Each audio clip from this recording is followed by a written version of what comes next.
We want everybody to please go and take their appropriate seat.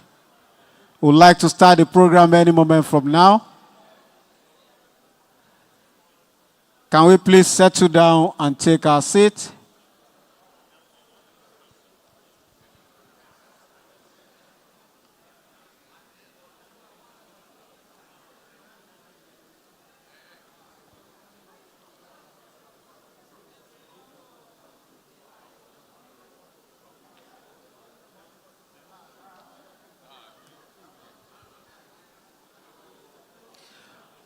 I would like to welcome most especially members of the Diplomatic Corps, ambassadors, consul generals, high commissioners, and other development partners that are here for this program. Please, we'll do the individual recognition as time goes on. I'd also like to welcome and recognize all members of the Lagos State Executive Council, those of them that are already here, as well as generals in the service, permanent secretaries, body of permanent secretaries, directors, senior government officials, and of course, our distinguished partners from the private sector. Once again, can we take our seats so that we can start the program in earnest?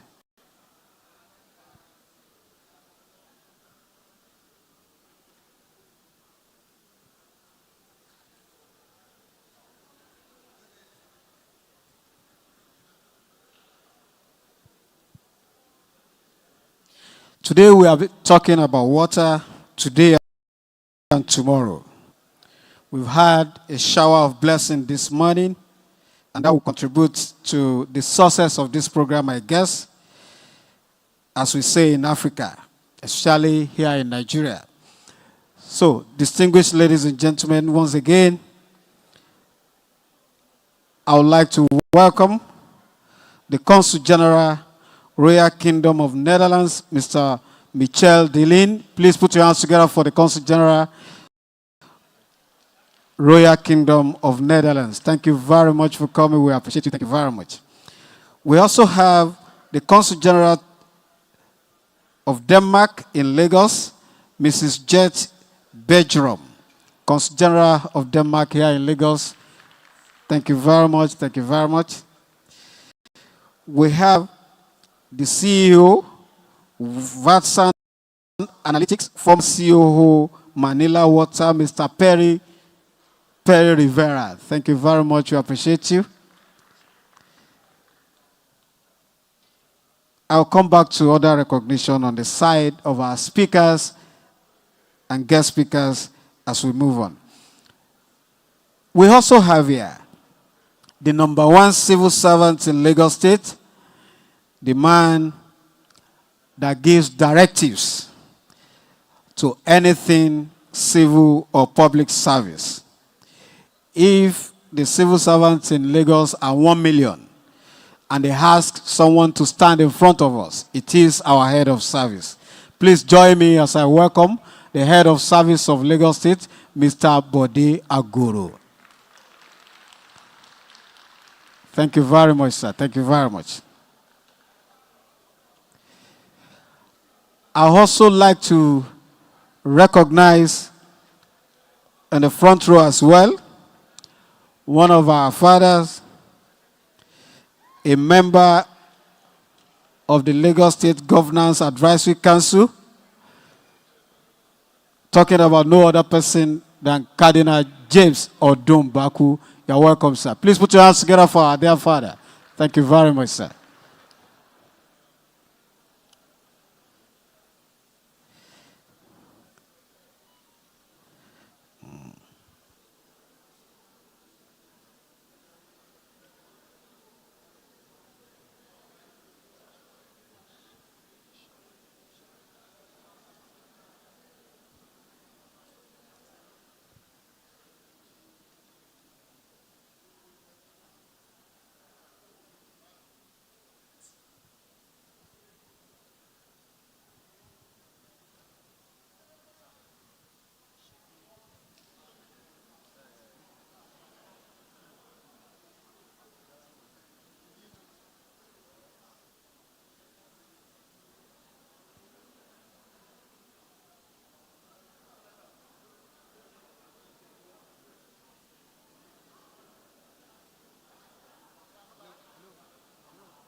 Once again, distinguished ladies and gentlemen, still running the recognition for the front row. Let me ably recognize a member of the Lagos State House of Assembly, is also the chairman of the House Committee on Environment, Honorable Rashid Adebola Shabi. Thank you very much. Please put your hands together for him, please. Thank you very much. Thank you very much. Once again, I recognize body of permanent secretaries, especially the permanent secretary, Ministry of the Environment,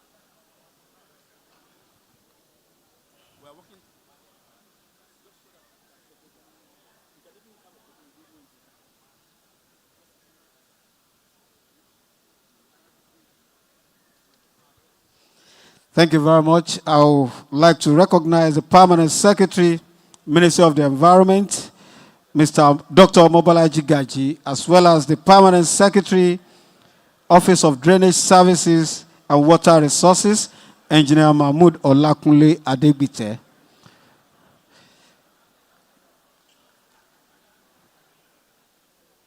Distinguished ladies and gentlemen, to start off this program, let me invite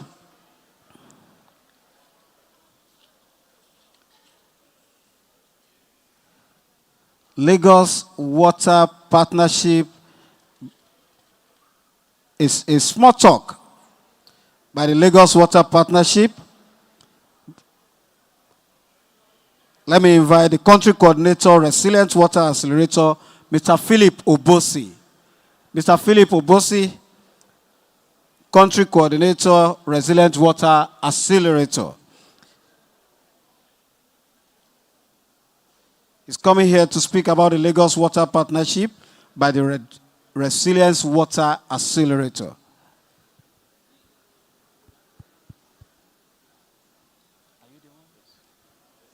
Please, can we have our seat, please?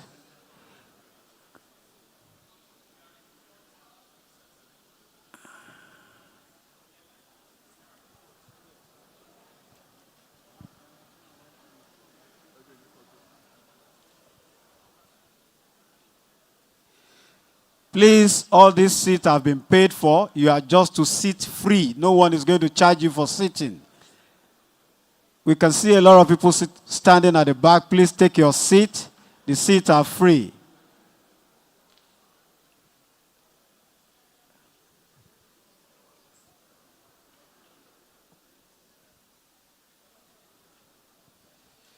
Once again, let me invite Mr. Philip Obosi, Country Coordinator, Resilient Water Accelerator. Thank you very much.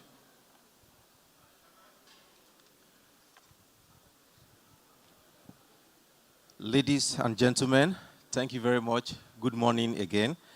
And thank you for your time to attend this event this morning. While we start the presentation, I would just like to advise if we can take our seat and just get the energy up a little bit. Thank you very much. My name is Obosi Philip. I'm the Country Coordinator of the Resilient Water Accelerator, hosted by WaterAid Nigeria.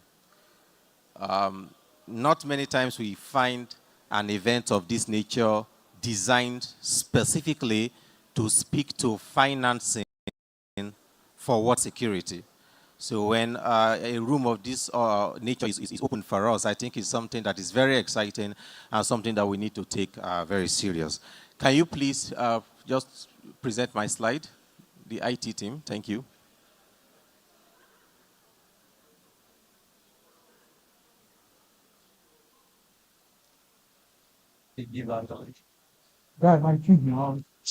Okay. While the IT team are working on that, I'd just like to appreciate the presence of our colleagues and partners from the diplomatic community, members of Lagos State Executive Council, and every other key dignitary present today. Thank you so much for your time. Okay. The Resilient Water Accelerator is part of King Charles III SMI Sustainable Markets Initiative. And this is a platform, a program that was designed specifically to address issue of financing and investment for water security around the world. I'm sure that we are aware that the climate crisis that affects us globally is a water security crisis, largely. As a matter of fact, according to the Global Commission on the Economics of Water, not less than 90% of climate-related disasters around the world are water-related. 90%. So what that means is if we are able to address the issue of water security, we will likely be on track in addressing the issue of climate change globally.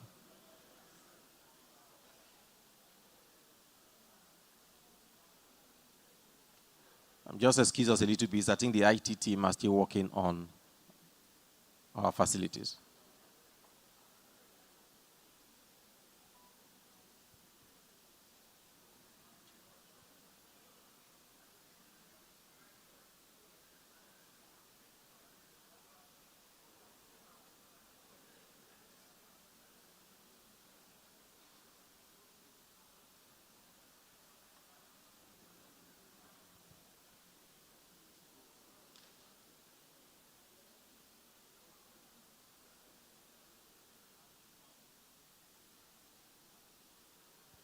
Okay. For the sake of time, I will just continue to roll while the IT team try to solve the issues we are having with the facilities. The Lagos Water Partnership is an initiative being established in Lagos State by the Resilient Water Accelerator. Now, according to recent data, only about 9% of the available investment for water security around the world comes from the private sector. 9%. That's according to the Global Commission on the Economics of Water. And that means that we are leaving about 91% of the available funding to the government sector, maybe development partners and CSOs, but largely the governments around the world. Now, this is a big challenge because you agree with me that there is no single government around the world that will be able to address this issue of financing. Now, when you compare private sector investment in water to what you have in other similar sectors. In telecoms, for example, I think we have about 87% investment coming from the private sector. In power, for example, we have about 45% of the investment coming from the private sector. But in water, we have just 9%. So that means that there's a lot of work that needs to be done to encourage private sector investment and maybe begin to really address the issue of climate change. Now, this challenge is what informed the design of the Resilient Water Accelerator and the Lagos Water Partnership that is now being established in Lagos State.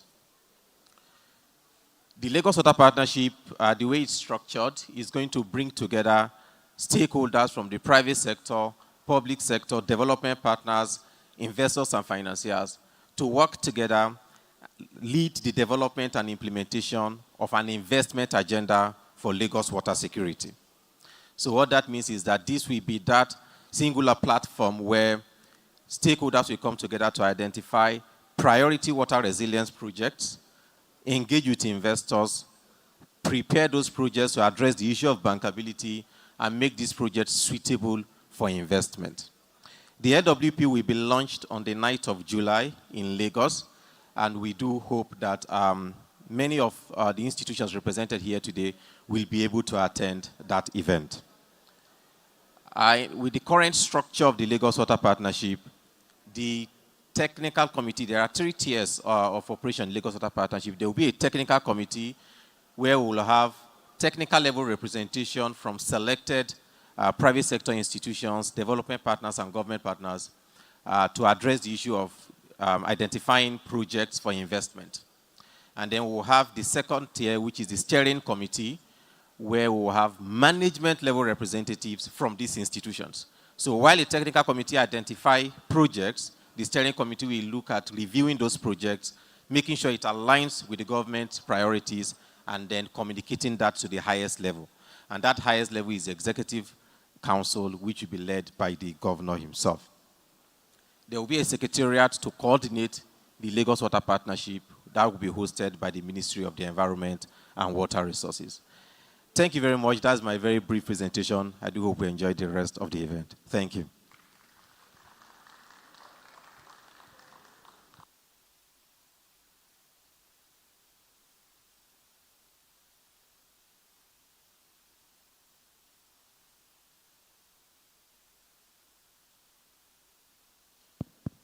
Thank you very much. Shall we please appreciate Mr. Philip Obose once more? He's a country director, Resilient Water Accelerator. Thank you very much for that stuff on the Lagos Water Partnership. Distinguished ladies and gentlemen, I also like to inform you that we have the Honorable Commissioner, Ministry of the Environment and Water Resources here, Barrister Tokunbo Wahab. Shall we please put our hands together for the Honorable Commissioner, please? Thank you very much.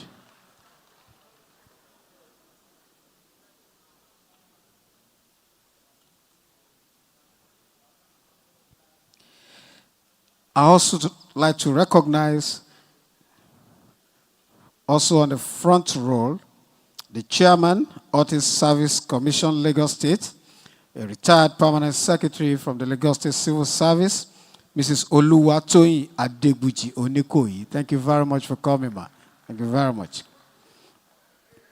We also have here Ronke Shokefun, the Independent Non-Executive Director, Ohando PLC.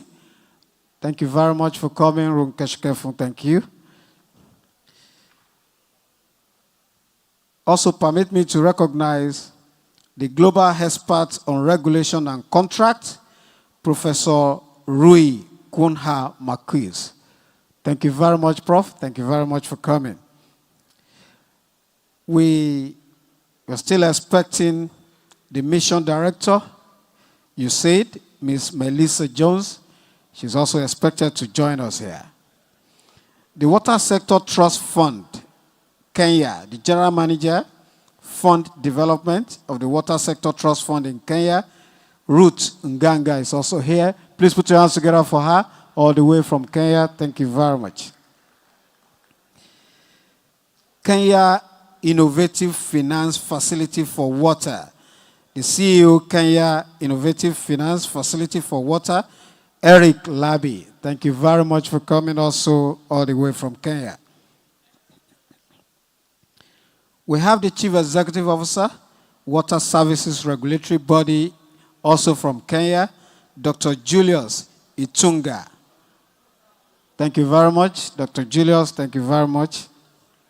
And of course, CEO, IBS Management, Utilities, Olu Adebo. Thank you very much. Thank you very much. Thank you very much. Distinguished ladies and gentlemen, also let me recognize and welcome the Special Advisor to Mr. Governor on Environment and Sanitation, that is talking about Mr. Olakunle Rotimi Akodu, Special Advisor to Mr. Governor on Environment. Thank you very much for coming, sir.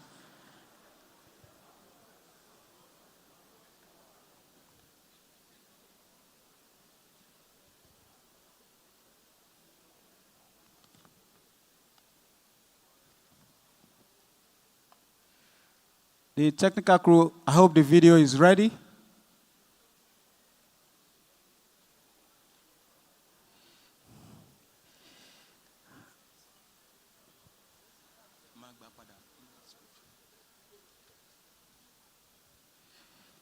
Please permit me to also recognize the chairman, Odua Investment, Otumba Bimbo Ashiru. Thank you very much for coming. We appreciate you, sir. Please put your hands together for Otumba Bimbo Ashiru. Thank you very much.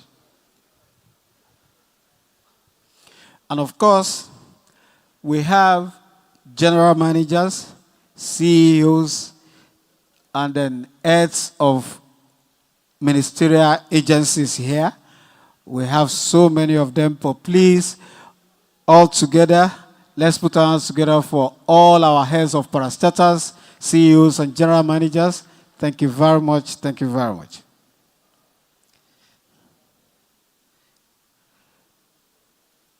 Any moment from now, we'll have their Deputy Governor of Lagos State, and of course, the Governor of Lagos State join us for us to commence this program. Thank you.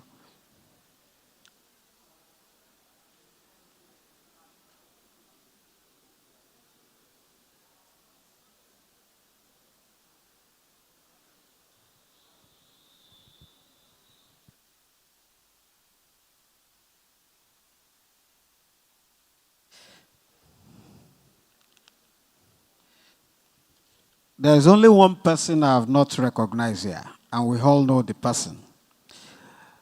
The one and only Executive Secretary, Lagos State Water Regulatory Commission, Mrs. Funke Adepoju. She's the one that brought all of us here. Please put your hands together for her. Thank you very much. Thank you very much.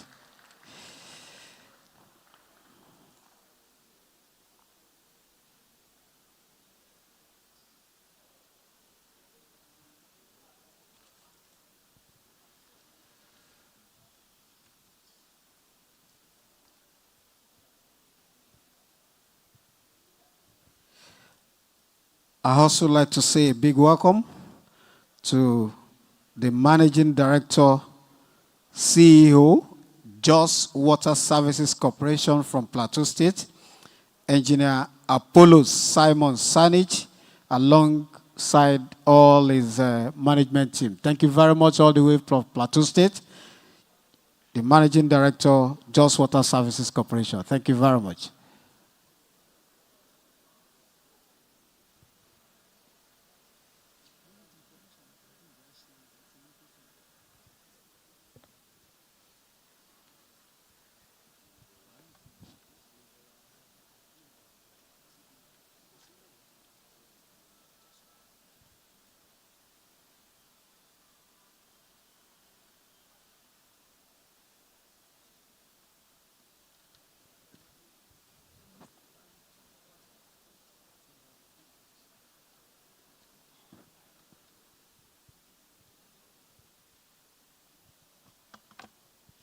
And of course, to get the messages, all the things that we are going to do here from today till tomorrow, out to the public, to the world, for them to know what Lagos State government, and especially the information about water and sanitation as regards financing water and sanitation for a greater Lagos.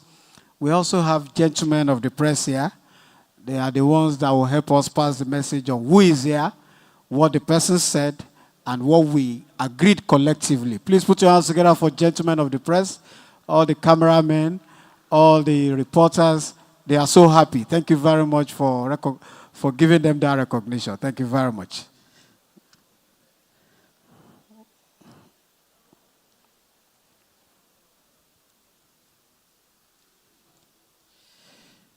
As I said earlier, this is the 5th Lagos International Water Conference. From 2020 till now, we've had 4, and this is the 5th one.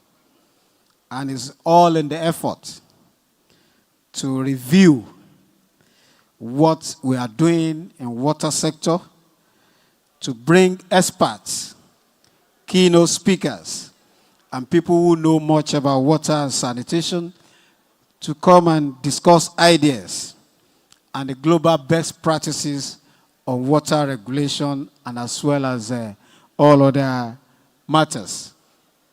The theme for this year's conference is financing water and sanitation for a greater Lagos, and I believe all our participants, guests are here to enjoy the best of these 2 days. Let me also mention our partners. There are various partners here for this program. Let me start with the Federal Ministry of Water Resources and Sanitation. Any moment from now, the Honorable Minister will walk in. We also have as partner, Dev Afrique, WaterAid, Stanbic IBTC, USAID from the American people, the World Bank, Kenya Innovative Finance Facility for Water, Water Fund, financing the water sector, UNICEF, Lagos Water Corporation, Open Capital, Resilient Water Accelerator, CLTS Foundation Global, our landlord here today, Eco Hotel and Suites, Climate Fund Managers 2ML, Nigerian Bottling Company, Coca-Cola, Seaway, Jovac, LASA. LASA is Lagos State Advertisement and Signage Agency.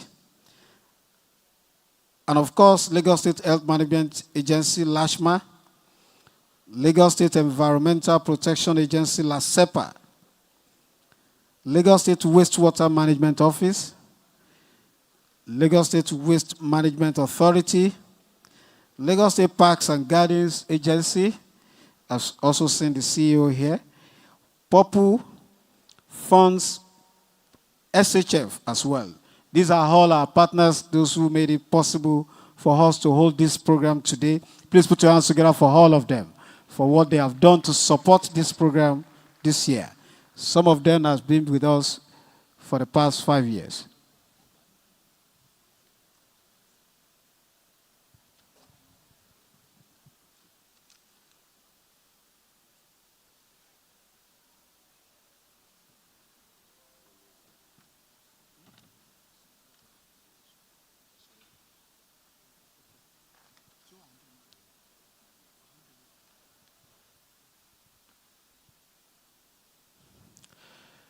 If the video is ready, please, let's have it.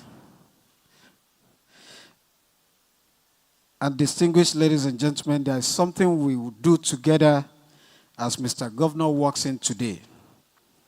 Today is a special...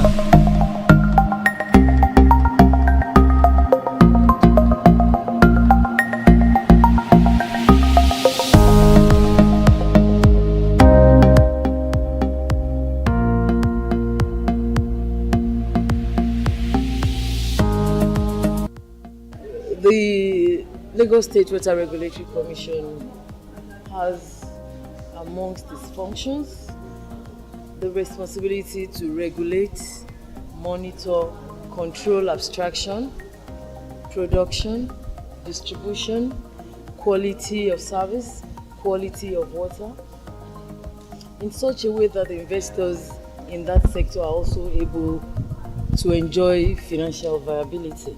The current water crisis, in which almost half of the world's population has no or insufficient access to clean water, appears to be an everyday occurrence and is referred to as a governance crisis. That is why good water management all over the world is one of the prerequisites. Distinguished ladies and gentlemen, I would like to announce the arrival of the Honorable Minister for Environment and Water Resources, Federal Republic of Nigeria.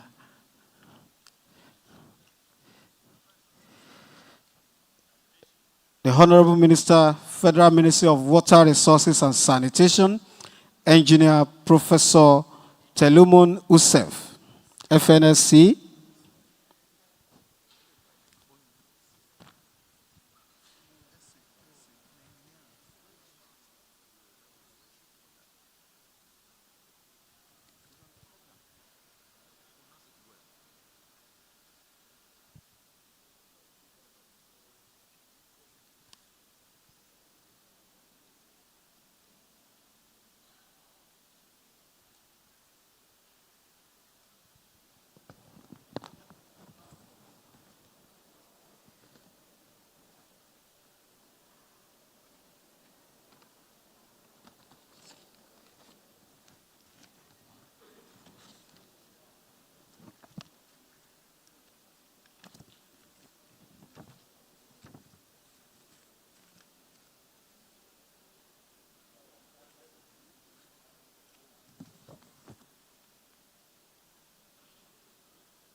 Once again, we welcome the Honorable Minister, Engineer Professor Joseph Telomon Usef, FNSC, FNICE, FNIWE, RICEN, and FIIA. Please put your hands together for all those ranks.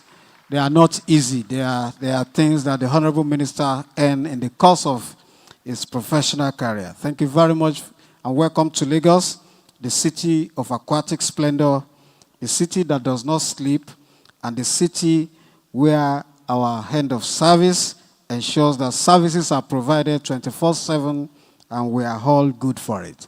Thank you very much, and welcome, sir. Once again, the theme of this year's 5th Lagos International Water Conference 2024, Financing Water and Sanitation for a Greater Lagos. And as I was saying earlier, I want to put you into confidence. We all have to plan a coup. That coup is not a change of government. It's just to do a surprise for Mr. Governor. Today is the governor's birthday. And I want to encourage all of you. As soon as Mr. Governor comes in, immediately after the national anthem, we'll ask him to sit down and we'll all sing happy birthday to him before we all take our seat.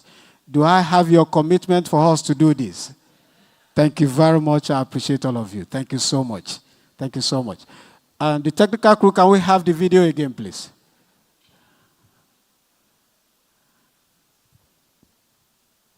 Including America. People think America is advanced, first world. But if I share with you some of the crises in some of the major cities in America in terms of their water supply to the communities, it's incredible. My major purpose here, what I want to achieve today, is just to make people who are stakeholders come to the realization that water regulation is at this time an imperative. I didn't know that our liver, the main constituent, was water. Our brain, our heart, our kidney. Color me blue. I didn't know I needed water as much as I actually need it.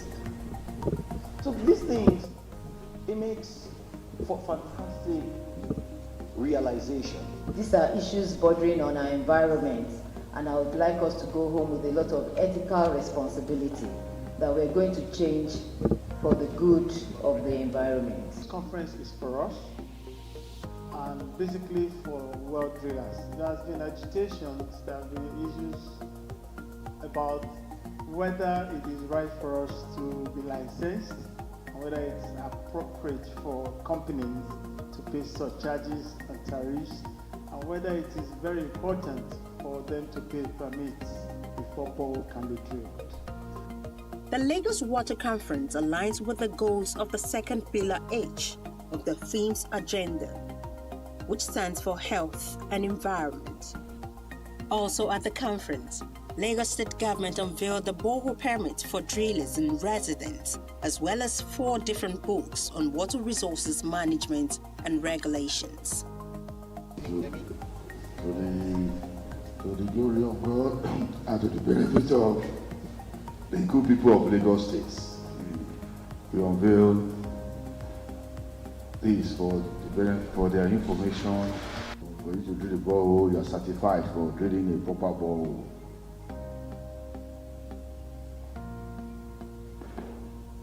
Yeah, and we also have for borehole permits.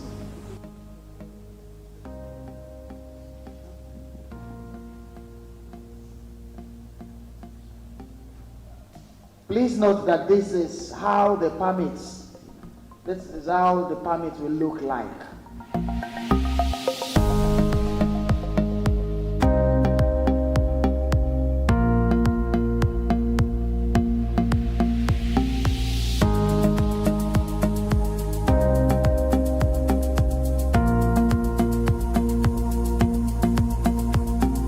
In order for us to close this gap, adding your 2, we should bring in another 70 million gallons, is working at about 80% capacity as shown by the Permanent Secretary of the Ministry of Water Environment and Water Resources. This year's program promises to be as engaging as ever. It's intentionally organized to focus on solutions and results, capable of onboarding the obstacles to financial viability and access to clean water and sanitation through experimental knowledge. A quarter of the world's population lack access to a reliable water supply, a far cry from the aspirations of Sustainable Development Goal 6. That by 2025, the water demand in Lagos will be about 780 million gallons per day, and it will take funding amounting to an annual sector spending of about 300 billion to meet that demand. This will make Lagos State a model in wash financing. WaterAid is proud to partner with the Lagos State government through the Lagos Water Regulatory Commission, not only to effectively regulate the wash sector in Lagos State, but also to mobilize multiple stakeholders in addressing what has become the most pressing need of the wash sector globally. The number of people without adequate access to water and sanitation in urban areas is too high. Reaching them requires sustained financing for construction, maintenance, rehabilitation, and operation of water and sanitation systems and services. The United States Agency for International Development is committed to working with Nigeria to develop robust wash financing. By working closely with the federal and state governments, the private sector, and other donor partners, we will achieve far more in impact than any of us could achieve alone. I look forward to seeing the growth of Lagos State and to seeing its residents reap the benefits of clean water and reliable sanitation.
leadership is committed to achieving each pillar of its agenda to health and environment. And water comes under the environment.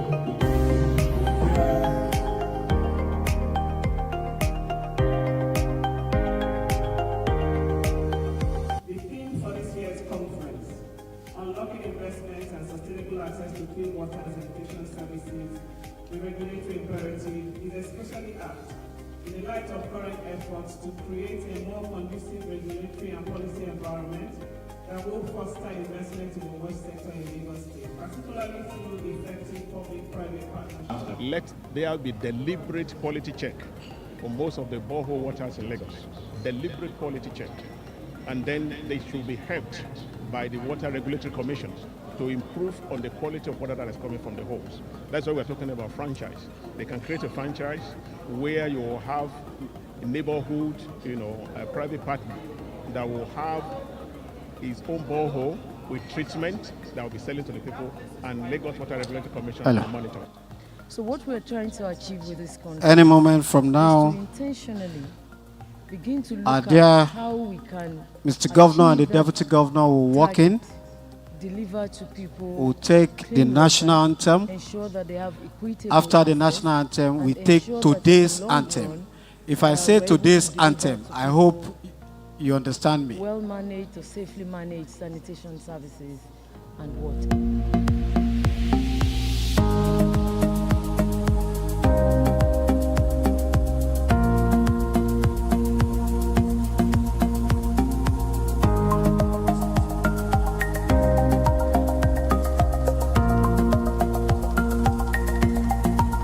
Shall we all rise to welcome our dear Governor of Lagos State and the Deputy Governor of Lagos State.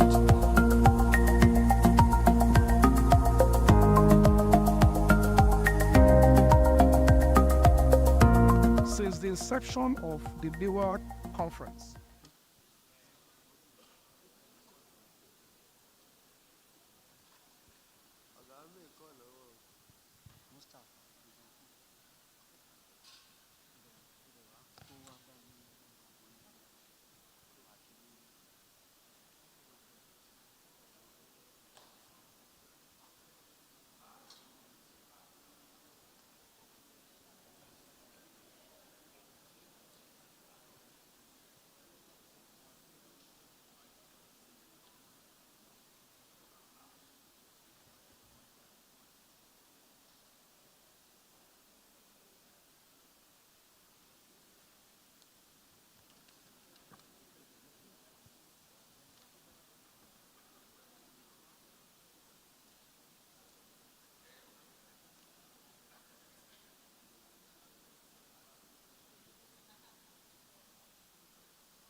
Shall we take the national anthem, please?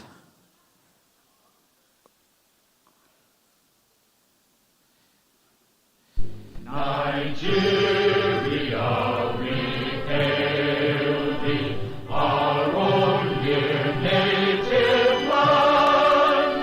Though tribe and tongue may differ, in brotherhood we stand.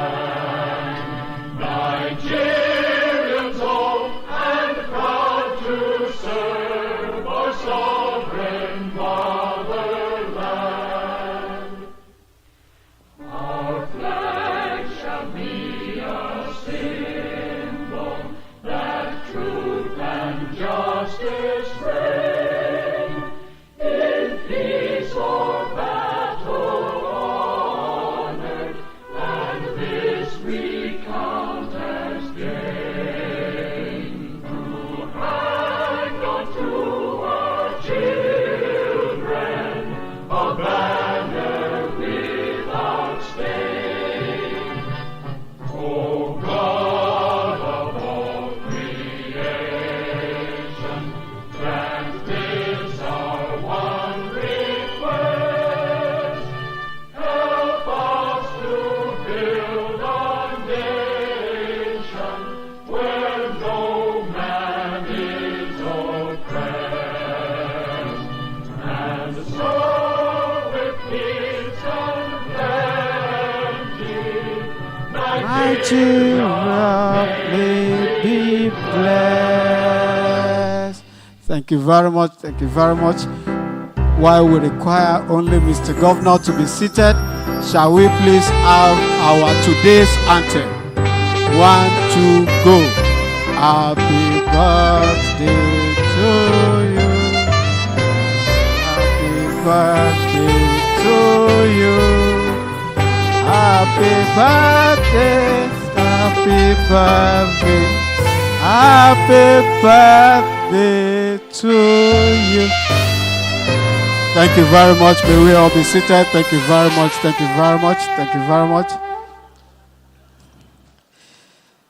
Thank you very much for joining me to execute this very small task to wish Mr. Governor a renewed strength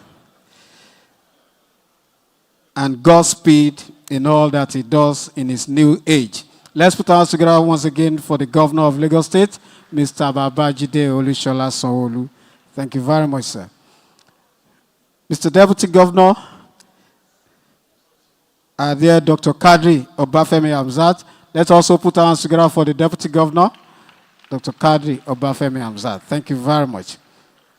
We also have here the Honorable Minister, Federal Ministry of Water Resources and Sanitation, Engineer Professor Joseph Telumun Usef, FNSC, FNIC, FNIWE. Thank you very much.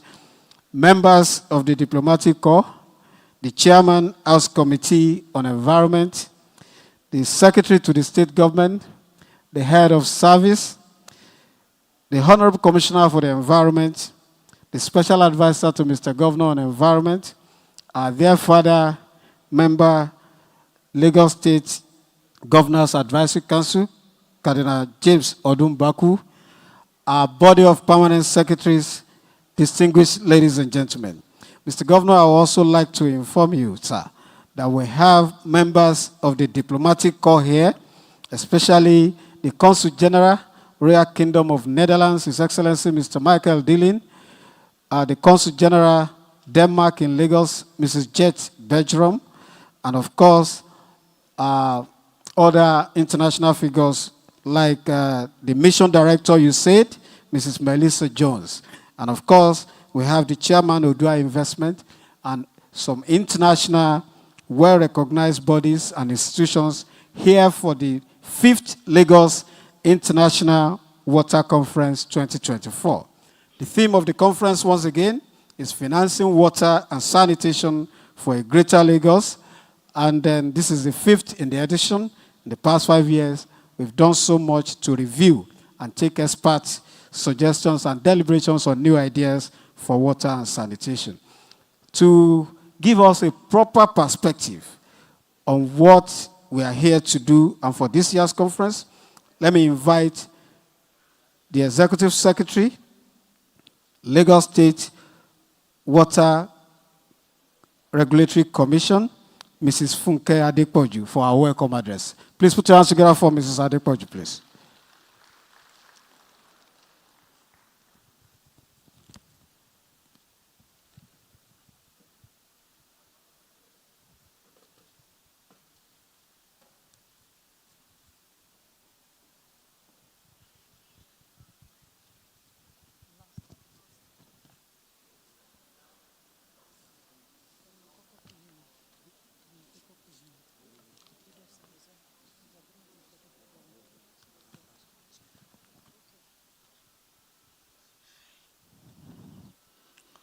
The Governor of Lagos State, Mr. Babajide Olusola Sanwo-Olu, the Deputy Governor, Dr. Obafemi Kadri Hamzat, the Honorable Minister, Professor Yutsev, members of the Executive Council, body of permanent secretaries, members of the House of Assembly, our international guests, members of the Governor Advisory Council, and body of permanent secretaries here present. It is my great pleasure to welcome you all to the 5th International Lagos Water Conference. I extend a warm welcome to all dignitaries, participants, stakeholders who have gathered here today to address one of the most pressing issues of our time, water and sanitation. As we convene for this significant event, we are united by a shared commitment to improving the lives of millions through sustainable water and sanitation solutions. Our theme for this year's conference, Financing Water and Sanitation for a Greater Lagos, underscores the critical importance of securing adequate financial resources to support and enhance water and sanitation infrastructure in our rapidly growing city. Over the next 2 days, we will engage in insightful discussions and deliberate on innovative financing models and strategies.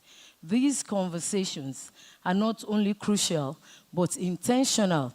The Babajide Olusola Sanwo-Olu's administration, as we seek to achieve sustainable development in the water and sanitation sector, ensuring that every resident of Lagos has access to these essential services.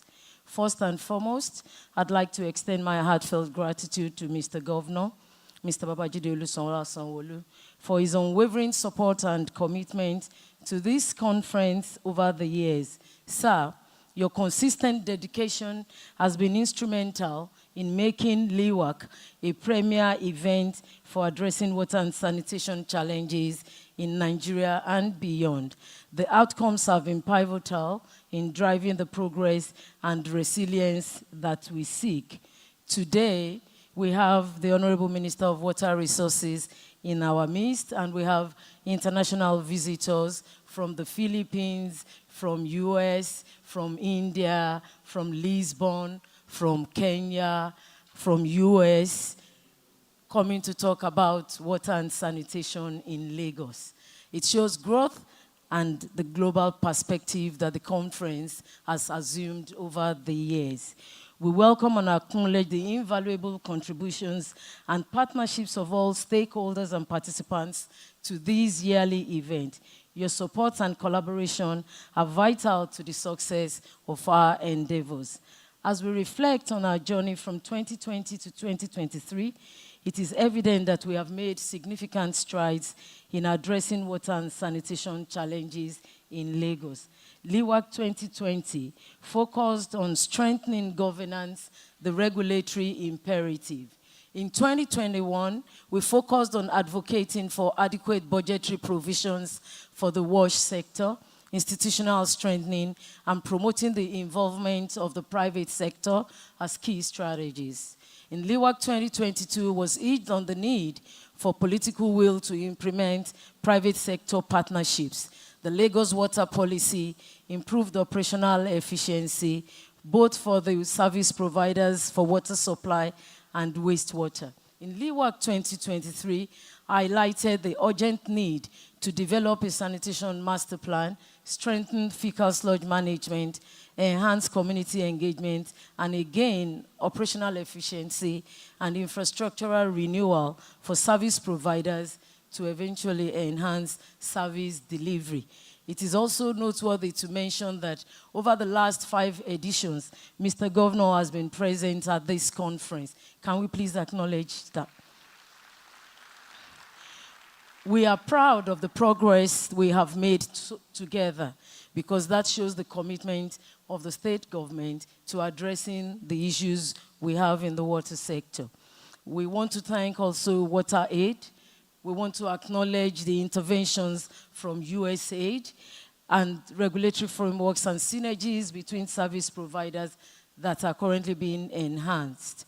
In setting new benchmarks for progress, our specific objectives include developing innovative financing models to achieve sustainable water and sanitation solutions in Lagos, create an atmosphere that would work for WASH, and that includes private service providers, as well as harnessing local private investment through targeted public-private partnership models and fostering collaboration and partnerships to ensure effective implementation of these strategies.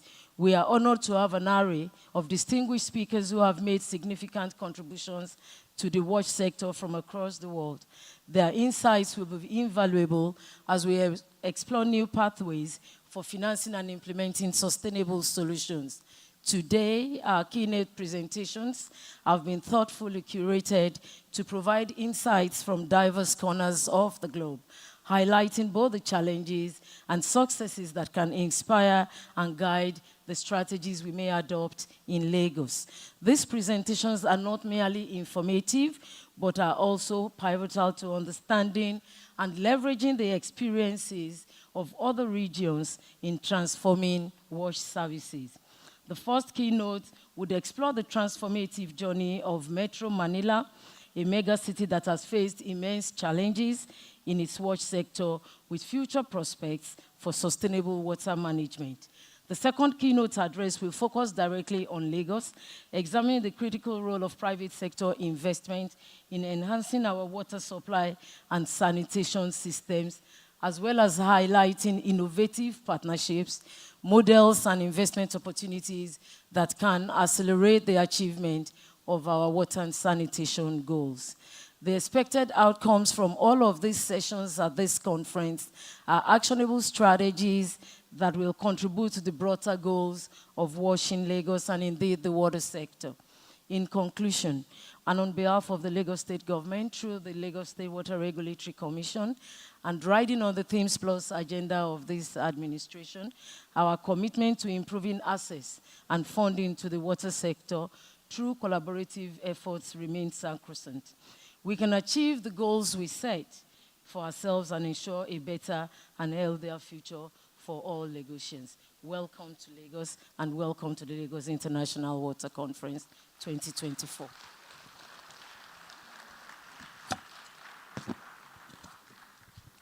Thank you very much. That is the Executive Secretary, Lagos State Water Regulatory Commission, Mrs. Funke Adepoju. Thank you very much. Distinguished ladies and gentlemen, I would like to crave the indulgence of Mr. Governor, the Honorable Minister, and our distinguished guests that will have some alterations to our program. We would like to bring forward some of the things to be done.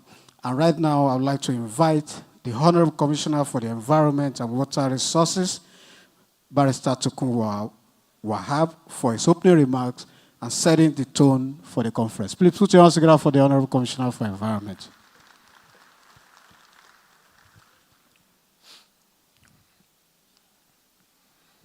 Mr. Governor,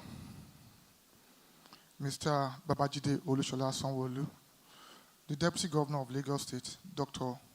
Kadri Obafemi Amzat, the Honorable Minister of the Federal Republic of Nigeria for Water and Sanitation, Professor Joseph Usa, members of the Lagos State House of Assembly here present, members of the Lagos State Executive Council here present, body of permanent secretary, especially the head of service here present, members of the diplomatic corps present, Oba of Lagos as represented by the White Cap chiefs,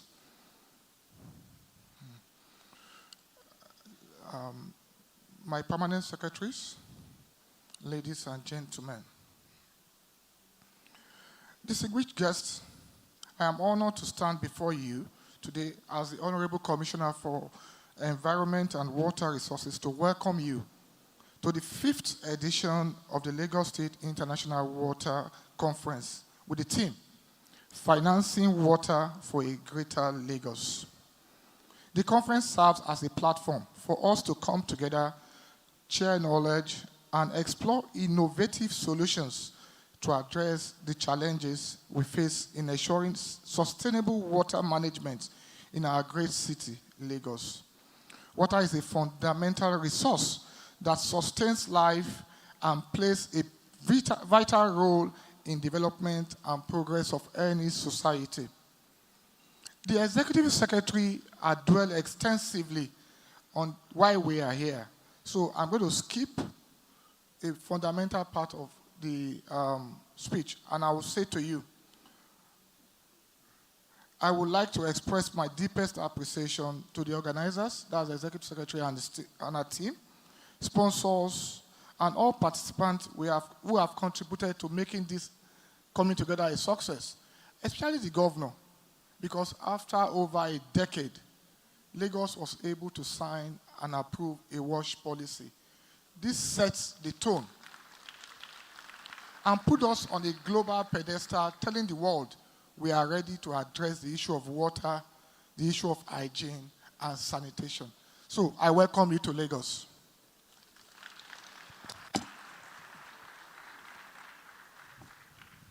Thank you very much, Barrister Tokunbo Wahab, the Honorable Commissioner for Environment and Water Resources. Next, please permit me to invite His Excellency, the Consul General of Denmark in Lagos, Mrs. Jetty Bergeron, for her remarks. Please put your hands together for her, please.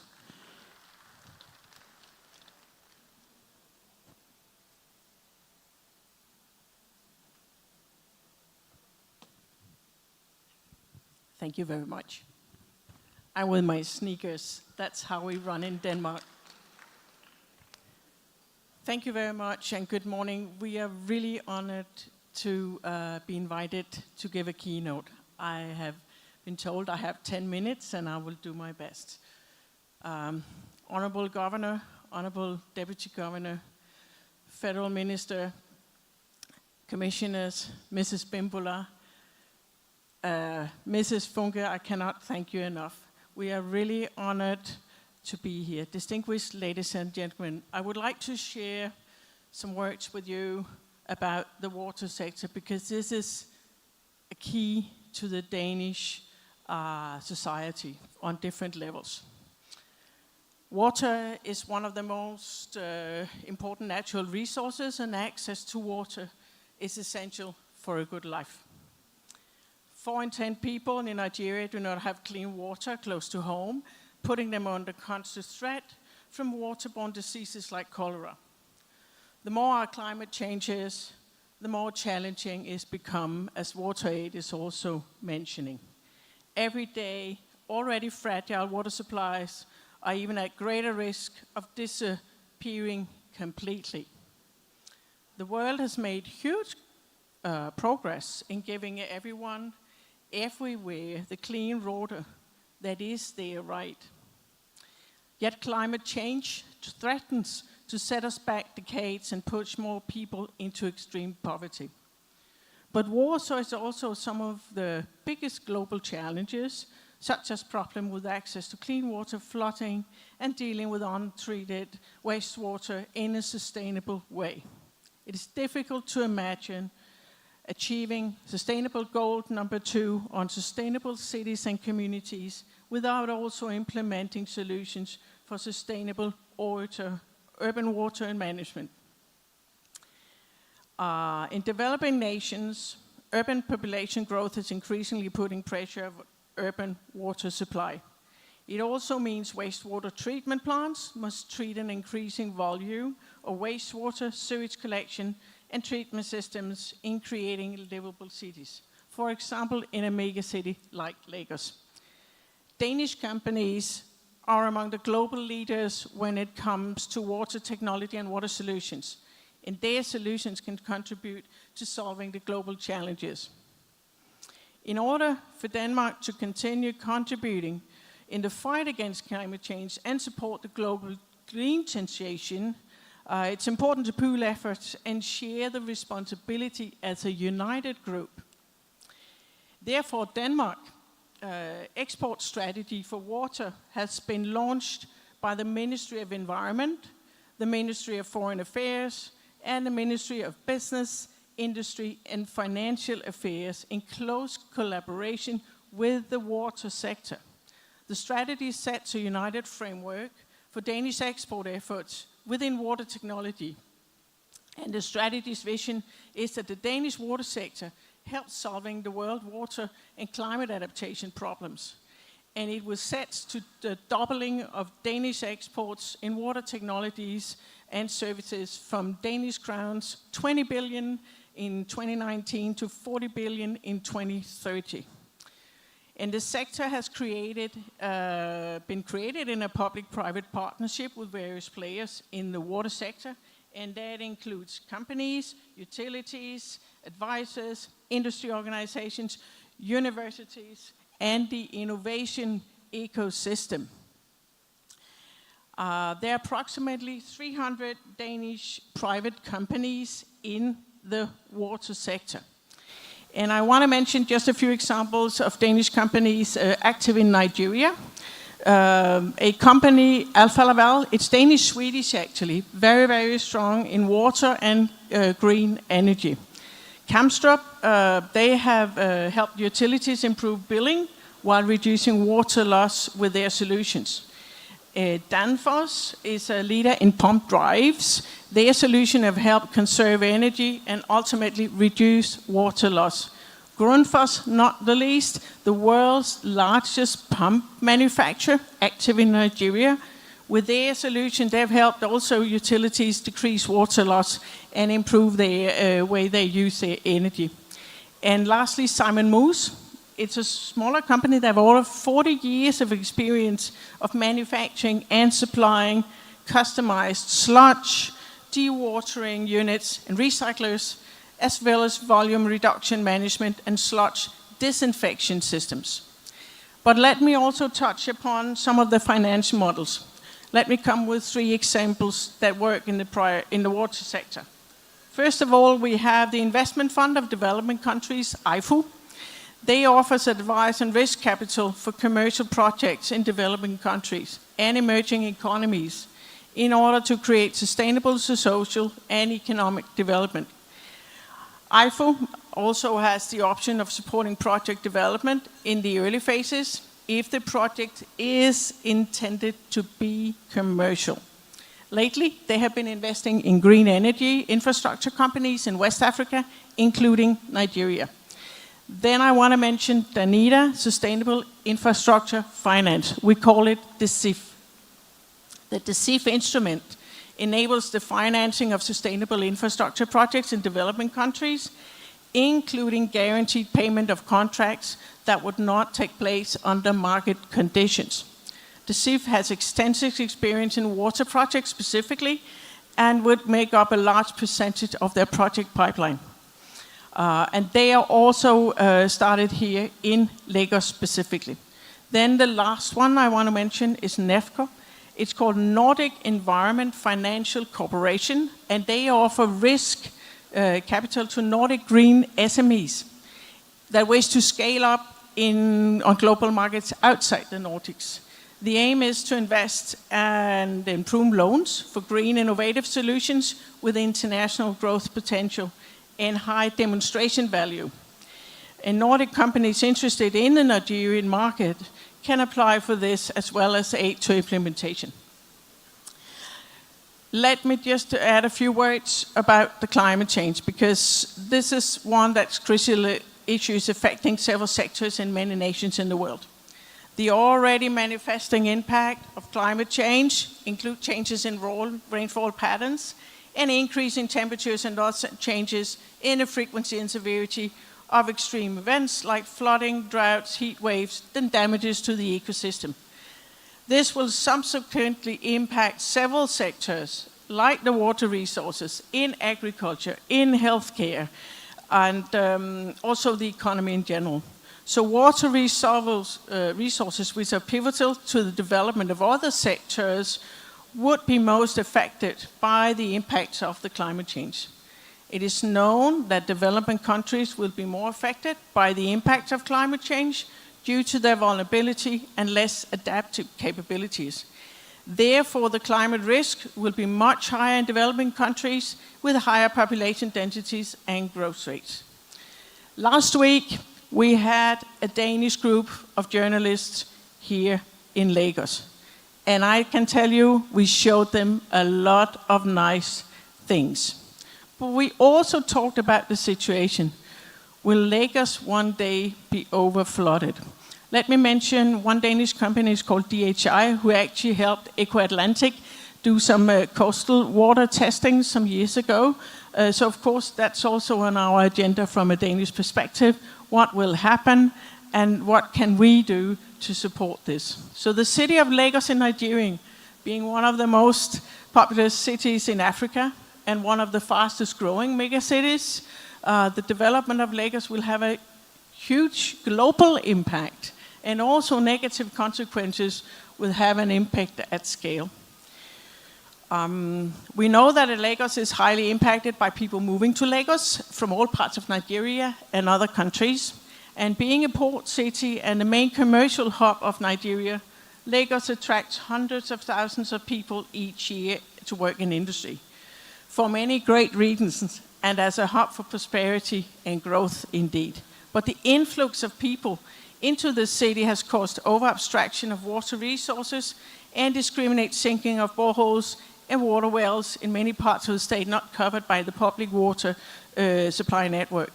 So the generation of all sorts of solid waste and improper disposal and management of these wastes has caused water pollution, which has further compounded the scarcity of potable water.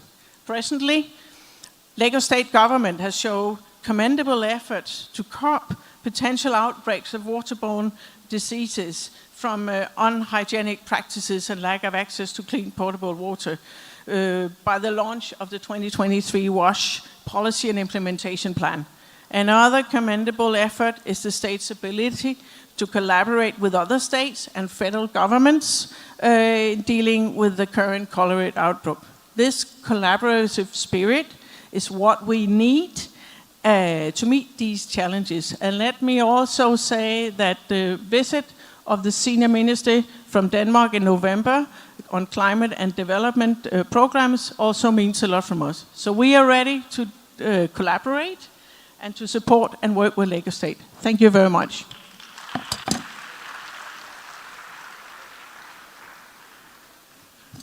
Thank you very much, the Consul General of Denmark in Lagos, Mrs. Jet Bergeron. Her Excellency, thank you so much. Let's also appreciate the fact that she looks so much like us. Please put your hands together for her. Thank you so much. Thank you so much.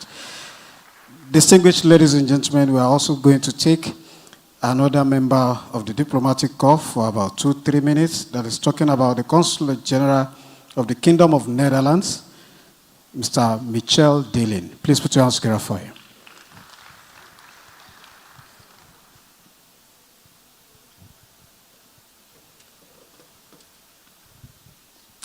Thank you very, very much. Don't worry, I'll keep it short.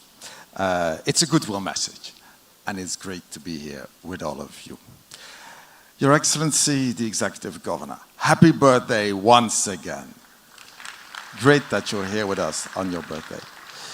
Your Excellency, the Deputy Governor, the Honorable Ministers, all further protocols observed. One of the reasons why I'm so pleased to be here today is because water is something that binds the Netherlands and Lagos State, or the Netherlands and Nigeria.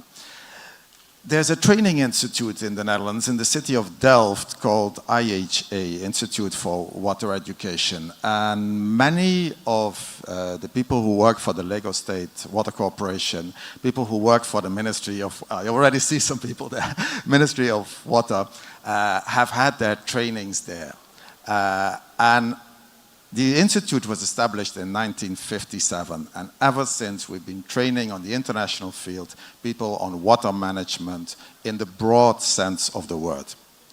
And obviously these things are linked. I mentioned at a different conference on climate change 2 weeks ago, these linkages, that the Netherlands is a flat country in a delta. We have issues with water. Nigeria, Lagos, has these issues also. Now, the great Nigerian philosopher, whose name I shall not mention because you know him all, stated, water no get enemy. If you want to wash, now water you go use. Now, that obviously is a statement.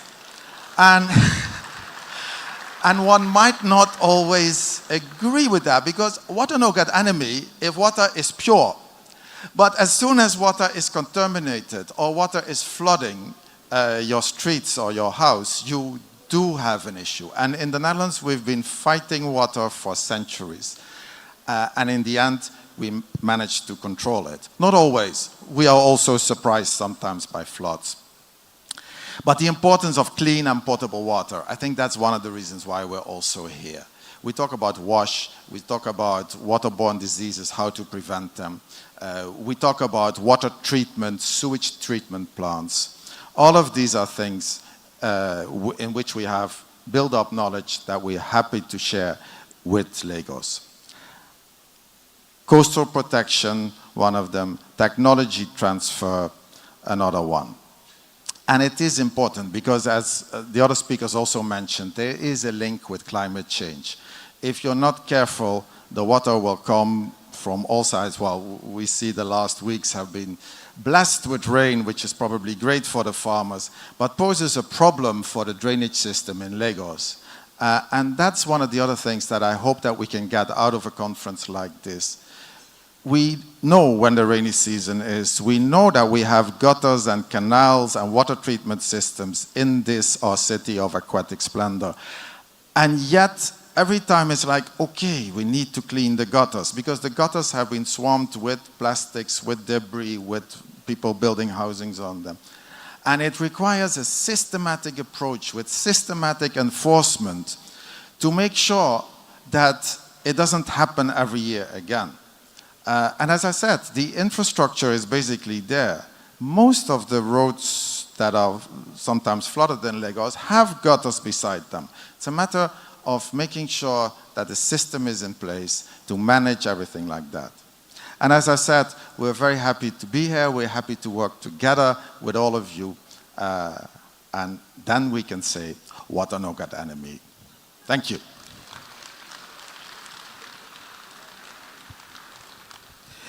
Thank you very much, Your Excellency, the Consulate General, Kingdom of Netherlands, for that spice from the shrine. Thank you so much. Distinguished ladies and gentlemen, we'll take one other goodwill from the diplomatic corps before I move to the minister. All other goodwill messages will be done after this. Let me invite the director, USAID in Nigeria, Melissa Jones, for her address. Please put your hands together for Melissa Jones.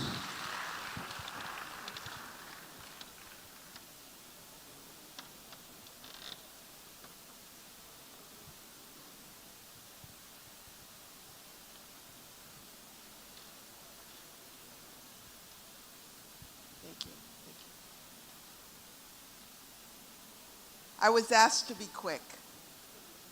So, Your Excellency, Governor of Lagos, Deputy Governor, the Honorable Minister of Water and Sanitation, Permanent Secretaries, Honorable Commissioner, Secretary to the State Government, all of you here today, distinguished guests, please let me, with the time that I have, really rest on existing protocol. I am here on behalf of the U.S. government, but I'm also here, if you know my history, I am from California. And California has some commonalities with Lagos.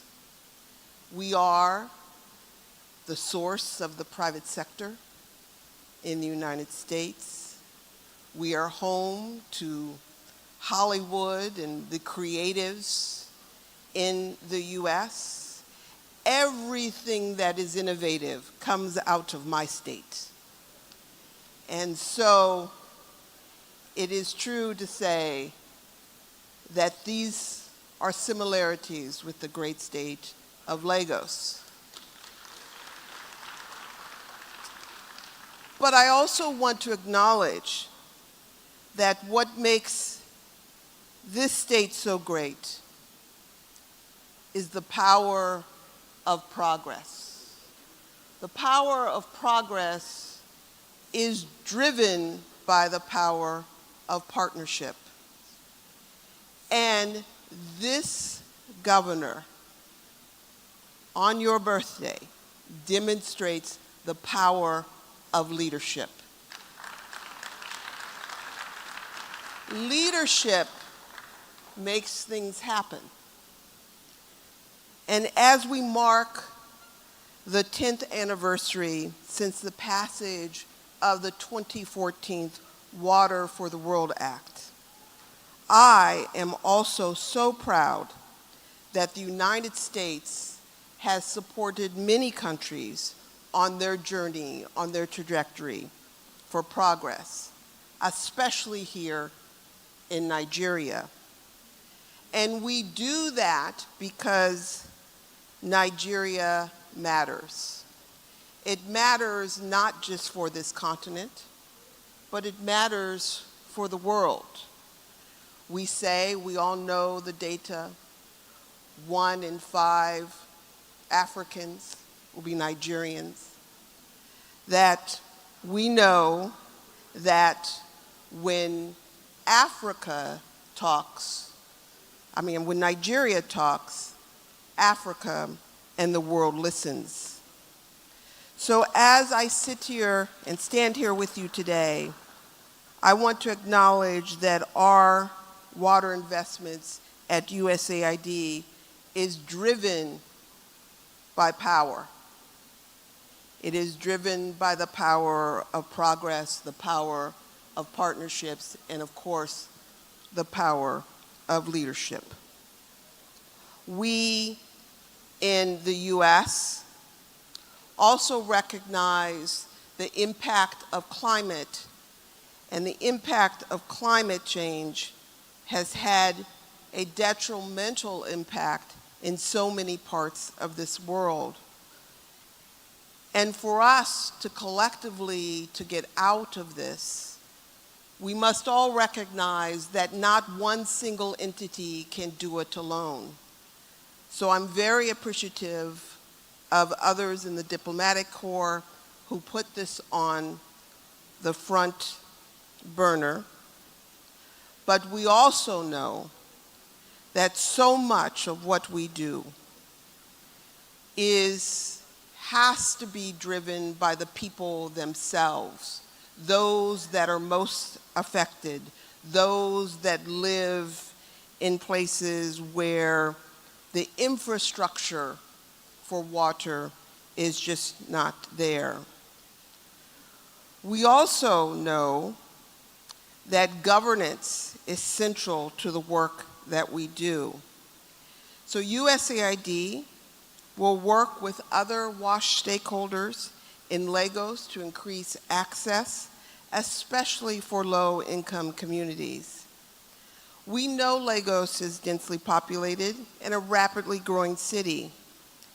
And according to the Nigerian Federal Ministry of Water Resources and WASH National Outcome Routine Mapping in 2021, about 10 million or 45% of people in Lagos lack access to safely managed water supplies, while about 19 million lack access to sanitation services. This is not good. And the Honorable Governor has stated this many times. And it is only an indication how he values this important work that he is here today on the day of his birth. Over the next 5 years, USAID will concentrate on supporting WASH activities and will work with the Lagos state government to transform Lagos WASH sector by strengthening governance and institutional arrangements, by linking and supporting the private sector and private investments. And we know that when we work together, when we do this with all of you, that progress is within reach. The Lagos state government has already made significant and important progress towards enhancing water and sanitation services in the state.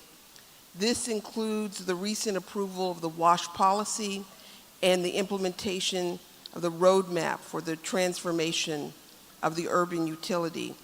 To be sure, we are here today because of such commitment. So as I close, I just want to say a few things. One is, I'm encouraged by the enthusiasm of the people in this room, by all of you who are dedicated day in and day out to address the issues of water and sanitation. I appreciate the academics that are in this room, those of you who are funders, those that are in the private sector, and yes, I also very much appreciate the media, because you can get the message out that water matters, that this government and this state in particular is focused on one of the most important life issues of our time, and that is to ensure that development, this pathway that we are all on together, works, that we lift people out of poverty, and that we ensure that everyone can achieve their God-given right. And that is because we have this power of partnership, this power of leadership. Thank you very much. I appreciate you. Thank you very much, Ms. Melissa Jones, Director, USAID in Nigeria. Distinguished ladies and gentlemen, Mr. Governor, Mr. Deputy Governor, I would like to invite our special guest of honor, the Honorable Minister, Federal Republic of Nigeria, Ministry of Water Resources and Sanitation, Professor Joseph Usef, for for his address. Please put your hands together for the Honorable Minister.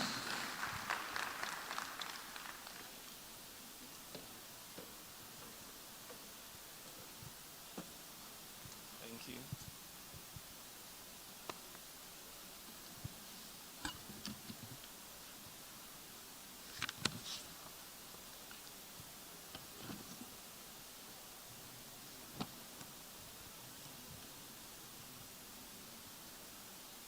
Your Excellency, the Executive Governor of Lagos State, Mr. Babajide Olusola Samolu, the Deputy Governor of Lagos State, Dr. Obafemi Kadiri Hamzat, National Assembly members and State Assembly members that are here present, the Secretary to the State Government of Lagos State, the Head of Service, the Honorable Commissioner for Environment and Water Resources, other members of Lagos State Executive Council that are here present, the Executive Secretary, Lagos State Water Regulatory Commission that is organizing this occasion, members of Diplomatic Corps and other development partners that are here present, captains of industries here present,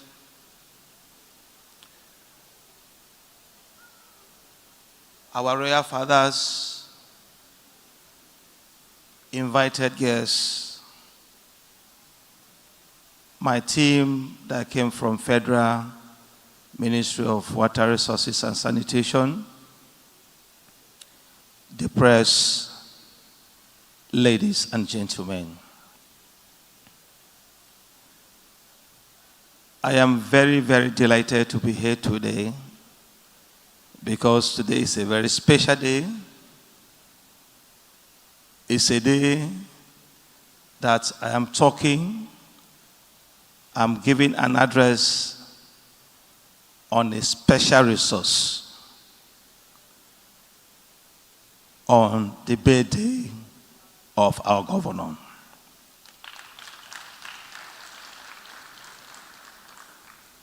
I say it's a special resource because water that we are discussing today is life. And as many people will say, has no enemy. It is my pleasure and honor to address these esteemed leading experts, policymakers, and stakeholders at this very important event, the Lagos State International Water Conference, with the theme Financing Water and Sanitation in Lagos State.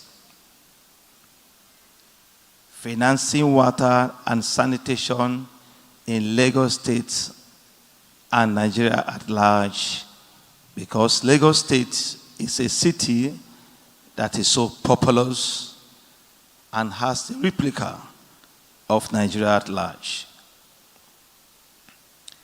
May I use this opportunity to applaud the organizers of this noble event, the Lagos State Government, Ministry of Environment and Water Resources, Lagos State Water Regulatory Commission.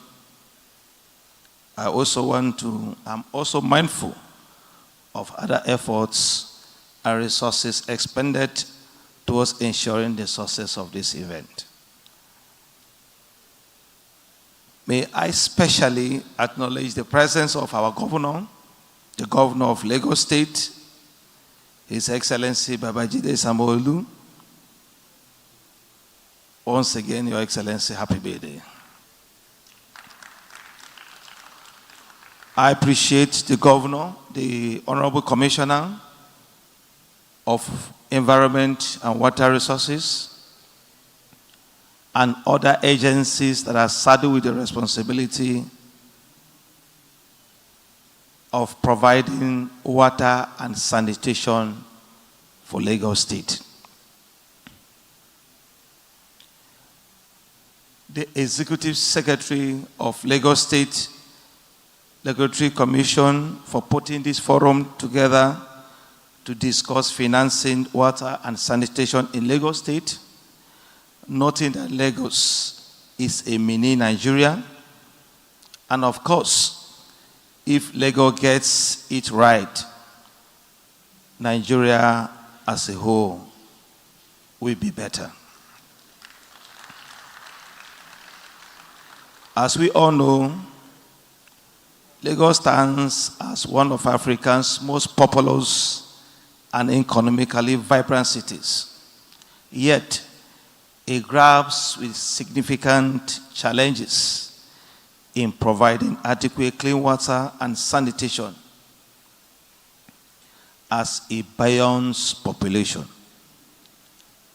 The provision of clean water and sanitation is not just a matter of basic human rights, but also crucial for health, economic development, and social equity.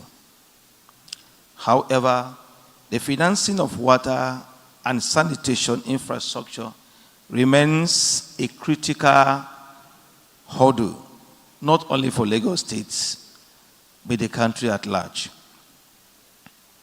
We expect this event to explore various strategies to finance water and sanitation projects in Lagos, aiming for a greater Lagos that is inclusive, healthy, and prosperous. Needless to say that the outcome of this event will be of great interest as to us at the federal level. Lagos faces multifaceted challenges in the realm of water and sanitation. Rapid urbanization, inadequate infrastructure, population growth, climate changes are one of the challenges that Lagos State is facing. Many residents rely on informal water resources, leading to waterborne disease and health risk. Sanitation facilities are often inadequate, contributing to environmental pollution and public health hazards. Addressing these challenges requires concerted efforts and innovative financing mechanisms. The challenges we have today can be overcome when we look into the topic of today, which is financing one of the most critical resources, which is water, and its associated sanitation.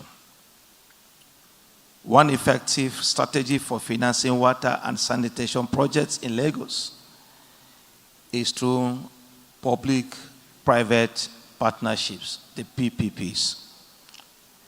PPPs involve collaboration between the government and the private sector to develop, finance, and operate infrastructure projects. In the context of water and sanitation, public-private partnerships can attract private investment, improve efficiency, and ensure sustainable service delivery. The government can leverage on private sector expertise and capital to upgrade infrastructure and expand coverage to underserved areas.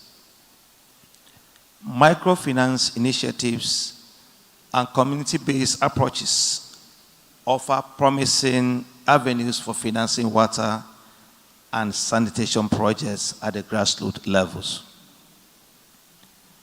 Microfinance institutions can provide small loans to individual groups and communities to invest in household water and sanitation facilities. Additionally, community-based organizations can mobilize resources and implement low-cost, decentralized solutions tailored to local needs, especially in the areas of operations and maintenance. By empowering communities and fostering ownership, these approaches promote facility and service sustainability and resilience. International development assistance plays a crucial role in financing water and sanitation projects in Nigeria. Multilateral organizations, bilateral donors, and development agencies provide grants, loans, and technical resources to support infrastructure development and capacity building. These resources complement domestic efforts and fill financing gaps, particularly for large-scale projects which have upfront costs. However, it is essential to ensure alignment with national priorities, maximizing efficiency, and promote transparency and accountability in the use of these aids. In addition to traditional financing sources, innovating mechanisms can mobilize funds for water and sanitation projects in Lagos. For example, we have the green bonds that attracts investment for environmentally sustainable infrastructure projects, including water conservation and wastewater treatment. Impacting investing offers opportunities for investors to generate financial methods. There are different modules that can be put together in returns while contributing to social and environmental outcomes. By harnessing financial innovations, Lagos can unlock new sources of funding and accelerate progress towards universal access to water and sanitation. The challenge we have today, the cholera outbreak that we have in the country today, which Lagos is experiencing, is a waterborne disease, and we are calling on all hands to be on deck. We have the program called the Clean Nigeria Use the Toilet campaign, which is a program that every citizen residing in Nigeria has to embrace for us to solve and prevent most of these waterborne diseases. We are today discussing financing mechanisms for water and sanitation. And if these practices are not taken to the chest, then our finances will have a challenge. So I want to call on all Nigerians to embark and take this campaign seriously. We keep Nigeria clean by using our toilets, by putting together all the sanitary advices given by the relevant bodies, the state governance, these traditional institutions, and different institutions to embrace this so that together our financing mechanisms will be effectively and well utilized. Financing water and sanitation for Greater Lagos requires a multi-dimensional approach that leverages diverse funding resources and partnership. The public-private partnership, microfinance initiatives, international development assistance, and innovating financing mechanisms can also contribute to achieving sustainable and equitable access to water and sanitation services. However, sources hinge on political will, effective governance, and community engagement. That was where I was talking about the role of the state governments, the role of the community, and the role of our development partners. By prioritizing investment in water and sanitation infrastructure, Lagos can create a healthy, more resilient city that fosters inclusive growth and prosperity for all its residents, just as the federal government is doing. Let me use this media to appreciate and give so much thanks to our leading experts, our development partners, our policymakers, the stakeholders that are here, especially the Lagos State government led by the Executive Governor of Lagos State. I want to thank every person that is here as we sit back and listen attentively to the ideas and methods of financing the most critical sector in life, water and sanitation, as water is life. I thank you all for listening, and God bless you. Thank you very much, the Honorable Minister. Thank you so much, sir. Distinguished ladies and gentlemen, we will now take the most important part of this address, coming from our dear governor, the governor of Lagos State, Mr. Babajide Olushola Sanwo-Olu, on a special day that he was born, and is here to do his work as if there is nothing happening. Please put your hands together for Mr. Governor, Mr. Babajide Olushola Sanwo-Olu. Thank you very much. Please be seated. There are a lot of experts here that are going to speak, so we need to just get this out of the way. Mr. Deputy Governor, Honorable Minister, all of our development partners that are here, cabinet members and leaders, I think all the protocols have been well laid out. I want to thank you all for coming.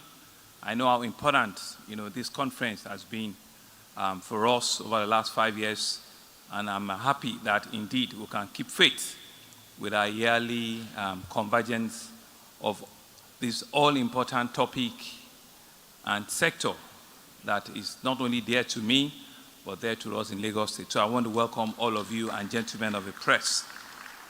And so it's with great pleasure to join you, diverse stakeholders, especially water and sanitation sector experts at this 5th Lagos International Water Sanitation here in our state of aquatic splendor.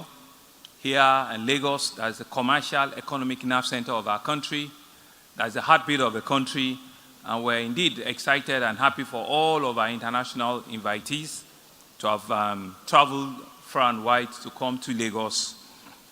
I commend the Lagos State Water Regulatory Commission and the leadership, also the Ministry of Environment and Water Resources, for the yearly commitment to implementing the second pillar of our economic agenda, which is under health. There is only one person I have not recognized here, and we all know the person. And so as we tackle this complex the one and only Executive Secretary, Lagos State Water Regulatory Commission, we recognize the unique Mrs. natural resources that makes She's the one that brought all of renowned us here. Please as put the your hands city together for of her. aquatic Thank splendor. you very much. One third Thank of you very Lagos, by the way, is actually surrounded by water.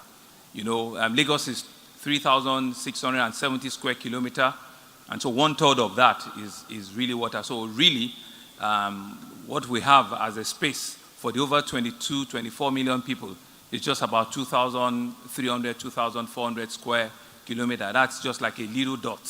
I also like to say a big welcome a little dot. By to extension, Ogun the State Managing is like Director, 7-8 times the size of Lagos. CEO, Kaduna State is Just like Water Services 22 Corporation times, from or they're Plateau about State, 14 times the size of Engineer Lagos. So you can Apollo see how big Simon those Sanich, states are as compared alongside all to his Lagos. management team. Thank you very much all the way from And so Plateau. this appreciation drives what we see as our commitment to healthy living, to a clean environment, and effective water resource management.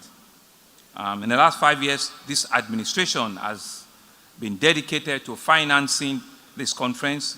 We're ensuring that ongoing discussion about strengthening water resource management has been, year on year, we've been pushing it. Our focus includes regulating the water sector, promoting public-private partnership, which also the Honourable Minister also talked about, and we believe this will fill in the gaps and it will bolster operational efficiency of our Lagos State Water Corporation. The Office of Wastewater Management is one of our regulatory agencies and other related agencies in the water sector. And so I believe this conference highlights our collective efforts in fostering partnership. I think Melissa had said that while she was speaking, to foster collaboration, leveraging resources, create expertise, community participation, very important, and international alliances to achieve better results in water and sanitation sector. Over the last 4 years, this conference has played a key role in the operationalization of the regulatory framework by establishing the Lagos Sanitation and Hygiene, the WASH Steering Committee. We gave a commitment to that and we'll have a steering committee, and improving the coordination between service providers and the regulatory authorities. These achievements, along with valuable local and international interventions, have significantly, in our view, advanced our water and sanitation sector. And I think I have to stop this speech here now. You've seen that we have increased our spending in this sector. We have done, or we're continuing to do, rehabilitation and improvement. But I want to start by first encouraging and commending Melissa. You've talked about, you want over the next couple of years transform, help to transfer skills, knowledge, institutional building, support us in all of the WASH programs. Thank you very much, very commendable. Jet from Denmark has also, echoed similar things, some of the challenges he's seen, and how ourselves and Denmark have continued to collaborate. Mike is not here again, but I know that Mike with us have been with us on this journey for a couple of years. And the minister too, I met yesterday. I was very kind with the words that I've used to also say that it's important, if you also want to succeed, that they succeed with us here in Lagos. And I'm also hoping that the conversation that Rivera, all the way from Malina in Philippines, will also be exploring with us here are some of the successes that they've recorded, and I'm told that Leslie is one of the experts that will show us the way. But here today, we've all said it, it's a critical conversation. Water, like Mike said, has no enemy. But it's got a lot of enemy. It's got a lot of enemy because we are all not sincere and serious and true to ourselves. If we say that water do not have enemy, we all need to ask ourselves, how well are we playing this role? How well are we moving from lip service and just being able to resolve the issues? We all talk about cholera and the outbreak that we've seen in the last couple of weeks. We've seen it because of the proactive nature of this government, with all sense of humility. It was a level of how well we're able to take a proactive step and transparently have a surveillance engagement where we can raise our voices and raise them early, that we've been able to stem the tide, we've been able to reduce an outbreak that will not only be local, but will have been very catastrophic. And so for us, it's not just about lip service. It's about ensuring that we can put all of our resources where it is most needed. We can identify the skills that are required, we can speak truth to authority, and we can challenge ourselves. And with all sense, I told the Honorable Minister yesterday that we want to move away from talk. We want to move to action. We want to move away from just rhetorics. It's the 5th year we're coming on a water conference. I want to see the outcomes and the outputs. I want to see the levers being moved. And let's not just make it a talk shop where we exchange call cards, we exchange emails, and nothing happens again until another 1 year.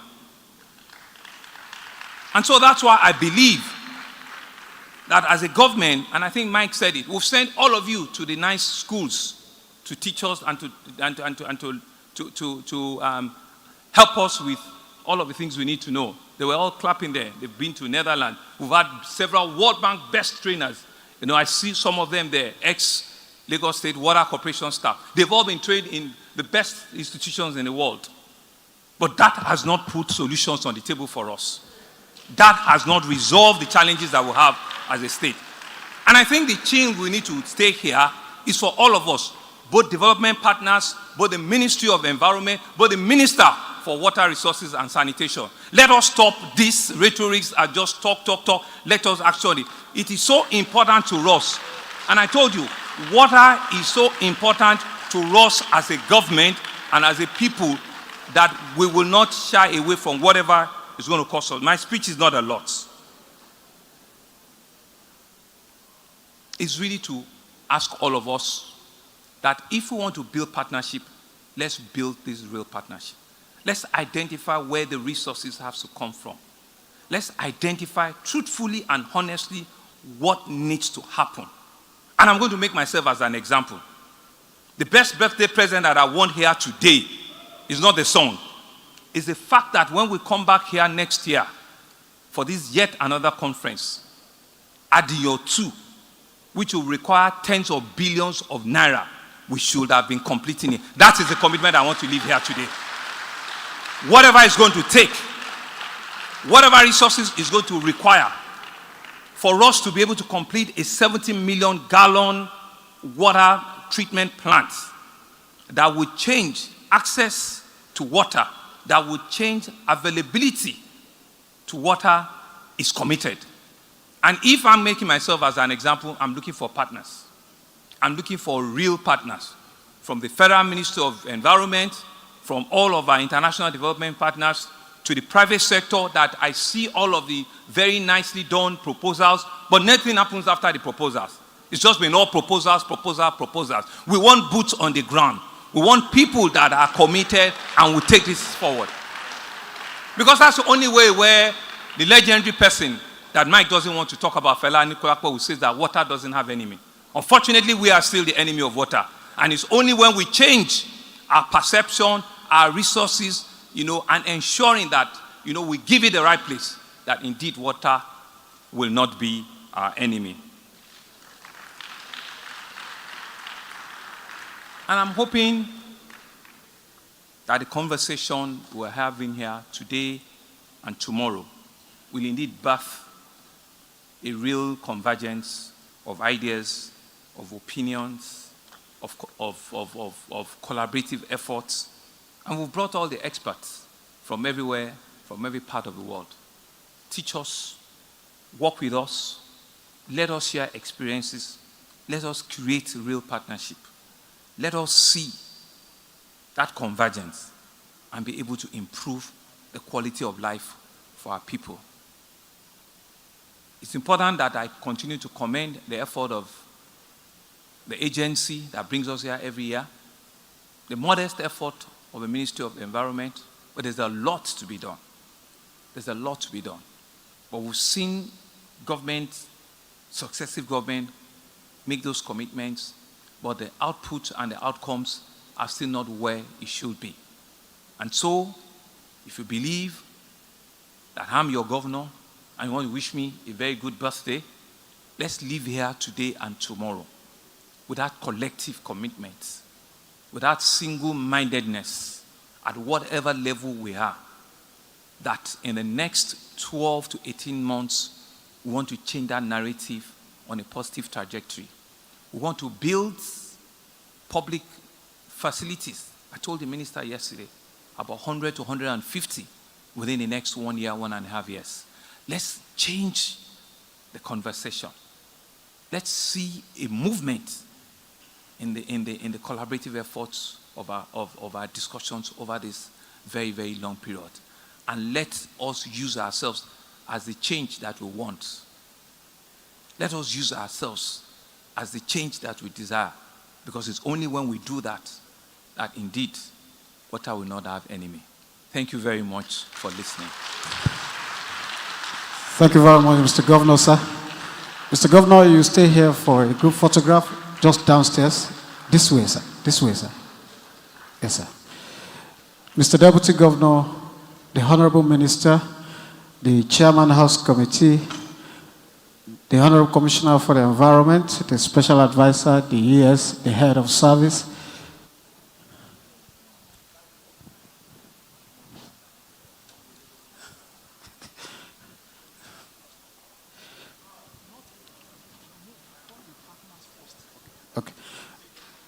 Okay, please, can we hold on? I would like to invite the Consular General and then the USAID Director.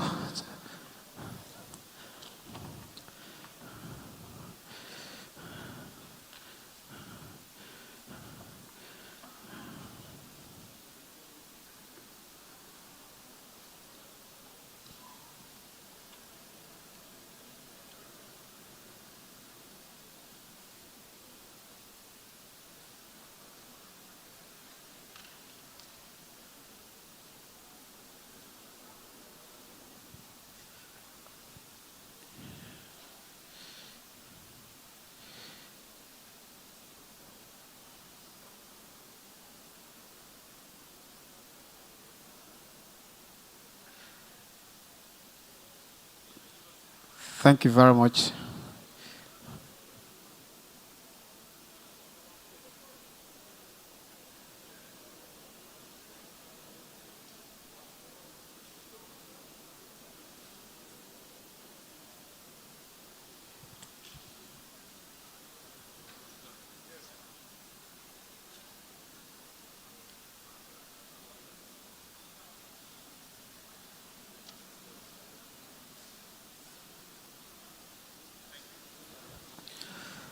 Thank you very much. Thank you very much.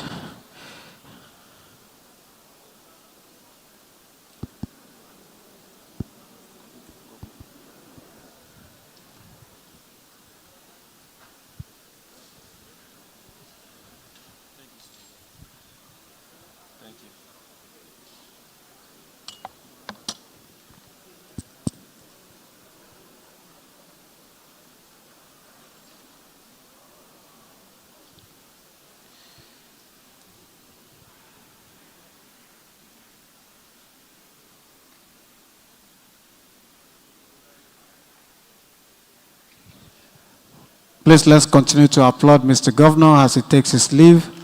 Thank you very much, sir.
Please, can we take our seats so that we can resume all other businesses as it concerns the program today?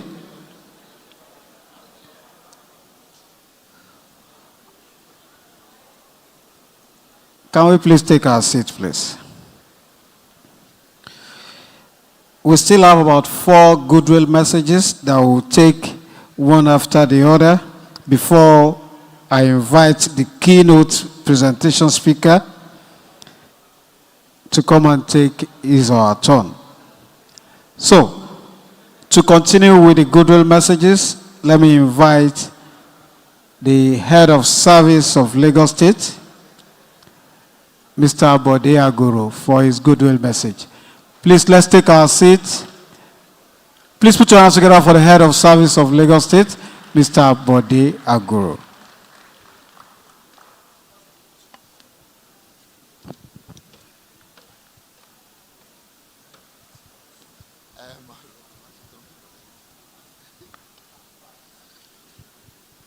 Mr. Governor, Mr. Babajide Olushola Sanwo-Olu, Mr. Deputy Governor, Dr. Kadri Obafemi Hamzat,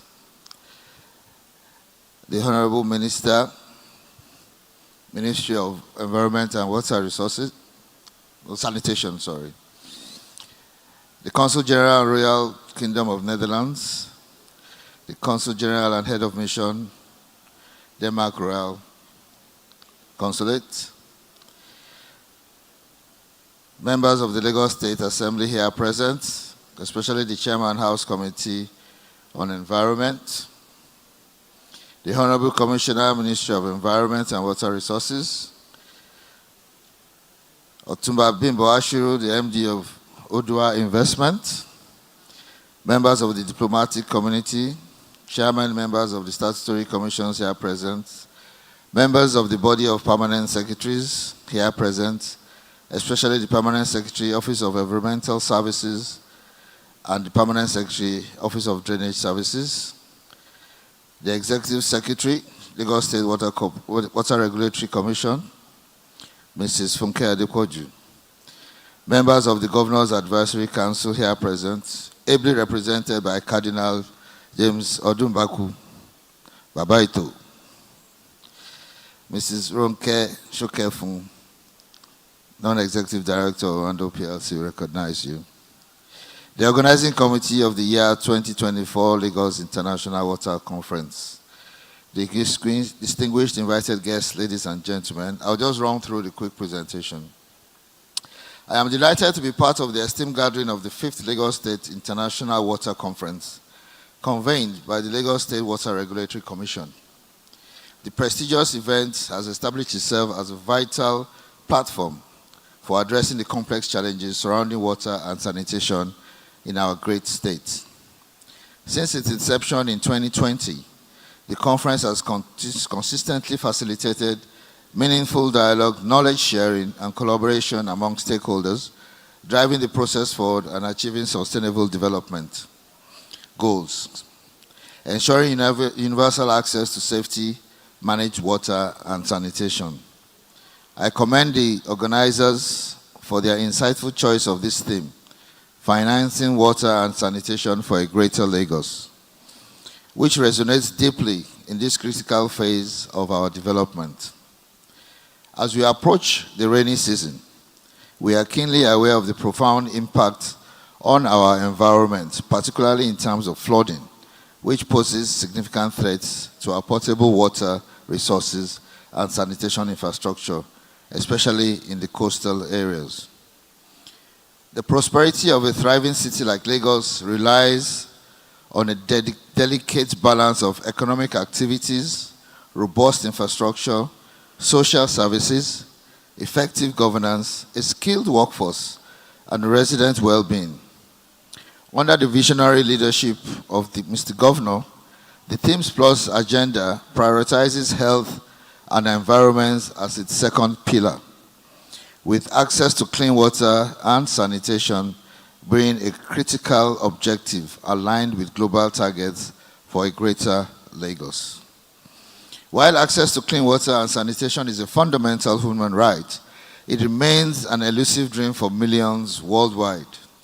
As of 2020, a staggering 2 billion people lacked access to safe drinking water, and 4.2 billion lacked adequate sanitation, highlighting the significant gaps in achieving sustainable development goals. This crisis has far-reaching consequences for health, well-being, productivity, leading to preventable deaths from waterborne diseases like cholera, diarrhea, and typhoid fever. This conference underscores the urgent need for collective action to ensure sustained progress in providing clean water and sanitation services.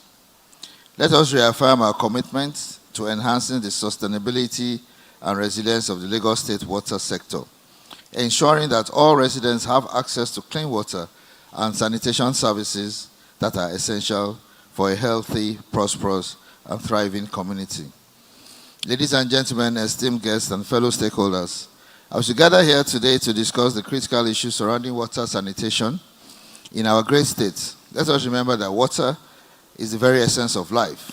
It is the foundation of our existence, and its management is crucial to our well-being and survival.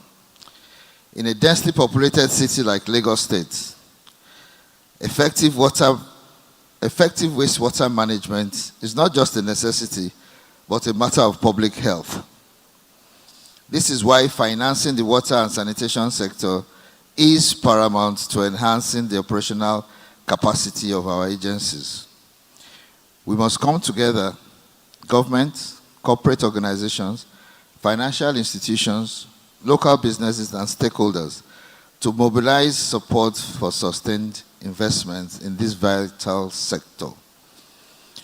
The restructuring of the Lagos State Water Corporation recently shows the government's commitment, and I applaud Mr. Governor for his steadfast and dogged support in the process of restructuring of Water Corporation, despite immense pressure from within and without. And we are resolute in shaping Lagos State Water Corporation and restructuring the Lagos State Water Corporation. The MD Water Corporation is here present, and he has a lot of work to do. But we are with you and will support you all the way. This conference, I must say, is an opportunity for us to join forces and explore innovative solutions to the challenges we face. Let us learn from the experts, share our experiences, and contribute to the dialogue. Let us work together to address the impacts of climate change on public health, particularly in relation to water and sanitation.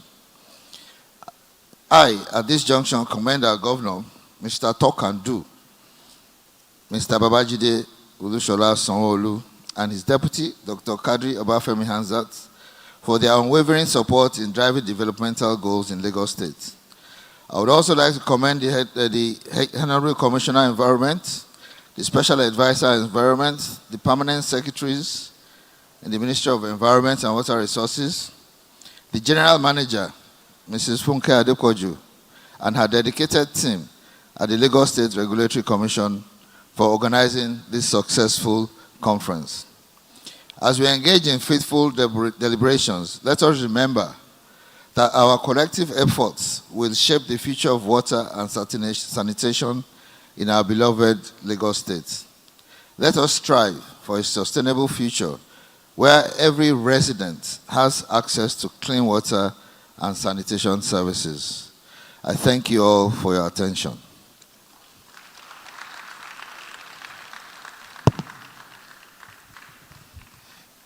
For the head of service of the fifth largest economy in Africa, please put your hands together for him. More than that, please.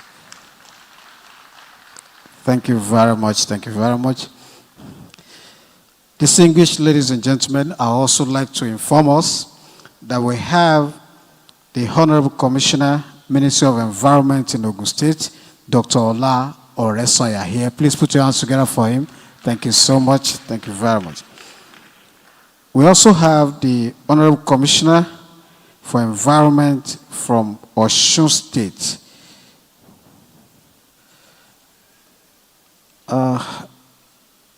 I think I don't have the name right now, but I know the Honorable Commissioner for Environment in Osun State is here. Please put your hands together for Honorable Commissioner, Minister of Environment and Water Resources in Osun State. When I get his name, I will introduce him again. Thank you so much. We appreciate you. We also have some of our local government chairmen here, particularly the chairman Ojodu Local Council Development Area, Mr. David Olusegun Odunbaku. Please, let's appreciate our grassroots leaders. The Honorable Commissioner for Water Resources and Environment in Osun State, Honorable Sunday Olufemi Oroni. Thank you very much. Thank you very much. We appreciate you, sir. Thank you so much. We'll be taking other goodwill messages in between our keynote presentation. But before we go into the presentations, let me invite Mr. Henry Agbonika to come and introduce the keynote speakers.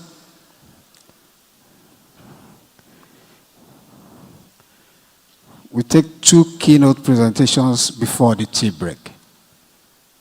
Thank you so much. Excellencies, my lords, spiritual and temporal, distinguished ladies and gentlemen, my name is Henry Anibe Agbonika, and it's my pleasure to introduce, all the way from Manila, the Philippines, Mr. Virgilio Rivera for his keynote. He'll be delivering a keynote entitled Transforming Water and Sanitation Services in Mega Cities, a deep dive into Metro Manila's experiences, insights, hurdles, and prospects. Please put your hands together once again for Mr. Virgilio as he comes up.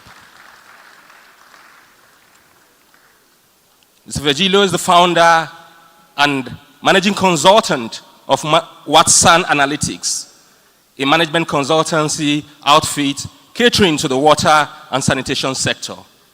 Mr. Manilo, all the way, please. Thank you. Virgilio Rivera Jr. is the founder and managing consultant of Watson Analytics, a management consulting firm catering to the water and sanitation sector. Presently, he advises the United Kingdom-based Container-Based Sanitation Alliance, the World Bank, and Global Water Intelligence. Mr. Rivera has also been a research speaker on public policy and regulation, public-private partnerships, and water utility management and economics for more than 27 years. He was recently engaged by the Global Water Intelligence and the Global Water Leaders Group as a regional champion and steering committee member.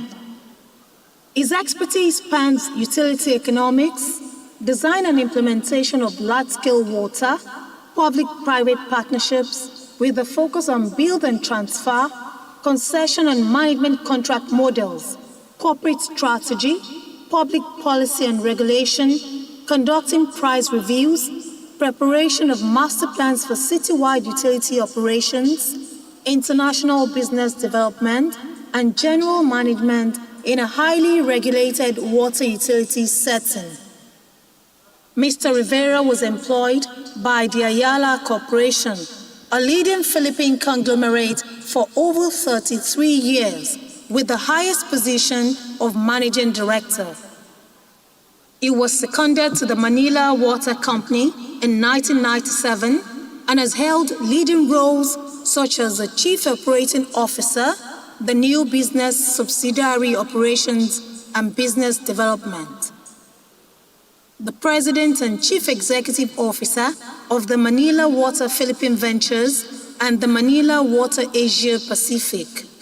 He was an independent director of the Toilet Board Coalition, a founding member of the Academy of Regulatory Professionals, and an adjunct professor at the Global Change Institute at the University of Queensland. He served as a board member and an active fellow of the International Water Association and member of the Sanitation and Water for All at its Advisory Council on Mutual Accountability Mechanism Program. In 2014, the Africa Development Bank published its book, Top Secrets, The Manila Water Story, an exercise in successful utility reform in the urban water sector. Good afternoon, everyone. First of all, I'd like to thank the state of Lagos for inviting me to this prestigious event. I was supposed to be here 2 years ago, but I found it compelling, really, based on the invitation of Ms. Funke to attend this session. I will go straight to the point, and my messages can be grouped into 1, leadership and governance. Number 2, to those people who are running the water utility right now in Lagos. Okay. First time for me to visit Lagos, so it reminded me the conditions that prevailed in Metro Manila in the early 1990s. Allow me to focus on the 3. First, in early 1990s, power outages and supply disruptions lasted 12 hours every day in the early 1990s. Number 2, telco services. There were 1 million landlines for 62 million Filipinos. It was a telco crisis. Also, in the middle of 1990s, in Metro Manila, then President Fidel Ramos saw a looming crisis because 65% of the water pumped into the distribution system get lost in terms of physical leaks and commercial losses. So let me first, on the role of political leadership and governance, that's the reason why the message of His Excellency Governor Sangulo resonated with me, being the leader of the state. How did then President Fidel Ramos, in the Philippine context, had only 1 fixed term of 6 years, but transformed the quality of power, telco, and water that transformed the lives of so many people? On the power crisis, he instituted the very first build, operate, transfer that we are now adopting in the Global South. That was early 1990s. In 24 months, 2 to 3 years, the 12-hour power outage was addressed through independent power producers. Okay? There was an estimate at that time for every 100 gigawatts of power translates to 1 hour of power outage. So at that time, the worst was we need more than 1,000 gigawatts of power supply. And he was able to address that. Number 2, on the telco crisis, he instituted the telecom deregulation law that allowed telco companies to introduce wireless technology in the Philippines. As we speak, there are 120 million Filipinos. How many mobile phones are there? More than 120 million mobile phones already in the Philippines. Third, which will be the focus of my discussion this afternoon, is the looming water crisis in 1995. What did the then President Ramos did? Implement the National Water Crisis Act that allowed him to transform and introduce reforms in the water sector. So please, the importance of political leadership through the enactment of enabling laws, the BOT law, the Telecom Deregulation Law, and the National Water Crisis Act laid the foundation for the reform to happen. That is the masterful political stroke of a visionary leader. I certainly hope it will also happen in Lagos State and the whole of Nigeria. Let me now focus on on the water sector in Metro Manila. Metro Manila, the current population is 20 million right now. There are 120 million Filipinos. So 15% of Filipinos live in Metro Manila. Very similar to Lagos State. It is near the coast, okay? And it is center of political power and hub, and also economic and financial activity. The challenge at that time in Metro Manila is it contributes more than 30% of the country's GDP. So you could just imagine, if you don't have a good water supply, telco services, and power services, then you won't make any difference there. So that is the importance of reforming in Metro Manila. The structure is very similar to the Lagos Water Authority in Metro Manila. It is handled by a Metropolitan Water Works and Sewerage System. However, the government at that time decided we need to invite private sector to make things happen in terms of service delivery. Through the advice of the International Finance Corporation, the World Bank, the Philippine government decided of all the PPP modalities, concession framework was the most important, okay? How does this concession framework differ from a typical management contract? The concession framework pushed all the responsibilities to the private sector in terms of financing, development, operation and maintenance, and master planning, and demand risk is absorbed by the concessionaires. So this concession agreement, what is now the result? From 63% system loss, it has gone down to 15%. The system loss saved during this period is equivalent to the installed capacity of Lagos Water Authority, which is more than 200 gallons per day. That's an enormous savings in terms of non-revenue water. How about served population? From 3 million, when we started 25 years ago, as we speak, served population is now 7.5 million, okay? In terms of investments, $2 billion were invested over 25-year period. Unprecedented in the water sector in the Philippines. The other concessionaire in charge of the West Zone also invested a similar amount, about $2 billion. So what made the investments happen?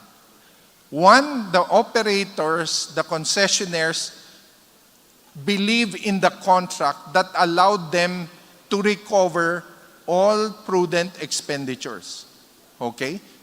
That's very, very important. Number two, the government instituted a regulatory office to monitor the performance of the concessionaires. And the third is the operators also performed and delivered service to the customers. Okay. So please note, those are the major achievements of water supply services in Metro Manila. So allow me to narrate what are the key insights that I can share from this presentation. One, political will and enabling framework provided the spark for the transformation of water services. And it all started by no less than President Ramos at that time. Number two, the concession framework was the appropriate model for Metro Manila. It was not management contract. It was not just a service contract. It was a concession agreement that addresses systemic and structural gaps in Metro Manila water services. System loss, procurement, investments, and debt service of government, which accumulated more than $1 billion of losses. Okay? Introduction of enabling frameworks enabled the Philippines to really attract more investments in the infrastructure sector, including water. And these succeeding statements that I will share will, I hope, resonate well with the Water Authority of Lagos. First, the cost and quality of service has gone up and will require more resources as you try to expand the services coverage here in Lagos from, let's say, 20 to 25% to universal coverage, similar to what we were able to achieve in Metro Manila. Transformation of service is anchored on the utility leadership, empowerment, decentralization, and a smart way of introducing technical services.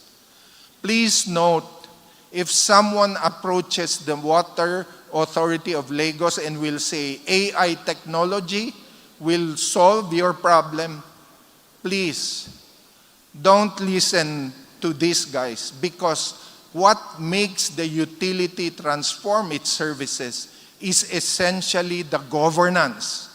The leadership is extremely important.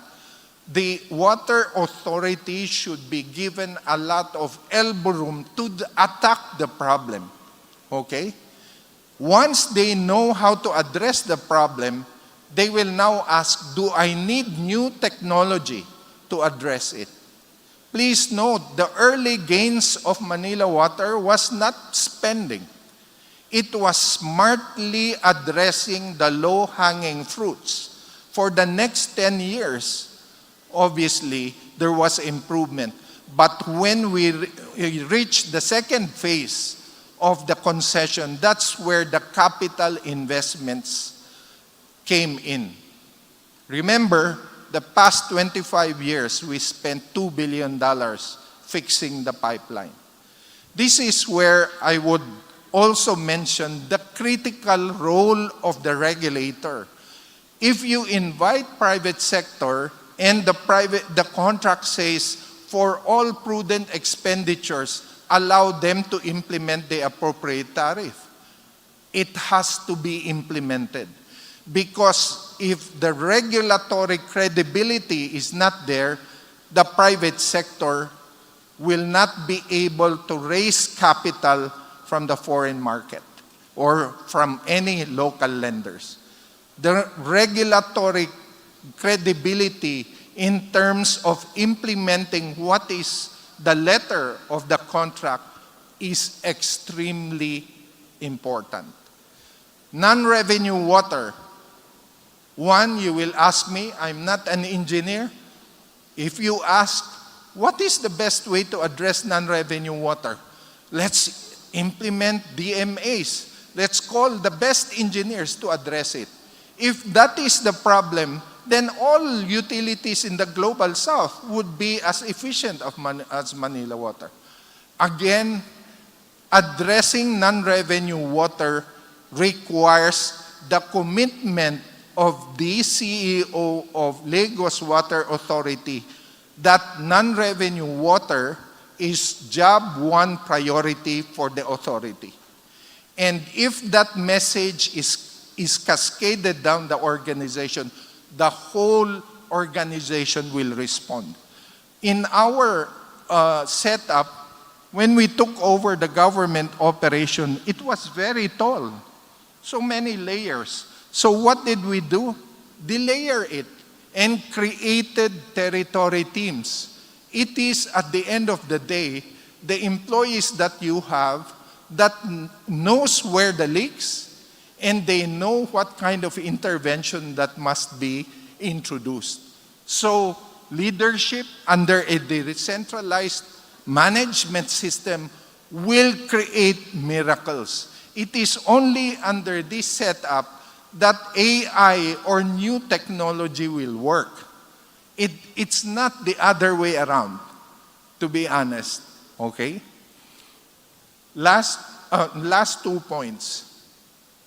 We viewed our contract as a social license to operate.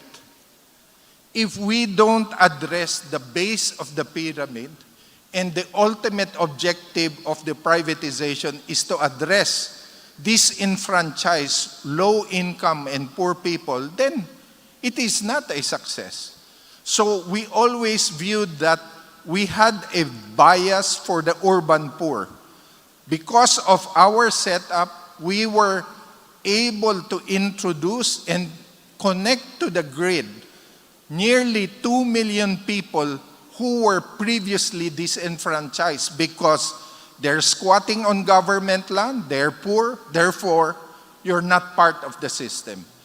If the privatization will not have a social license like that, then the sustainability of the contract and the whole privatization will be at risk.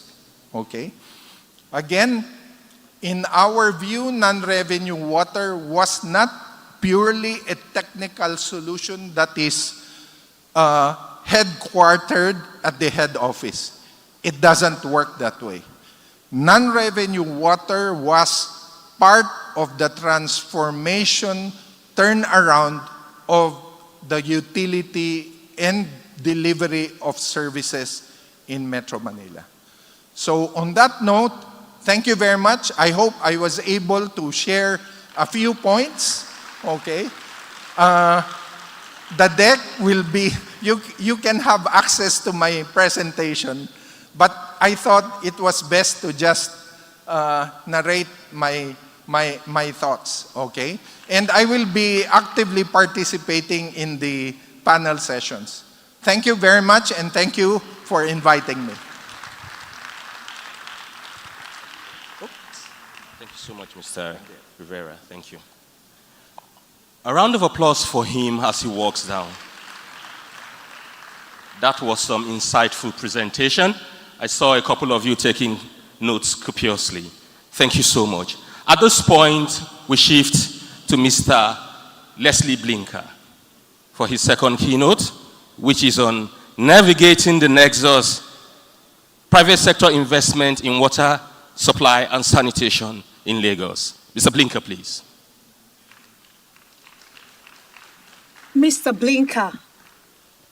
Mr. Blinker is a visionary executive with more than 33 years of international experience, which commenced in the UNESCO Paris, France in 1989, namely in the Water Science and Ecological Science Division, with a subsequent move to United Nations Environment Programme, Paris Office, Division of Technology, Industry and Economics, where he gained multinational and global experience.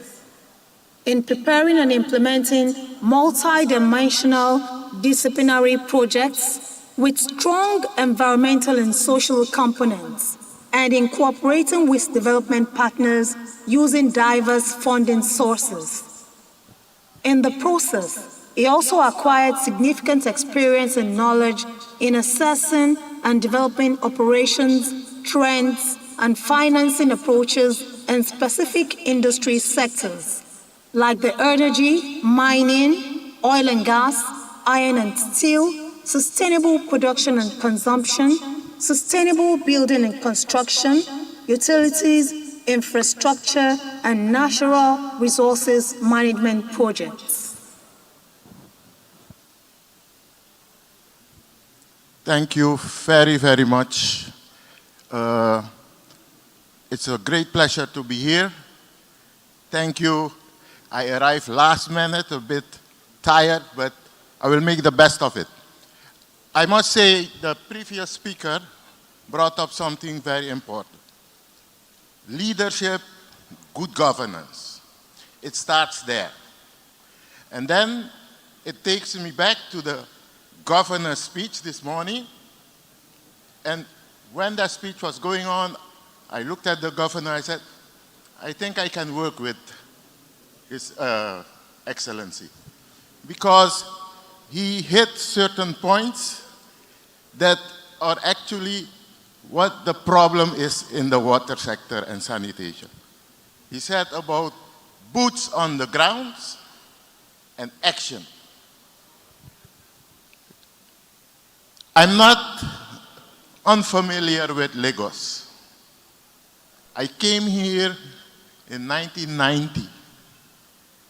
At that time, I was with UNESCO, so I put all the organizations I work with. I started with UNESCO. I did a lot of UNDP projects also, UNEP. EU projects, I did a lot of water projects here financed by the EU, European Commission. And now I'm the founder and chairman of Transinfra Corporation, which is a company I set up. And we're working mainly in the Latin America, Caribbean region, and in Africa. The reason why, next slide please. Let me start with 6 things that mentally strong people do. They move on. You know, I had my shares of experience here in Nigeria. It is very difficult when you want to do something. I did a lot of water projects, I said, and sometimes you get discouraged. Say, it's difficult. And that's why I said, the speech of the governor this morning, it's very positive. I feel good, I think we can do something, and I see financing, and because that's what we're here for, bringing financing to the water and sanitation for a greater Lagos. Without money, you can't do anything. And that is the key why I'm at this conference, to see how we can bring more money in the sector. We brought money under the EU projects, under the French projects, several of the development partners. And when the project is being implemented, you get discouraged because money is not there, this is not there. So we're looking for a sustainable way of doing things in this sector. So I come here with these skills and experience about people that want to push something through and look for the best. They stay happy, mentally strong people. They're kind, fair, unafraid to speak up. They are willing to take calculated risks, and I'm ready to do that for Lagos. And they celebrate other people's success. Don't forget, we have a LIWAC 1, LIWAC 2, LIWAC 3, now it's LIWAC 5. We don't want to do LIWAC 6, 7, 8, what the governor said, and there is no difference. We have to see a success of what we're trying to do here. Build some water treatment plant, build some wastewater treatment plant, change the situation, okay? So these are some of the qualities I bring to the table as an investor and contractor. The reason why I say investor, because I have some financiers that are willing to put some money in Lagos Water. They expressed that to me, and this is one of the key reasons I want to sit and work with the Lagos Water Authority, with Madam Executive Secretary, to see what needs to be done in order to bring some of these private capital into Lagos, into Nigeria. Of course, you have the traditional funding sources, World Bank, IDB, other organizations, other banks, but we're looking into some innovative financing mechanism that can be sustainable. Next slide, please.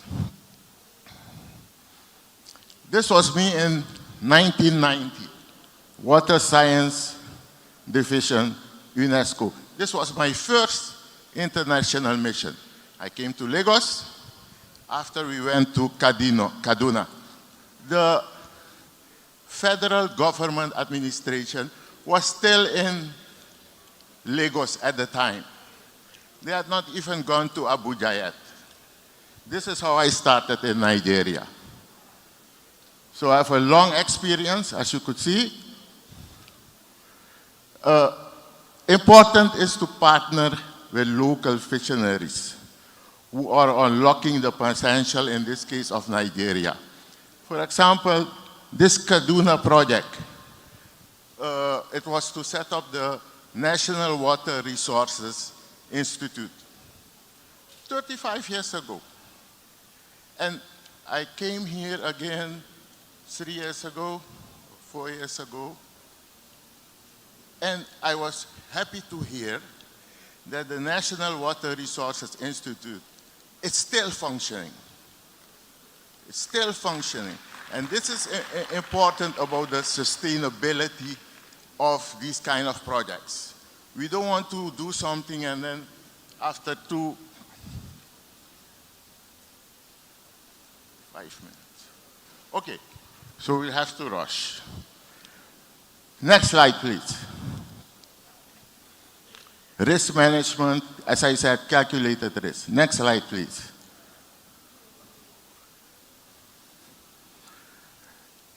Celebration of success. In fact, LIWAC 5 is a celebration of the success of the previous LIWAC 1, 2, 3, 4. And next year, we'll have LIWAC 6, and we will celebrate again. And we are not looking at what went wrong or what thing. We celebrate and we move on. Next slide. This is my company's background.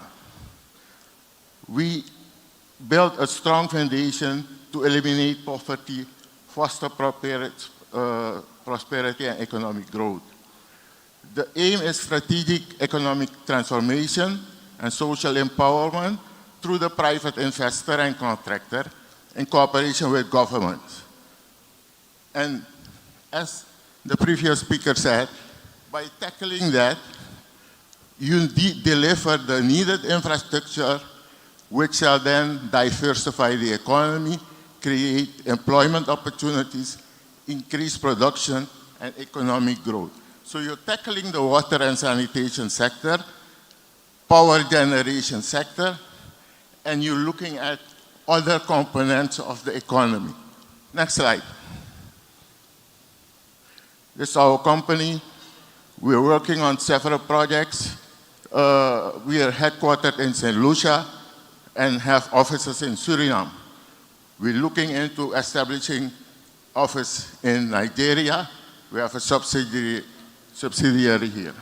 Next. Okay, so we have an investor component and a contractor component. And our model, you work with the build, operate, transfer, as the previous speaker said. But these models are evolving. Today we're looking into a more integrated financial model.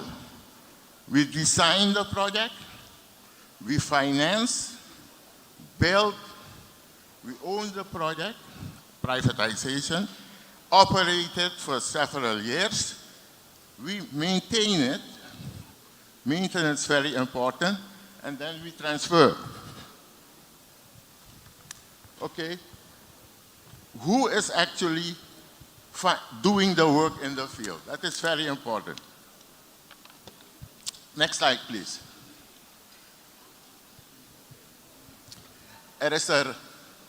No, previous one. Okay, there is a lot of money needed according to the Sustainable Development Goal to ensure availability and sustainable management of the water resources. The issue is, where is this money going to come from? Okay, they said water sanitation for all by 2030. We are in 2024. We haven't done half of it yet. Okay, so 2030 is around the corner. Where is all this money going to come from? Next slide. Most often, such projects are implemented through bank loans, 3P, public-private partnership, and various models of project finance. There is a commitment to opening serious sustainable channels for unlocking other sources of finance, okay? Today, for example, we have ready, willing, and able letters, commitments from financiers, private capital. I can give the source, it's from Saudi Arabia. For example, for 100 billion to do sustainable infrastructure projects. Big multi-billion-dollar projects.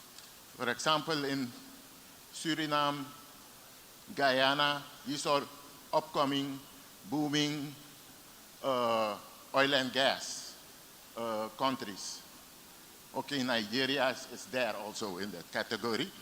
So they committed around 100 billion, say, build some sustainable development projects. So you're looking into not only building the infrastructure for the oil and gas, but you also have to build for housing for the people, water, sanitation, all that is included in this package. Next slide.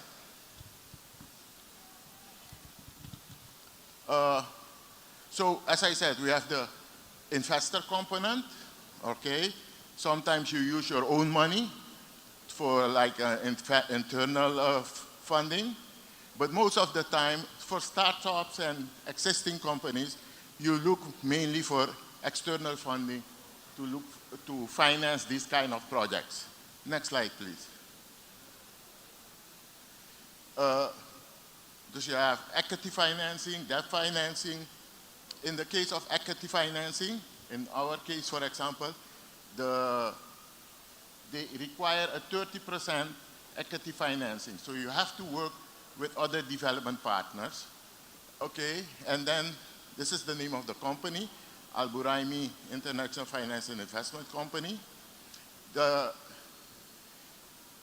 want around 30% equity financing. Now, in that case, we partner with Japanese who have the quality infrastructure investment mandate from the G7 and from, you could say, the OECD, okay? That's the rich club, as they call it. So the Japanese are one of the key partners there. So they've made some funding available also, not because they love the world so much, because they're also trying to promote Japanese companies to come up with new technologies and things in AI, you know, so that they can sponsor this kind of projects. Next slide, please. Okay, external funding is needed. We are attracting these kind of financing instruments and funding to carry out these projects in an innovative way. Next slide. Now, one of the particularities of Nigeria, as I said, I worked here for quite some time on the EU project, and I can give you practical examples. Okay, in a couple of states where I work, we know that we have Nigeria is around what? 220 million plus people, and you have Muslims and Christians, okay? That's the composition. We can't run away from that.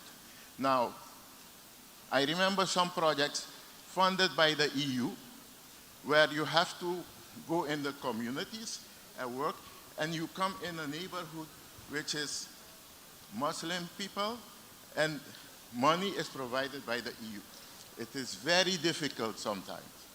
I'm sure some of you can agree with me on this. Very difficult sometimes, particularly, for example, I work in Plateau State, and there it is, these religious conflictual issues are very, very difficult to manage. So you would build a pipeline, goes from a Christian community, has to go into a Muslim community, and the pipeline will stop. Very difficult.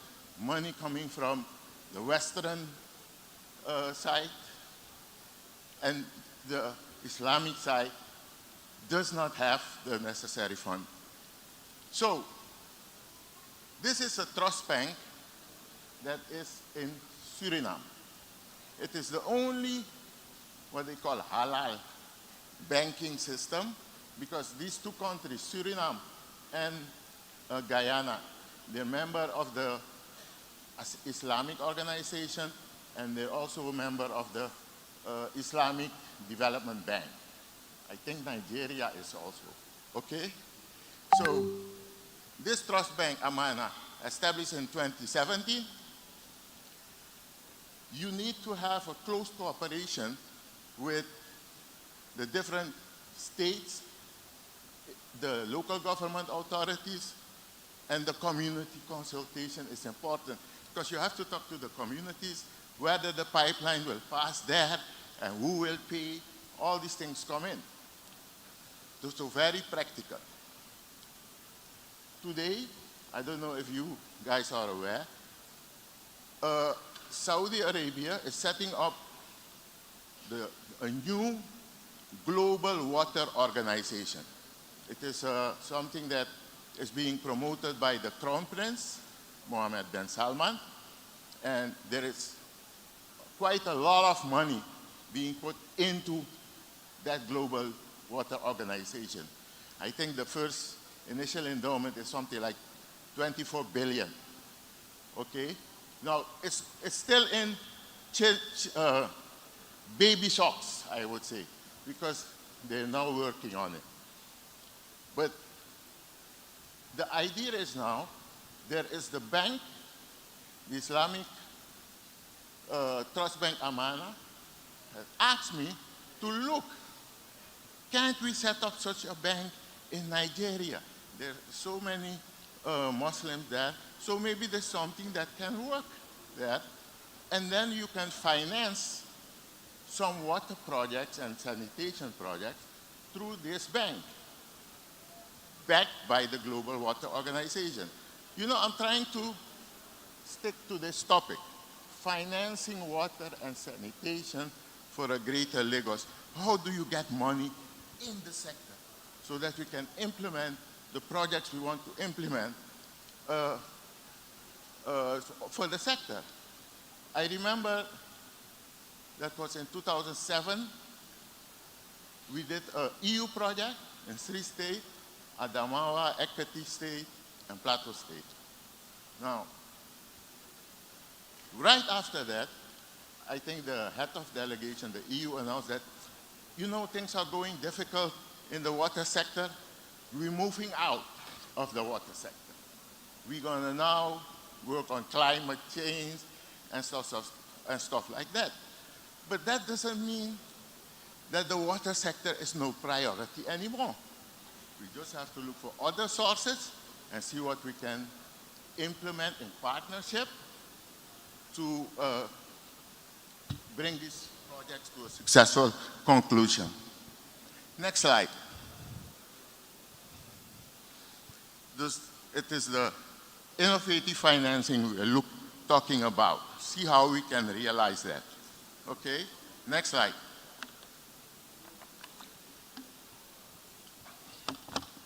A feasibility study is urgently needed because my financiers, those from Saudi Arabia, Once we were doing some project there, multi-billion dollar, a deep sea port, railway from Suriname, Guyana to Brazil, more than 5,000 kilometers.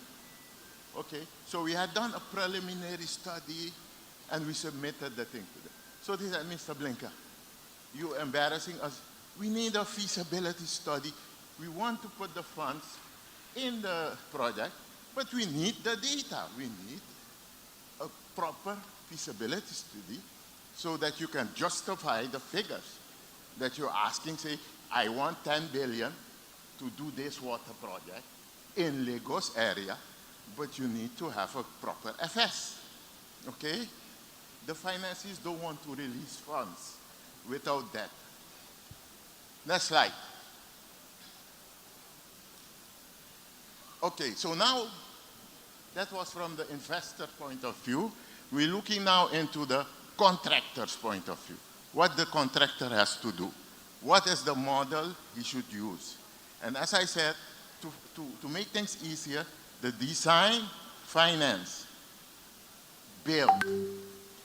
When you do this model, you design it, then you immediately start looking for money, finance, and then you go and build. Several times I see a lot of companies, also governments, they design, then they are looking into building.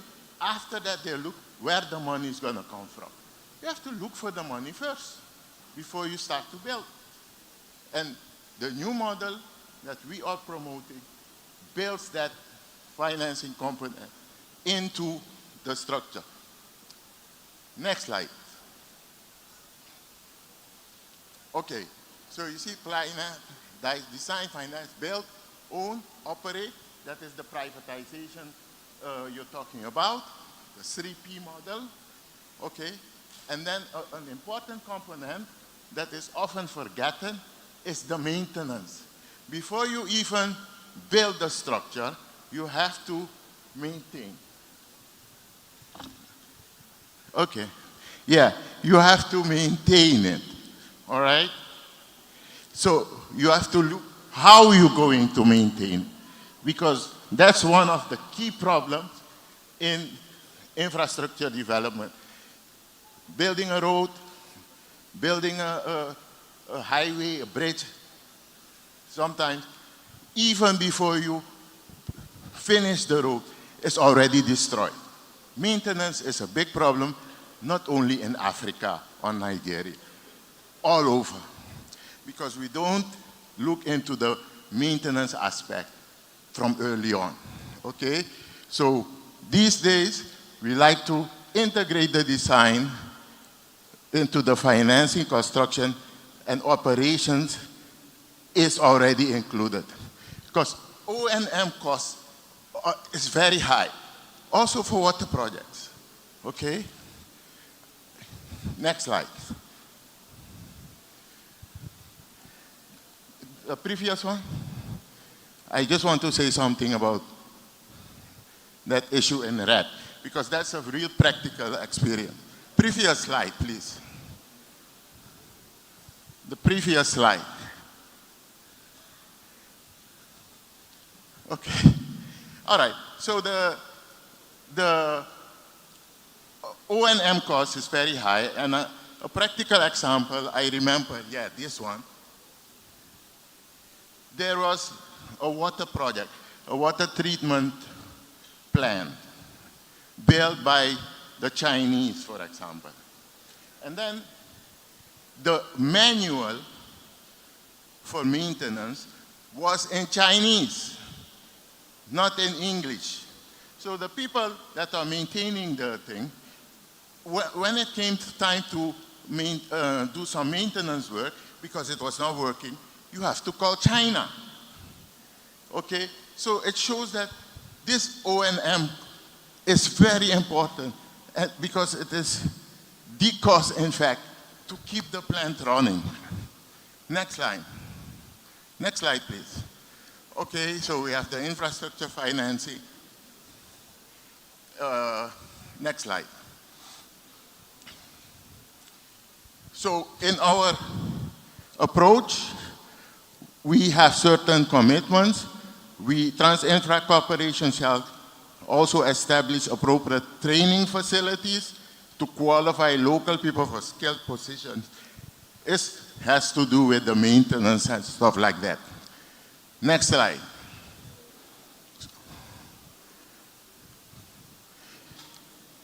A very important component which the previous speaker also brought forward.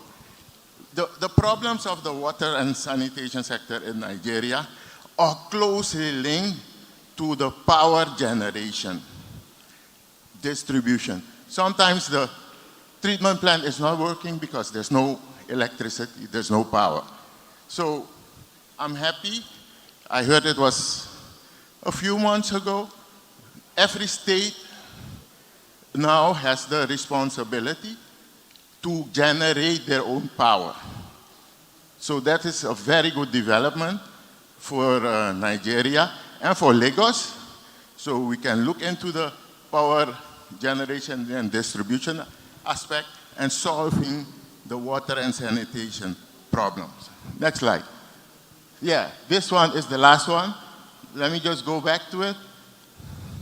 So we were ended there. You see, focus on sustainability.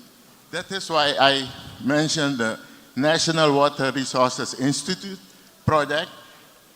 We did it in 1990, I think, and it's still operational. Okay? And that is, I think, something that we have to build in to the projects here, the sustainability aspect. Because we don't want to do all these capital investments, big projects, they cost a lot of money, and then there's no maintenance. It's a few months after it's broken, and we have to look into building another treatment plant. Sustainability aspect is very important, and it opens the door, as I said, power generation, for a wide range of other sectors that are necessary for Lagos. For example, we're looking into water sanitation. At the same time, we're looking into education, housing, agriculture, security, etc. I think this is my message to this conference, the innovative financing, and look into new things. Thank you very much.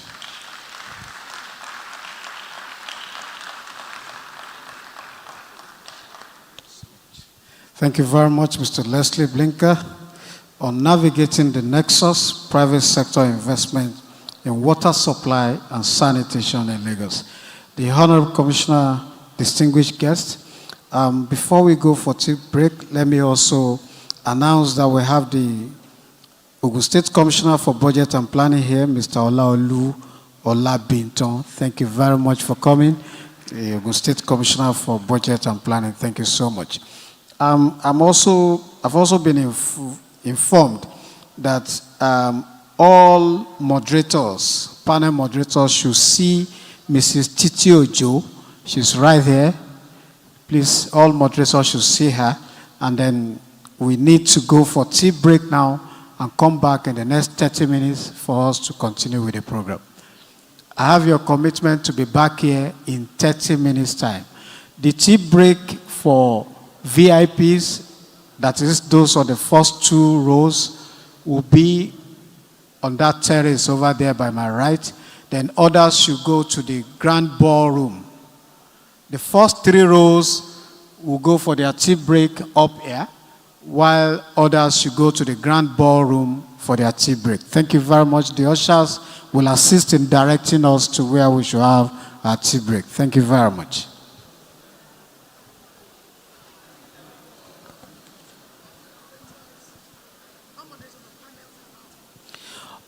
Once again, all moderators of panels and roundtable discussions should see Mrs. Titi Ojo right now.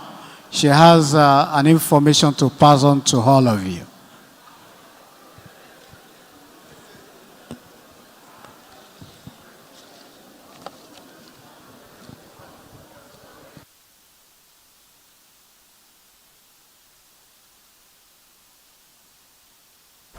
So you treat me like a modern slave, Mr. Jailer.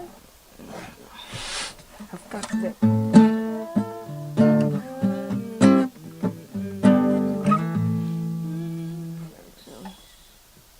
Our uniforms, you wear uniforms too.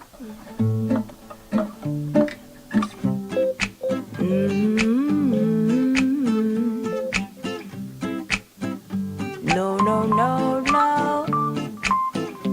Oh, yeah.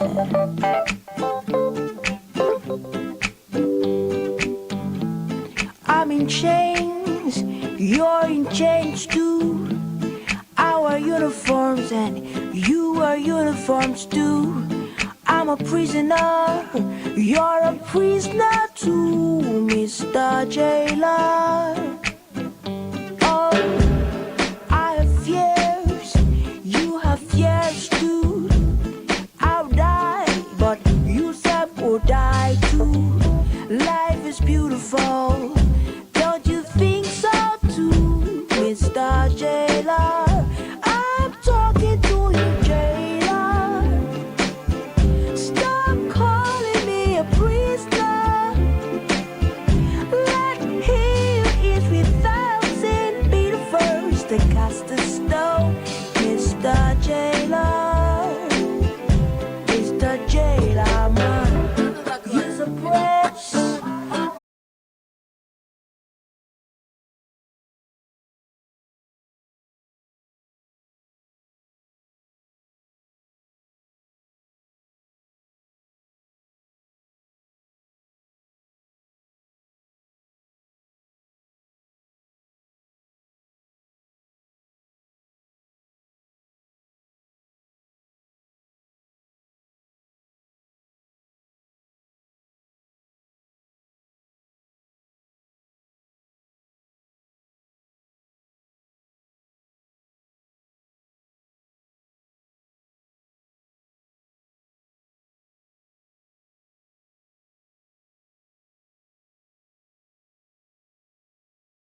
seats waiting down on the street, so hurry up, I have to go. Looking round, you see all the people making faces very cool. Carry me away, far from the circles that never breaks. Hey, hey, hey. Going home, where this road goes, I already know. Let's for one another, and they take you as their sister. Hey yo, hey yo,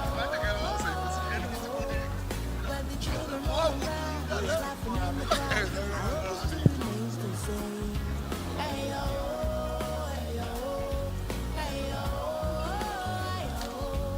And there's something in the song that makes you feel at home, and that's what's calling out. We are going into the plenary presentation right now.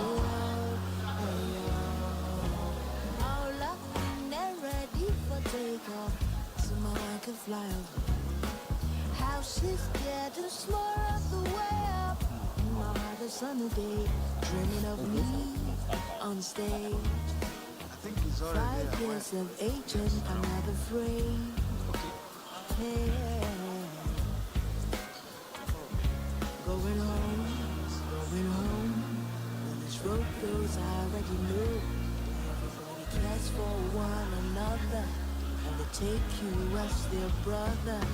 Hey yo, hey yo, hey yo, hey yo. Where the children run around, just laughing in the crowd. I hope it still remains the same. Hey yo, hey yo, hey yo, hey yo. Where there's something in the song that makes you feel at home, and that's what's calling out my name. Hey yo.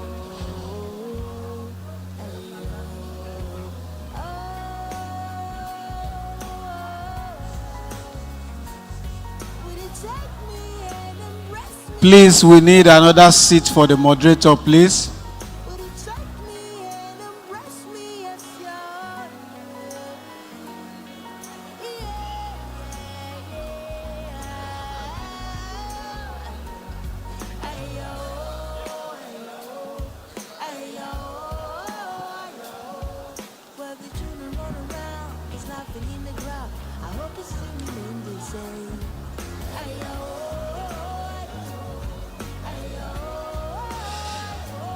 Please, can we have Professor James Akomu, the moderator of this panel session? The moderator of this plenary session, Professor James Akomu, please.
After my presentation, I go off the stage or I sit somewhere or...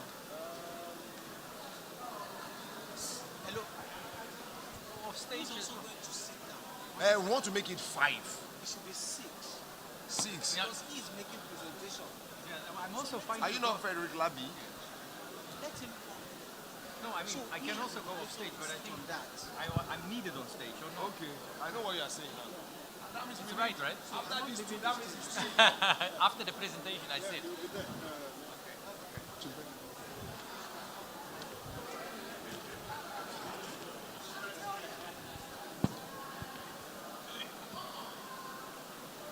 Let's start inviting them. We have another sitting. So before he finishes,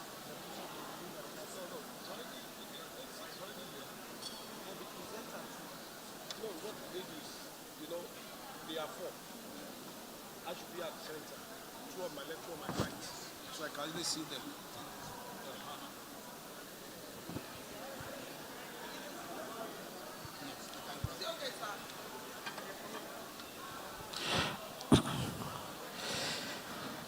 Distinguished ladies and gentlemen, once again, welcome to the plenary presentation for the 5th Lagos International Water Conference. The presentation will be done by Mr. Frederick Labi from Kenya, and this is about successful innovative financing model in the Kenyan context. But before I invite Mr. Labi, let me invite the panelists so that they will be seated. He will make his presentation, then they will put it to discussion with the moderator in charge. So, I would like to invite the Honorable Commissioner for Environment and Water Resources in Lagos State, Barrister Tokunbo Wahab. Please put your hands together for the Honorable Commissioner, please. Please, can we be seated? Can we be seated? The hall looks so... Can we all be seated, please? Next is the chairman, Odua Investment Group, Otumba Bimbo Ashiru. Please put your hands together for Otumba Ashiru, please.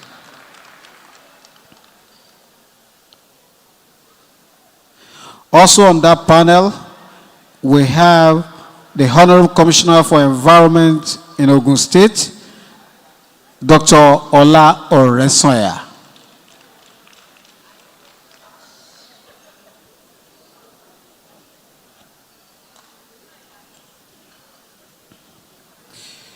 And of course, we have the Honorable Commissioner for Budget and Planning from Ogun State as well, Mr. Olaolu Olabinton. Please put your hands together for him.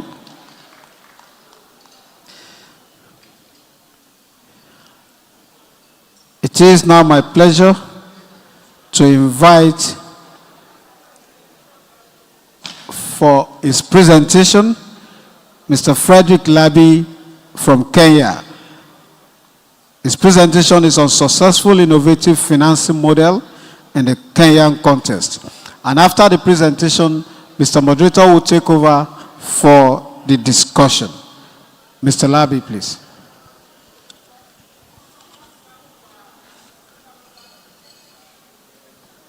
Please, let's appreciate Frederick Labi from Kenya, please.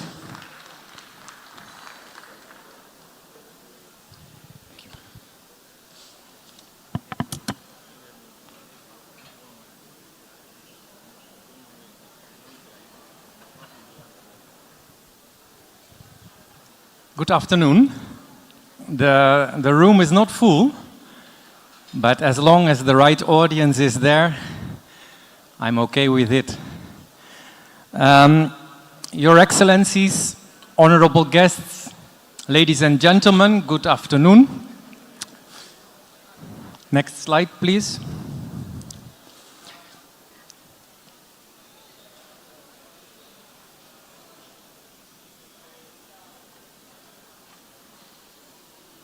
Next.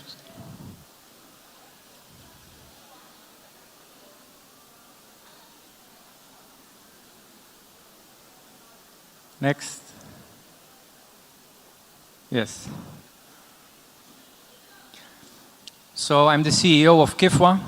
I'm as well the founder and CEO of Endelea Water and Infrastructure, which is a company engaged in water and infrastructure projects mainly in Kenya. KIFWA is an abbreviation for Kenya Innovative Finance Facility for Water, and it's a water climate impact fund. We set it up in 2017, and we are doing co-development of water climate initiatives in Kenya. And we do that across the whole water sector. So it includes wash projects, irrigation, drinking water, water transport, wastewater, even, for example, ferries around Mombasa Island, hydropower. As long as there is water involved, we are able to do those projects. KIFWA is donor funded by the government of the Netherlands, as I said, with 14 million. Next slide, please. And why has it been set up? The water challenges in Kenya are vast. I think that's the same for Nigeria to a certain extent. So I don't want to elaborate too much on all the issues around the water sector. What it's mainly about, what I want to talk about today, is that if you take public funding and the official development assistance, all that money together will not be enough to address all the water challenges on wastewater, drinking water, and irrigation. So there is a finance gap, as most of you are aware of. And the only way to solve that is to pull in the private sector. So that's also the reason why KIFWA has been set up. It has been set up to pull in the private sector. And what we do, we provide capital and expertise, technical, financial, and legal expertise to co-develop profitable, sustainable water climate projects. And I will get to the details a bit later. But that's most important what we do. And by doing that, we de-risk projects to a stage that they become bankable for the bigger financiers. So we attract financiers for the growth stage of projects. Next slide. One back.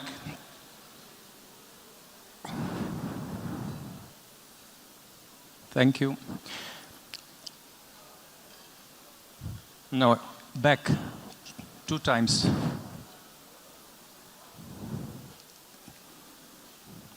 Yes. No, you're going the wrong way, I think. Go back. Yes, thank you. I've been asked to tell something about the Kenyan context of the water sector and the problems we are facing, although I believe, also what I heard this morning, that there are quite some similarities with Lagos and perhaps Nigeria as a whole. Profitable water projects are very capital intensive. It's a business of scale. So you need a lot of money to get a profitable project for the private sector. And there's lack of affordable finance. It's very difficult at all. It's already very difficult to borrow money, either from local or international banks. And even if you're able, the interest rates are crazily high. What's also the case in Kenya is that the water sector has a history of NGOs and grants. And I don't want to be disrespectful to grants, because I think they're needed, and they're for the good cause, but they created a situation in Kenya where, in general, people rely, let's say, on free money.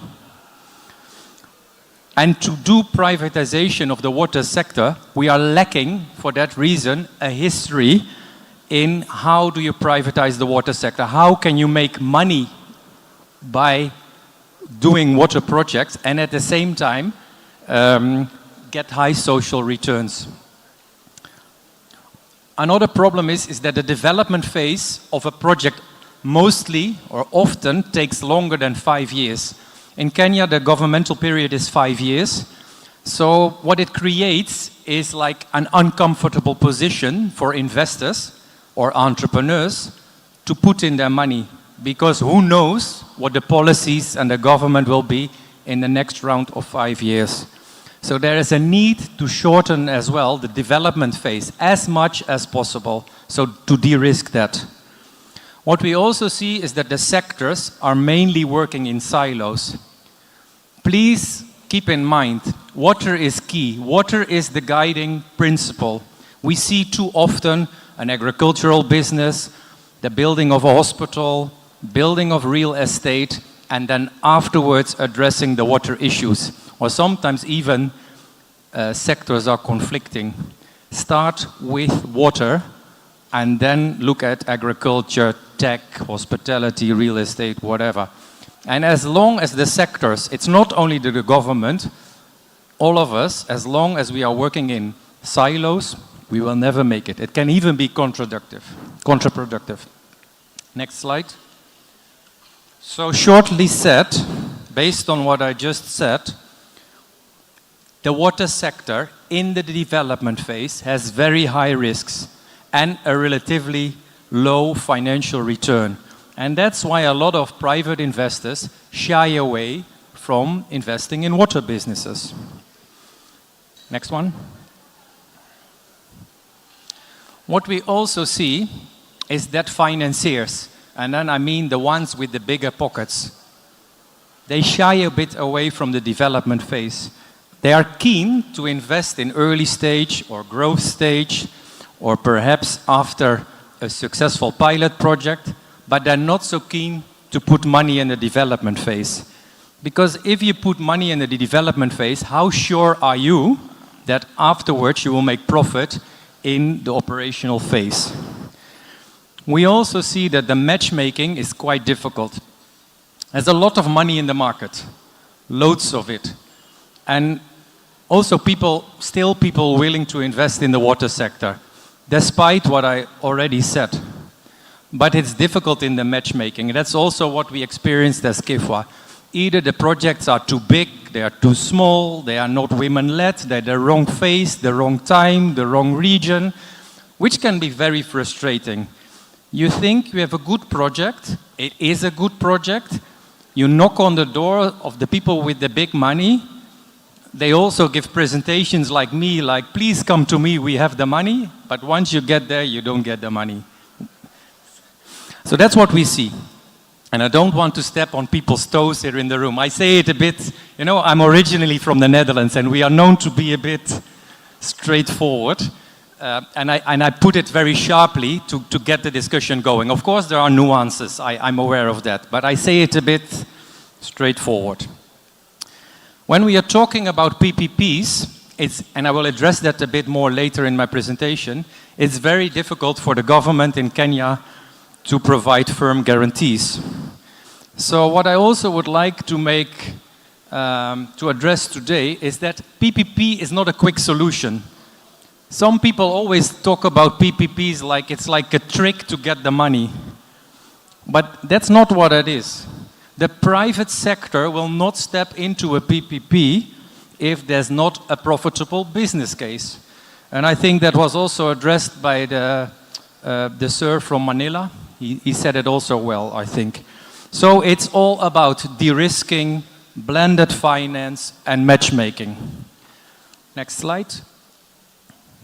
So what is KIFWA doing? We co-develop bankable projects. And there are not so many organizations doing like that. We are not a bank. We also don't act like bankers. We're also not just funders. We co-develop. And we take entrepreneurial risk, which is also different from a lot of other funds. When I did my introduction at the beginning, I said I'm the CEO of KIFWA, but I'm also the CEO of another company. Actually, I'm an entrepreneur. Entrepreneurs tend to take more risk, of course calculated risk, but risk. And what we see often in funds, that it's run by people who are more in the legal or the banking sector. KIFWA is an organization which is covering all. We have legal, financial, technical, and entrepreneurial. It's all covered. And we've seen that that is needed to really get the right projects to the table and to make them successful. If you just act like a banker, then you want to stay away from the risks. So that's also why we often see there's a lot of money in the market, but they're not so, in the end, not so keen to step into the project. So you also need a different mindset, and that's what we're trying to do with KIFWA. We do private projects. We don't do public projects, although we move now slowly to PPPs, and I will tell you a bit later on. Currently, we do projects of 2 million euros and above, which includes development stage and the CAPEX. And we invest a maximum of 500,000 euros. Next slide. You can't read it from far, I'm aware of that. But the idea is that in the middle, a bit yellowish box, and that's where we step in. So others should take care of a good PPP framework, effective resource planning and management, policies, legislation, all that stuff. But once that's done, KIFWA can step in to de-risk the project. Next slide. And we do that on a 50-50 base. And I always say, and again, I'm not against grants. I already said that before. But I always take the example of my teenage daughter. She has a phone, like I think so many of your children also have a phone. And I can pay for that phone. But I wanted her to pay for half of the phone. Because then you know, they take care of that phone. There might also be people here with already some older children. You're aware if they take your car or it's their own car. You know, so we want skin in the game. If there's no skin in the game, it will never work. What do we do? All kinds of financial instruments, loans, convertible loans, equity, name it. And we are patient. As I said, the development phase takes long. A lot of funds are not patient, especially if they're commercial. They want their money back quickly. In the development phase, you have to be patient. It takes time to get back your money. And in general, we do low interest rates, low premiums. Last point on this slide, quite important. We create pipeline for other funds. So as I said, there are not so many funds who are willing to invest in the development stage. You find more money for early and growth stage. So we create pipeline for those other funds. Next slide. So what kind of projects are we looking for? We are looking for projects where the due diligence on the entrepreneur is positive, where there's like a pre-feasibility or a like, which is also positive. And we want an entrepreneur with project and process management skills. And that's not always the case with an entrepreneur. We've also met entrepreneurs in Kenya who are all over the place. They see something there, tomorrow they see something there, and they're distracted. That's not what you want. Also, KIFWA's money is there, so you want them to be dedicated and focused on that business. And if you don't have project and process management skills, it will never work. So we're looking for the right entrepreneur. We're looking for projects which are scalable or reproducible. And okay, very logical, positive impact on water and climate, social, economic impact, of course. And as we said, we do co-developing. So it's not just funding, we co-develop. We walk hand in hand, but it's co-developing. What you also often see is that entrepreneurs, either they think like, okay, now I have the money, I run away and I can do it on my own. So there's lack of transparency, communication, etc. Or they're completely on the other side and they say, right, KIFWA is on board, let KIFWA do the heavy lifting. Doesn't work like that. 50-50, so we are co-developing. Next one. Our portfolio, currently we have invested 3.6 million USD in projects, and currently we have 9 projects running in the portfolio. But the value of the portfolio is 126 USD. And that's the interesting part, which is shown with that leverage. We multiply, so we catalyze by a factor of 35 or thereabout. We put in relatively small money to de-risk projects. So as you can see, the red line going down. And by de-risking the projects, we make the project bankable so that People with bigger pockets can put in the bigger amount of 126 million USD. We also have a pipeline of about 20 million USD. Let's say a promising pipeline. There are a few more, but it also takes time to get to the right project. So what we also learned through time, people knock on your door with good ideas, but it takes some time to convert it to a feasible business plan. And we do that also hand in hand on our own cost to get the right businesses. Next one.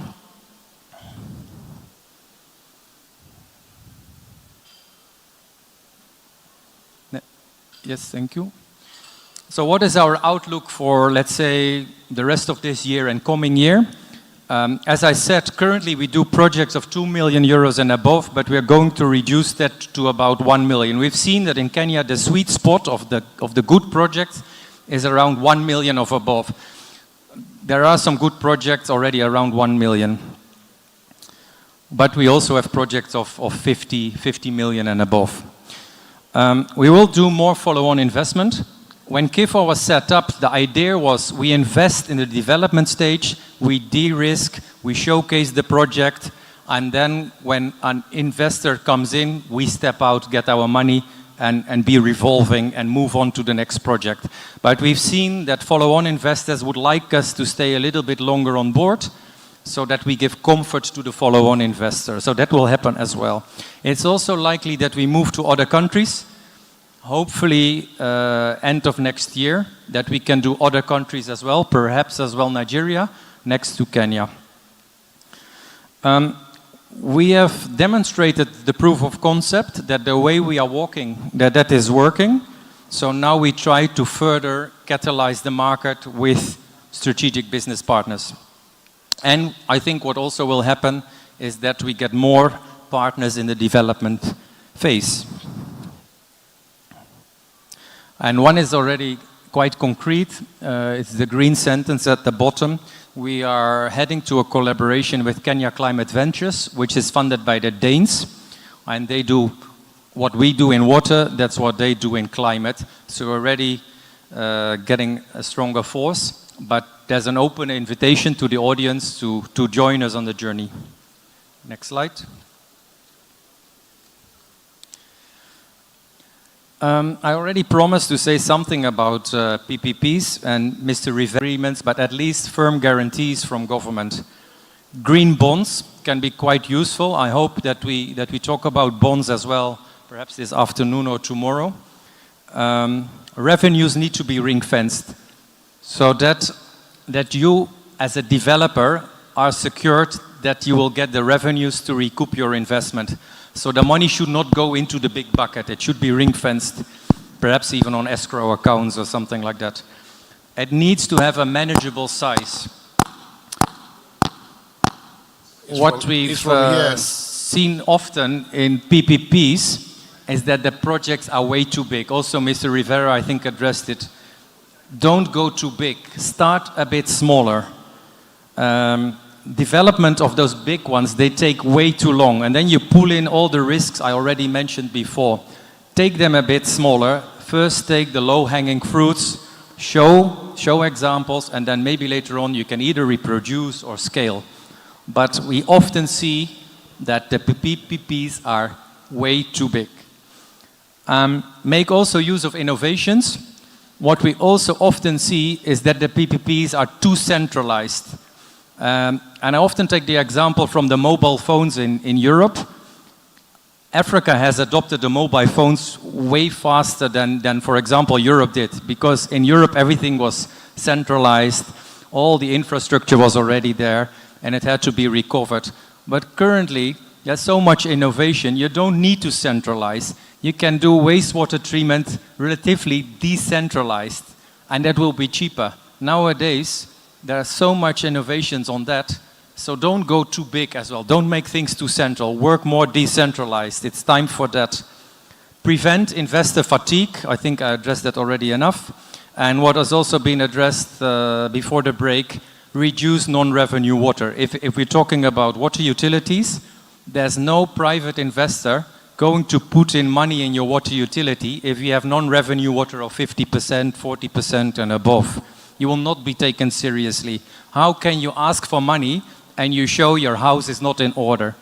And I think it has been addressed, so let me not elaborate too much on it. But non-revenue, if you're a water utility and you're looking for PPPs for private investors, pull up your socks and do something on a non-revenue water so that you will be taken seriously for other projects.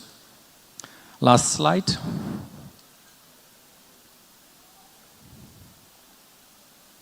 I think what we will also see, at least in Kenya, we see more and more combined approaches.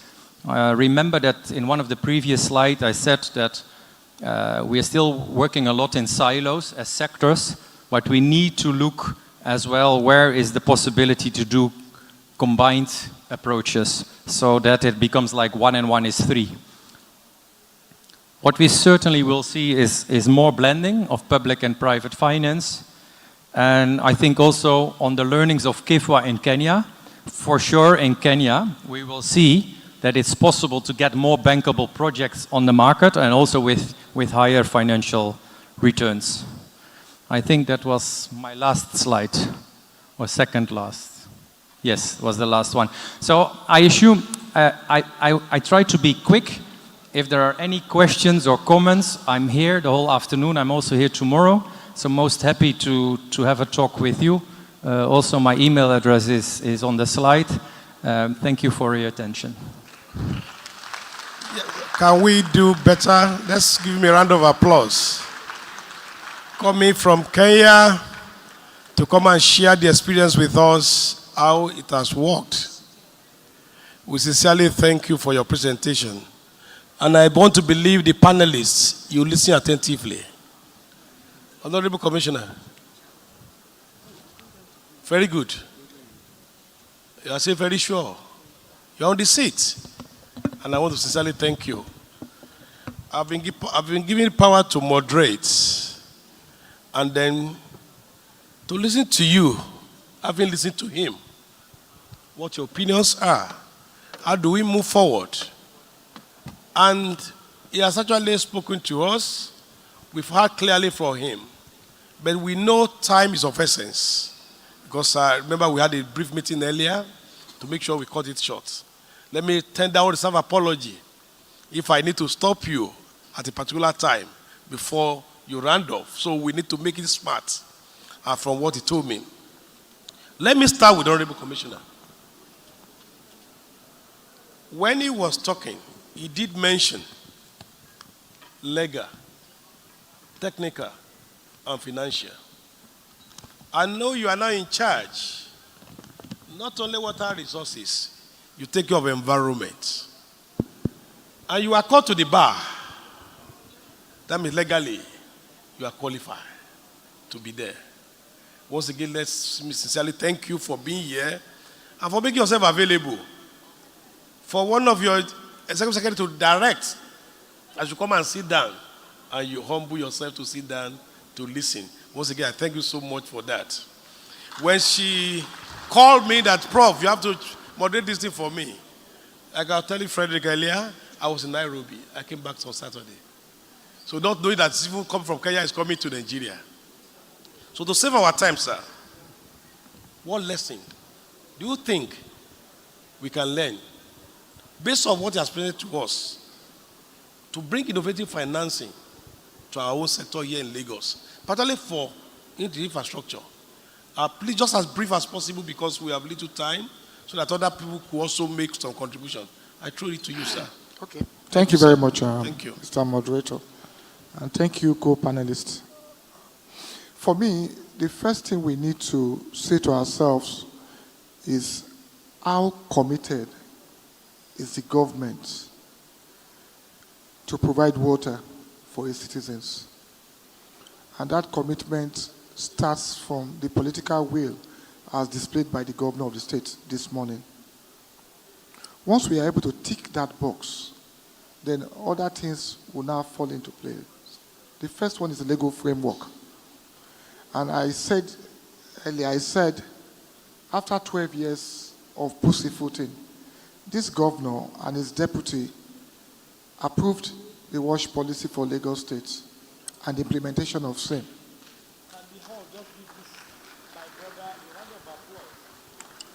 12 years, they got approval.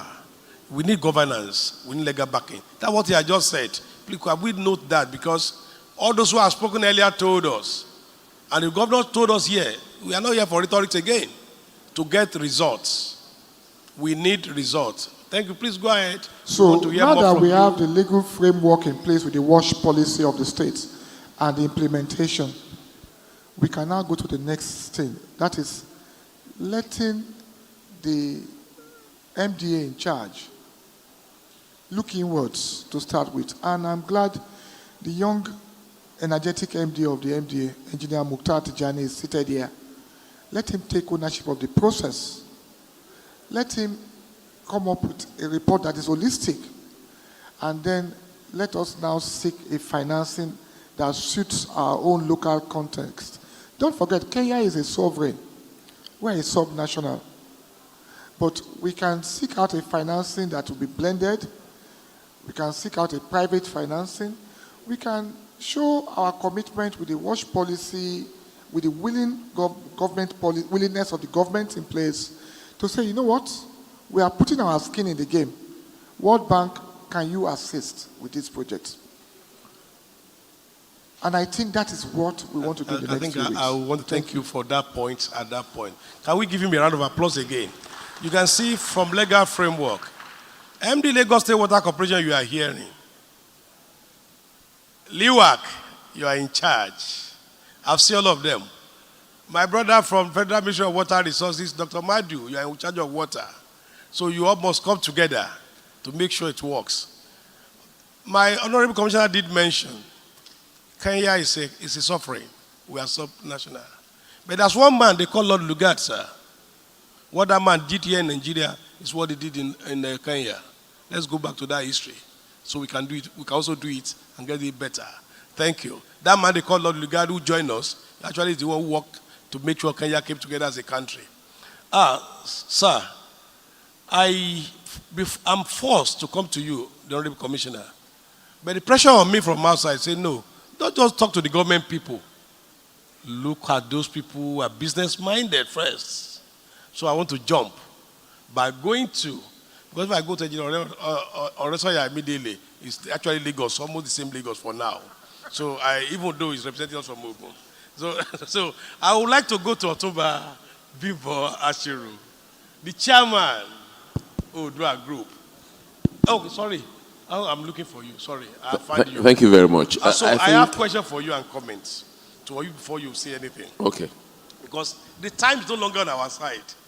Based on what you've heard from him, coupled with your own experience, sir, how can private sector, with good strategy, like he was telling us, we do with not less than 2 million, later we are not coming down above 1 million.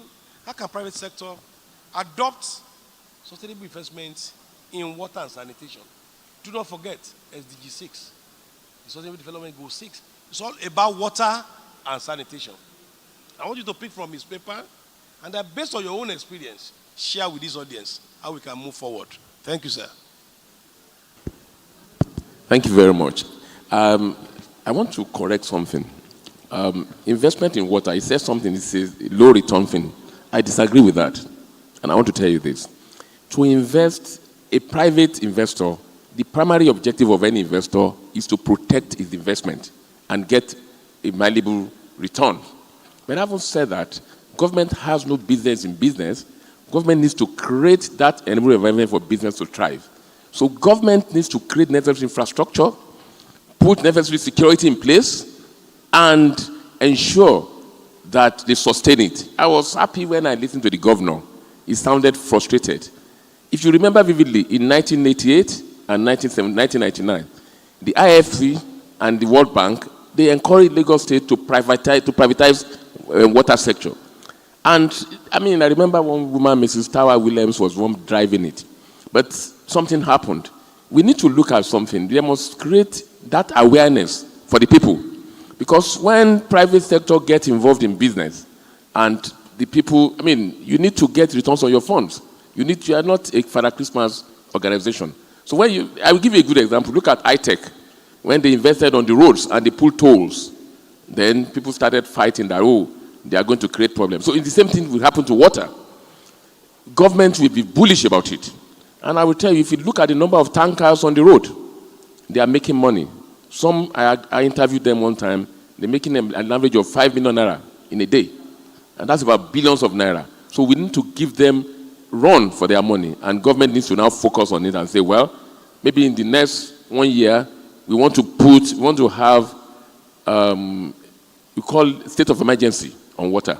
And strictly focus on it. Because I remember growing up as a young man, on the road, on streets of Lagos, you can open water, tap, and actually put your mouth and drink those water. But you cannot do that anymore because of the sanitation, because of the pollution. So we need to focus, and government must create that infrastructural structure to ensure, to support that. Or else, we are wasting our time. No private sector, I'm talking to you as a banker and somebody that has served in government. No private sector will invest its money in something that they are not going to get returns on their investment. So government must be bullish about it, they must be firm, and they must be able to ready to sort that one out. It's very important. Thank you so very much. I think you deserve an accolade for this. Indirectly, you have agreed, and I'm happy with the Honorable Commissioner who told us we are ready. We say we should bully as government. Just make sure, get it done. His Excellency came here. I want results. I want 12 months, maximum 18 months. I want the young water works to work. I want my people to feel water again. How many of us take tap water here again? He just gave us an example when he was growing up. I do the same. We just go to the tap and take water. So that with our hand. So God bless you, sir. The time is not on our side. My own brother. We are not managing any waste here now. We are interested in an environment that touches water. Because he's been a friend for ages, so I can relate without even looking at any question, and I know I can talk to him. My Oga Ola Oresoya, God has blessed us having you in the States. We know we have actually transported you to another state, which is your home state, to go and work for us and represent us. How, as Ogun State approach in financing for water and sanitation, how can this effort also be emulated, or we imbibe it from Lagos? Recall your years in Lagos. Please recall that you are once here. My dear brother, banker, businessman, entrepreneur, did mention pollution. Now we need water in Lagos. And we want it to be as simple as possible. I want you to share your experience based on the Ogun State approach. But because time is not there for me, can you now just tell us success? And that can be replicated in Lagos State. Thank you, sir. Thank you, Mr. Moderator. Well, let me take it from where Otumba Bimbo Ashiri stopped. And he made it clear that what happened. Lagos was on the pathway to privatizing water sector. The readiness to pay studies was carried out. Lagos was ready. Something happened. There was a break. There was a disconnect. Now, Ogun State has taken a cue to make sure that we don't run to that mistake. And the number one thing is that in Ogun State right now, we're building the baseline. The baseline is all about the market size and the possibility of the offtake. The risk instrument that will be the comfort for investors. So we started with data, with knowledge. In Ogun State, the first thing we did was to look at what is the demand, what is water demand for Ogun State. We found out that we extrapolate at about 100 liters per person per day for a population of 8 million people. I mean, it's straightforward. About 200 million gallons a day. Now, Ogun State is highly industrialized. The water demand, the commercial factor is there in Ogun State. put it at about 350 million gallons on daily basis. That's what Ogun State need. 350 million gallons extra, the demand level there. Right now, from that baseline, we know the size of the elephant we want to deal with. We have to break it into bits and pieces. The number one thing, the law that will guide us. Because the government is at the driving seat for water, whether it's going to be successful or not. Everybody has talked about political will. And if you're driving a political will without knowledge, you're only going on a mission without a vision. You will end up with a failure. So the real thing there is to have a clear vision and to have the sequence. Now, what we did in Ogun State is to look at the social water. The social water is attached to sanitation. What is the major output? The major output, if you have water everywhere and we have cholera, that's telling us that something is missing. Okay? And now, the key thing is that we need a situation where wash program will be meaningful. There will be sanitation. Water will support the sanitation thing. 16% of the water demand, is what you consume. What you consume is not what you demand on a daily basis. Majority of this water is used for flushing toilets and for washing and the rest of it. So 16% of this water, of the 350 million gallons that we demand in Ogun State, that gives you about 60 million gallons on a daily basis. What we meant on ground, we were producing less than 5 million gallons on a daily basis. So we knew we had to run through that until the KPIs were clearly defined. The Water Corporation GM is right here, and the KPI was clear for her. Look, you have to migrate. You have to move. Any money we are giving you, the calculation was at the rate of about 10 naira per liter. For every liter of water, we know it's going to cost 10 naira. So I'm glad we have the budget commissioner here. So we were able to budget appropriately for that. So our first target in Ogun State was to go for the social water, the water that will not bring the demand. But the general manager is quite innovative enough that, yes, as much as we are producing social water, we are also making sure that we recover part of the cost from the cost recoverable. So a reasonable percentage of the amount is being recovered from metering.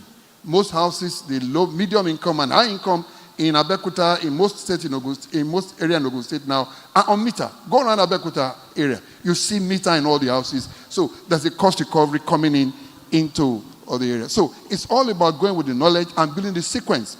The first phase of the social water, we are going to escalate that and move into commercial water, commercial services. All right. Right now, people are extracting and they are selling. Yeah. Okay, bottle it and sell it. We have all the industries in Ogun State right now. So, I will talk about that later when you ask me, but we are using the principle of cross-subsidy. Yeah. From those who are selling the shared resource, and they're making sure that whatever you make out there, we use it in supporting our social water scheme. And that money goes right into the IGR of the state. And those are basic innovative schemes that we are using. And we have a 10-year roadmap to achieve our 80% of the 350 million gallons water production. Thank you. Thank you so very much. You can see from the way, like if I will speak Yoruba, they will say, "Lai Wuwe," without looking at any book. He came out with a calculation. What's per capita per day for human being? For the industry, I know if I allow him to talk too much, he will go to irrigation, agriculture, because I know he does all those calculations. MD Ogun Water Supply or Water Corporation, where are thou? God bless you. Ajia, keep it up. MD Lagos State Water Corporation, where are thou? Where are thou? Hey, yeah. Dr. Tijani, you are doing well. We shall work together. We will succeed. Social water, commercial water. Those who are taking it from the ground, we will see what we do. We must stop cholera by force, by fire. Let me go to my dear brother. Yes, sir. When I see somebody with finance budgets, I'm not always comfortable. Because in our own parlance, speaking Yoruba now, apology for those who don't understand, that's what we call Nina Lowo. The other group they call Nini Lowo. Which one would you like to choose, colleagues and friends? Accountant is Nini Lowo. Honorable Commissioner and others are Nina Lowo. We want people to have the feel of government. Don't sit on this money or guys making money from social water, this water, it gets to you. Sir, let me turn to you here. I know you're in charge of budgets and planning. Before I become budget or appropriation, I saw some honorable member in the morning. They do packagings and repackagings, scope and rescoping. Can I hear from you? How do you ensure, as the man in charge of budget and planning, that water and sanitation actually has a good component in budget allocation? This question goes straight to you, but to my honorable commissioner too, please start thinking how you answer me on that one. Because it's one thing to do all this talk like the governor say. Tomorrow another year we come and say, oh, there's no fund for that one any longer. I'll change. So let's hear from him. How you are succeeding in doing it? Because my God, I just said, yes, we have it. We are doing it. It shows you are doing something. Lead that part of that secret. Can we have part of it? Thank you, sir. Thank you, moderator. Good afternoon, everybody. Well, you know, the first thing is that, yes, water is very important, but for us as budget and planning, we take the overall view of what we want to do. So for us, the start point really is the global envelope for the state. So we work we start with the medium-term expenditure framework. So we are interested first in the overall envelope based on the IGR, debt that we can get, grants that we believe we can access, and other types of financing that we believe we can get. The second level is that we will now do a sectoral allocation. That's why I said we take an overall view. So for us, we will then look at our envelope, global, and then look at the deficits we have and the overarching government policy and thrust of government. And then we do allocations into sectors. So we try our best, based on what we have, to allocate to water and sanitation.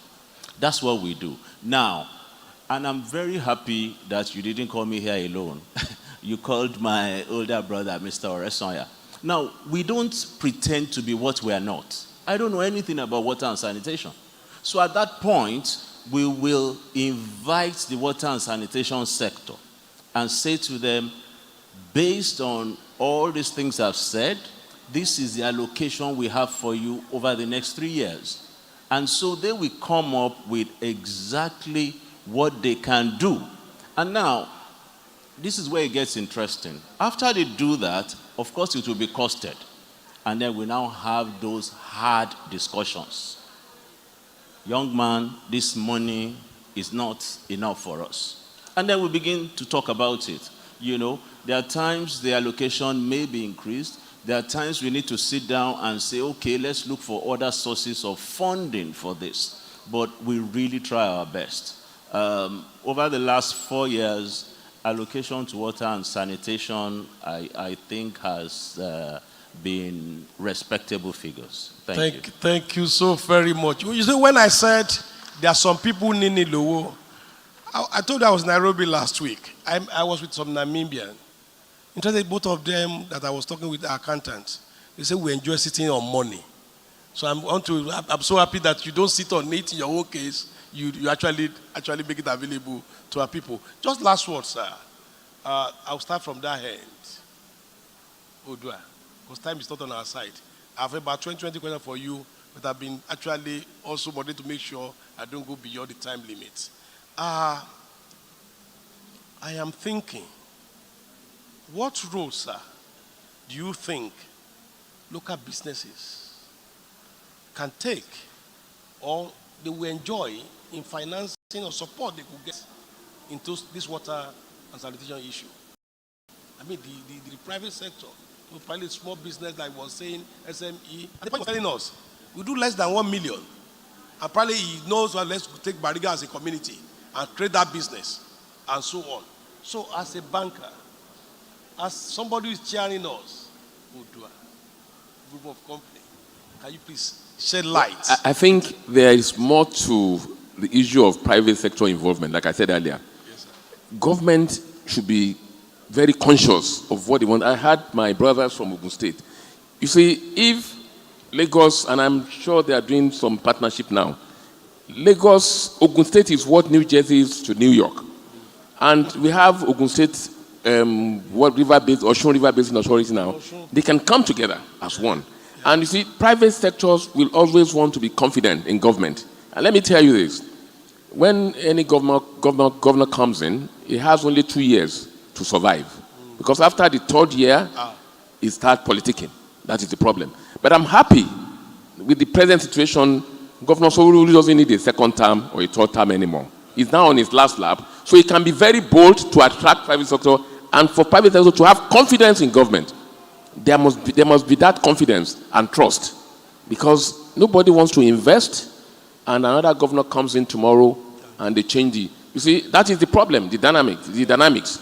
Because, and I'm happy that there's this trajectory in Lagos State that is a continuous thing. But Lagos State, like I was talking to him, we don't need somebody from Kenya to come and tell us a success story. I'll be honest with you.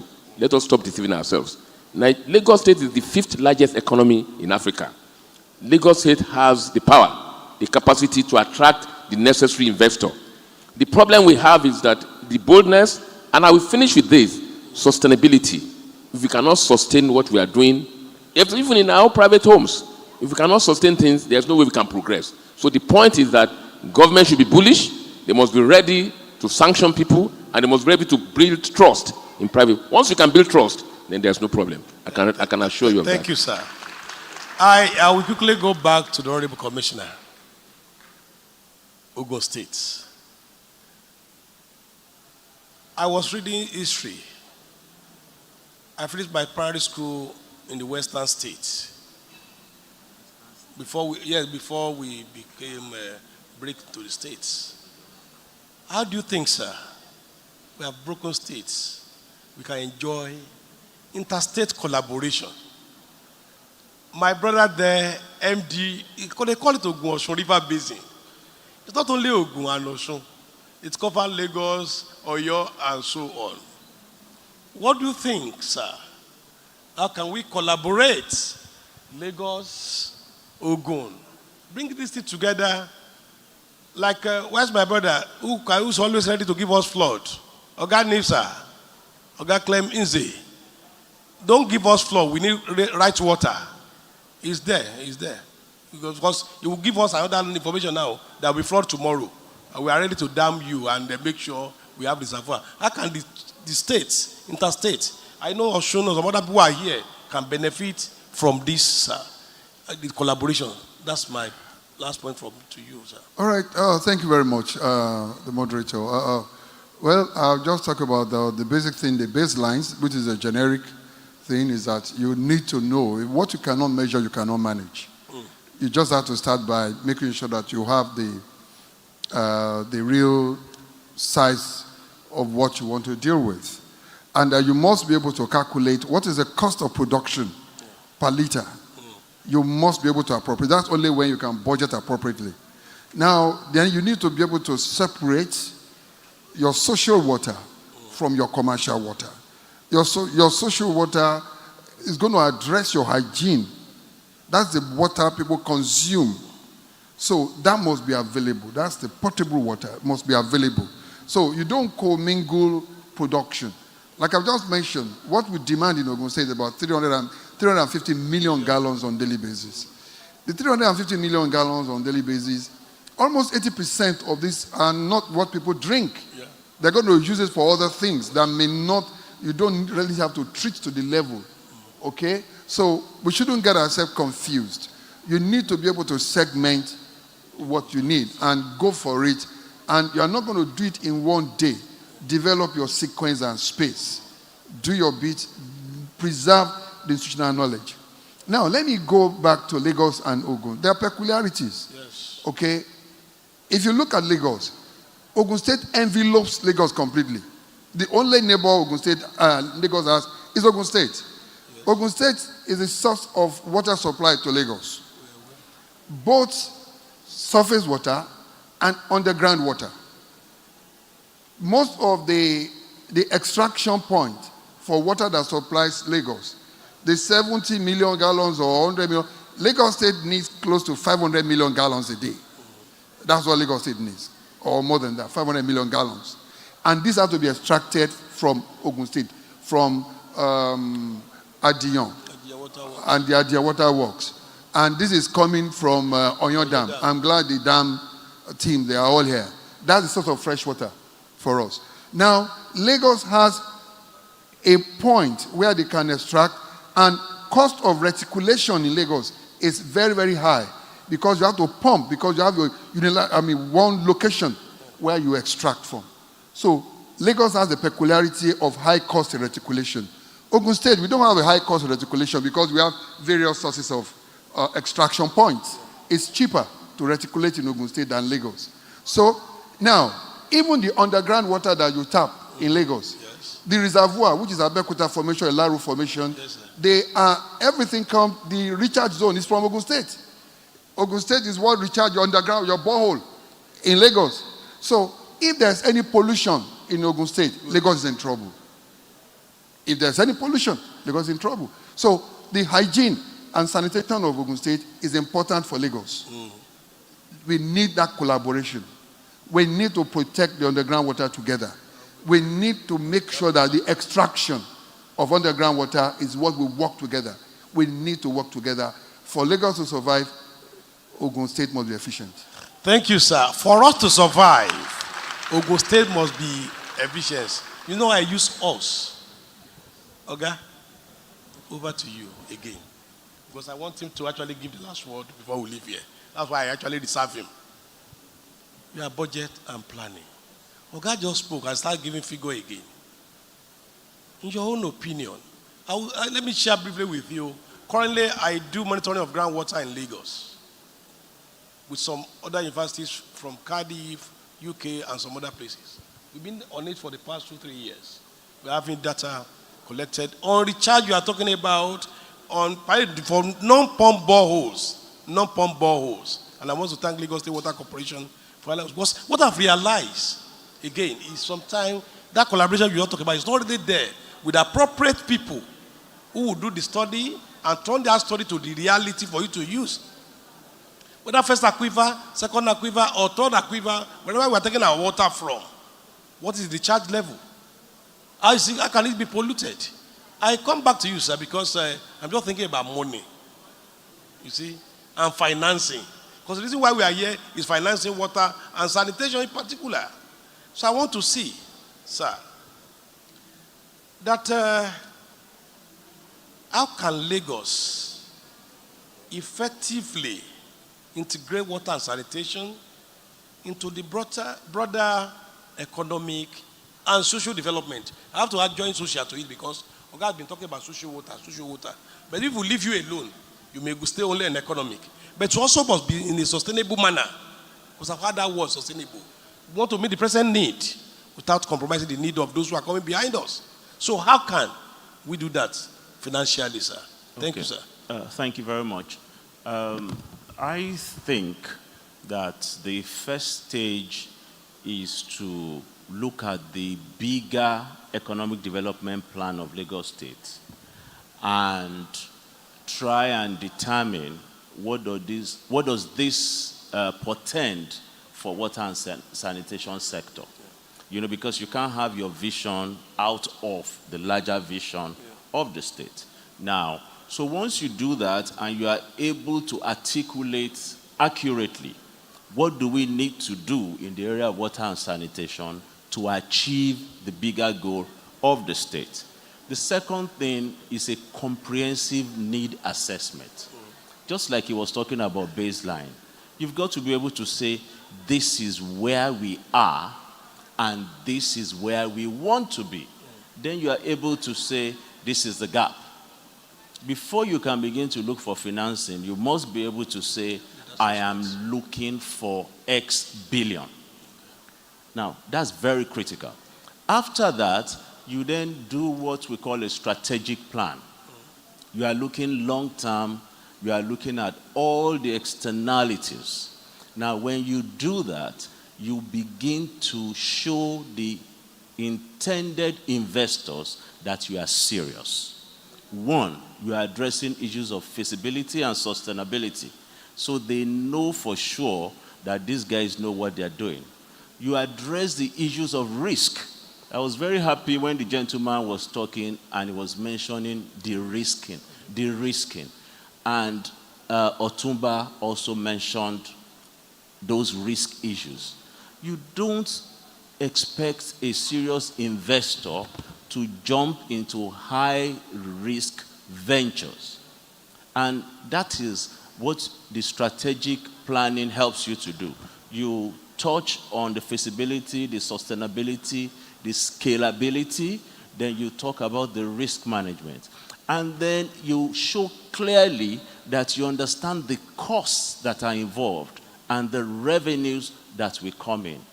You know, there are also issues around monitoring and evaluation to ensure that the impact will actually come, you know, into existence, the outcome and the impact. I believe that once we do that, we will be able to attract good finance. Thank you so very much, sir. Can we give him a round of applause? Let's make the hall a little bit warm. Sir, this is the last point because we need to take a bow. We started with legal, technical, and financial. How can we sustain this?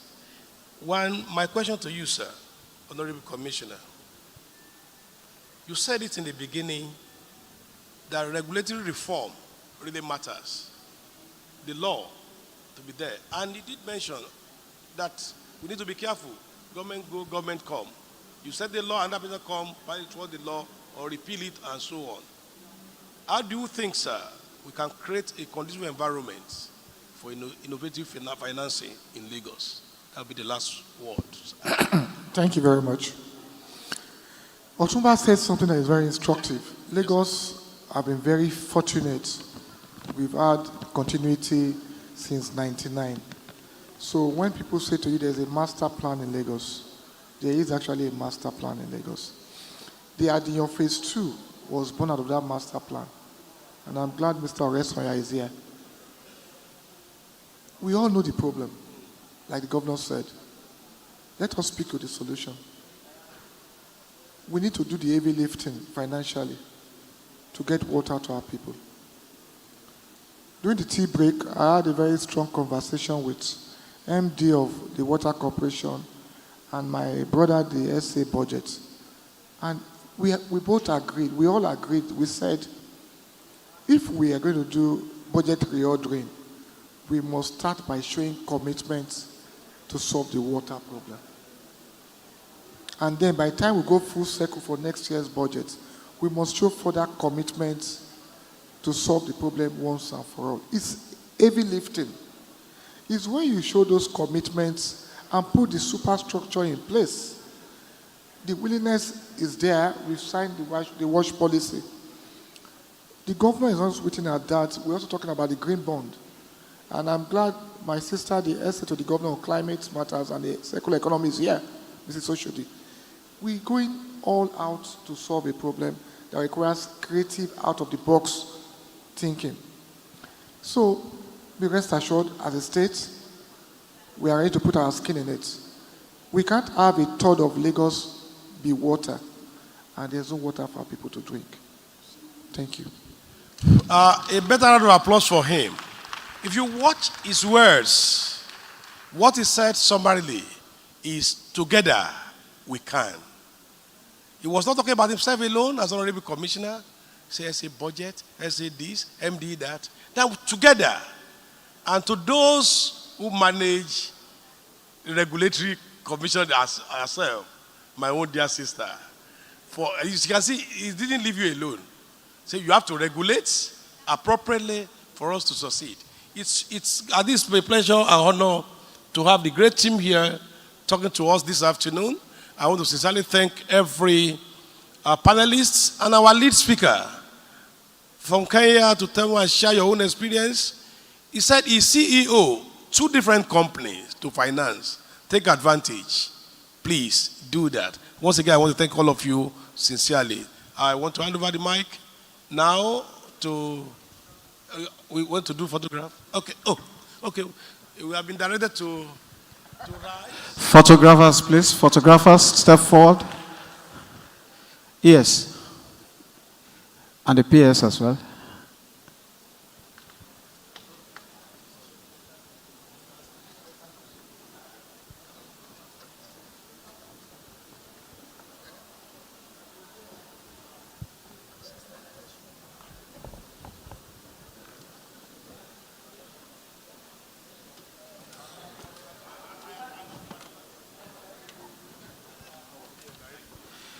Photographers.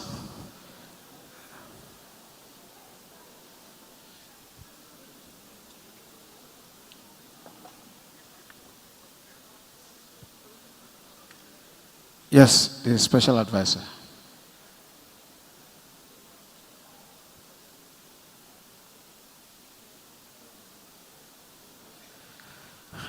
Let's put our hands together for the panelists and the moderator.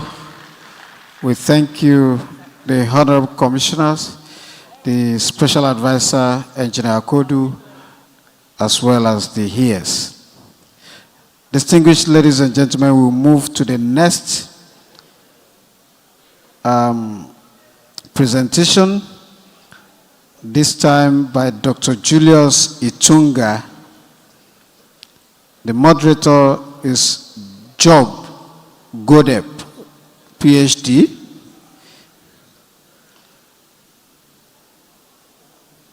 Can we have the moderator up, please?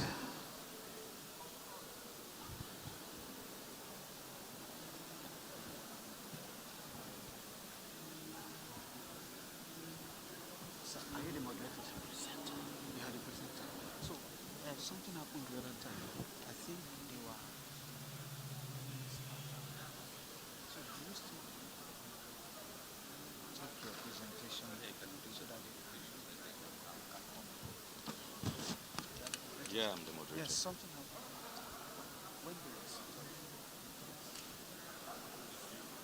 So I want the presenter to present, then I will now invite The moderator. So I can go back to my seat. Thanks.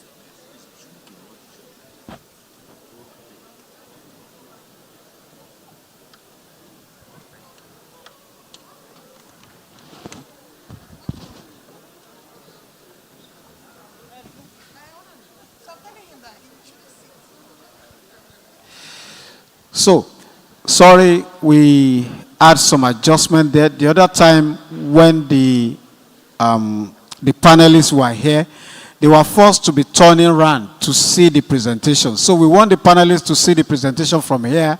Then after the presentation, we move them and the moderator to come and have the discussion. So on this note, let me invite the presenter, Mr. Jurbi Godep, PhD.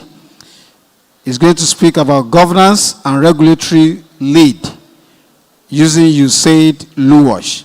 So the topic of his presentation is unlocking effective resource planning and management in WASH, the vital regulatory role in establishing financing frameworks.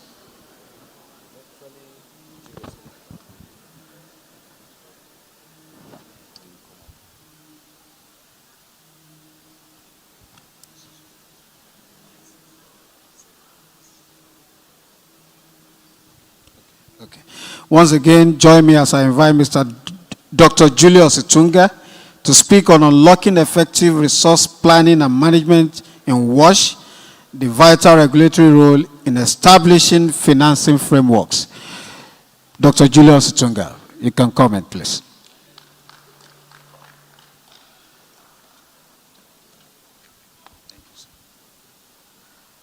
Thank you so much.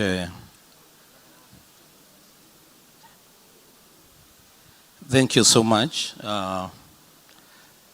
Your Excellencies and distinguished participants, all protocols observed, good afternoon. He has introduced, I'm Dr. Julius Itunga. Okay. Once again, join me as I invite Mr.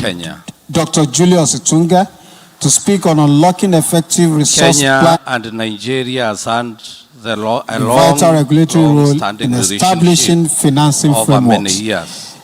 Dr. Julius The first Tunga, you can time I comment, please. came across Nigeria was over 40, call it maybe almost 50 years ago. Thank you when so much. In our school curriculum, one of the most popular Thank you so set much. book was Things Fall Apart Your by Excellencies, Chinua Achebe from Nigeria. distinguished participants, And I really, all protocols since that observed, time, good afternoon. I've had a very close. He has introduced, I'm Dr. Julius Itunga, Once dealing again, with the joining us, I Nigeria invite from Mr. Kenya. Dr. So Julius yes, thank you Itunga so much for to speak on inviting unlocking me. effective resource And I will take and the shortest time Nigeria has possible had because a vital like regulatory role the in speakers establishing before me financing over many frameworks. discussed Dr. Julius almost Tunga, everything time you can that I comment, I please. came across Nigeria. If I can see my was presentation, over the 40 outline, please. Call it maybe Quickly, almost 50 whoever years is operating. ago. Thank you When so much. in our outline, the next slide. School curriculum, Move one on. of the most popular. Thank you so Set much. move to the next one. Was Things Fall Apart Your by Excellencies, Chinua my Achebe plan was to from look at distinguished those participants. And I really serious all protocols introduction. since that time. Good afternoon. Financing And a plan, very close. He has the introduced regulatory law, Dr. Julius and I Itunga. conclude. Once Dealing again, with the joining us, I Nigeria invite from Mr. Kenya. So the Dr. introduction, Julius Thank you so Itunga much for to speak on inviting me. unlocking The effective introduction, resource the next slide, and the shortest time Nigeria possible and because basically the role of the regulator establishing financing frameworks. financial framework Dr. Julius for what Tunga, you can comment, is please. to provide a conducive regulatory environment It's maybe almost 50 for the years effective ago. establishment Thank you and so much. operation In our of the school financial curriculum, framework. one of the most popular. And the regulator, Move to the next one. does not operate operate in My isolation. plan was to look at The regulator is guided by the government, be it federal or state government, having played their role. So the establishing the policy, one policy on wash financing. So in Nigeria, I'm sure at the federal financial framework, you have a policy. If you don't have one, then you need to develop one. At the state level, you have a policy. If not, then one should develop so that it can inform the regulatory authority on how to proceed. Then the wash sector financial planning, one of the participants really elaborated that very well as they were discussing the previous topic. So we go through the same model, but I will in a very short way policy planning do it quickly. So then there is the financing strategy, leveraging on both public and private sources of finance. The state level, public and private sources of finance. I think what we've done in Africa over the last many years, I know that Nigeria celebrated 100 years of independence just the other day. Kenya celebrated 61 years of independence this year and this month. Specific. Those are many years of sales, and it is, I would say, unfortunate for us as the two countries. You are our big brother, we are your young brother. We are still discussing basic human life, basic human life, because water really is a basic human life. 60 years plus, 100 years plus, we should have overgrown the basic issues and possibly focusing on going to sending our satellites to the moon, talking about other serious technologies.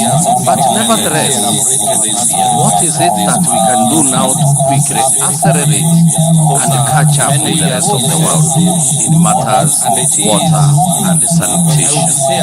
Water is life, sanitation is dignity. And therefore, the need is for us, as the people who have been given this role, this responsibility at this time, to find out where we wasted time, catch up, accelerate, 100% access, and then we can move to other more serious matters of national building. So having been guided then, how do we move forward? The next slide. What is it that we can do now? Financing plan. And this was quite well discussed. But for me, I come from the requirement. I don't start with what I have. So the difference between Kenya and Nigeria, regulatory function is a national government or equivalent to what you call the federal government function. There is no regulatory function is not revoked. So we have county government, but regulation is national. So like in Nigeria, regulation would have been federal if we were to use the same model. But for you, you decided to devolve regulation also. Simple reason being, we wanted to maintain same standards across the whole country, and therefore the decision to retain regulation as a national government function. So for you here, since we are discussing the state of Lagos, so the state of Lagos would look at all the elements that are required to ensure that there is sustainable, there is water, universal access possible by the year 2030 as per the UN SDGs. If that is done, then plus all the additional capital expenditure that is required to meet the water and sanitation services goal, plus all the programs and the policy reforms that you require to achieve and sustain that universal access possible by the year 2030, then you arrive at your total requirements, your total financial requirements for the sector. Then you go ahead and ask yourself, how do I then finance this program? In Kenya, we developed one, we are calling it NAWASIP, the National Water and Sanitation Investment Program up to the year 2030, focusing on universal access. So we look at, we say now, these are the requirements in terms of dollars or naira for Nigeria. And you say, what is the business as usual? What is available through your annual budget minus that? Then what are the additional resources required? You'll be seeing a deficit at that level. And then you proceed to ask yourself, what is the potential private sector financing available? You put a tick, you assign a figure. And then, what is the household contribution towards these investments to achieve universal access by year X? So once you get all that, compare it to the total requirements, then you should be able to find out what will be the remaining financing gap, what we call the financing gap. And I like that it was quite well elaborated. So this financing gap, the moment now you identify it, then we ask ourselves, what is the role of the regulator in bridging that gap? The critical role of the regulator in bridging the gap. So what is it that the Regulatory Commission would do? So the role of the regulatory body or the regulatory role in financial framework for WASH. Let's proceed to the next slide. One is to enhance autonomy of the water service providers. So the moment you give the water service provider that autonomy and hoping that the state government, I and the governor speak passionately about this, then it is the regulator's role to ensure that the legal framework and the governance standards are established within the sector to facilitate and strengthen governance of the water service provider within the state. And I'm sure with the time the other states possibly can borrow from this, Lagos being the big brother. So strengthen governance. Strengthen governance. And I like it. One of the panelists mentioned this. Governance is almost everything. Good governance brings in good results.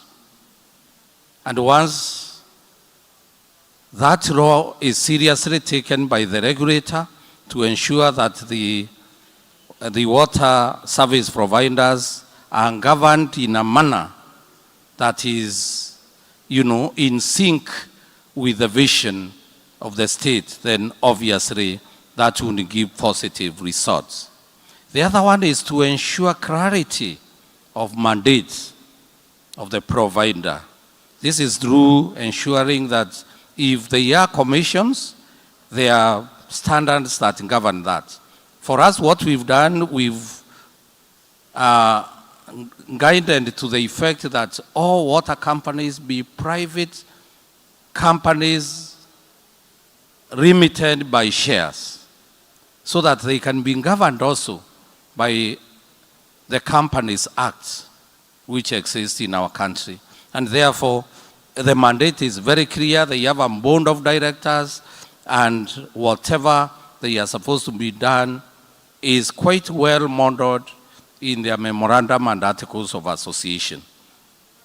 And the mandate is also derived from the neighboring statutes, be they the laws or, other pronouncements.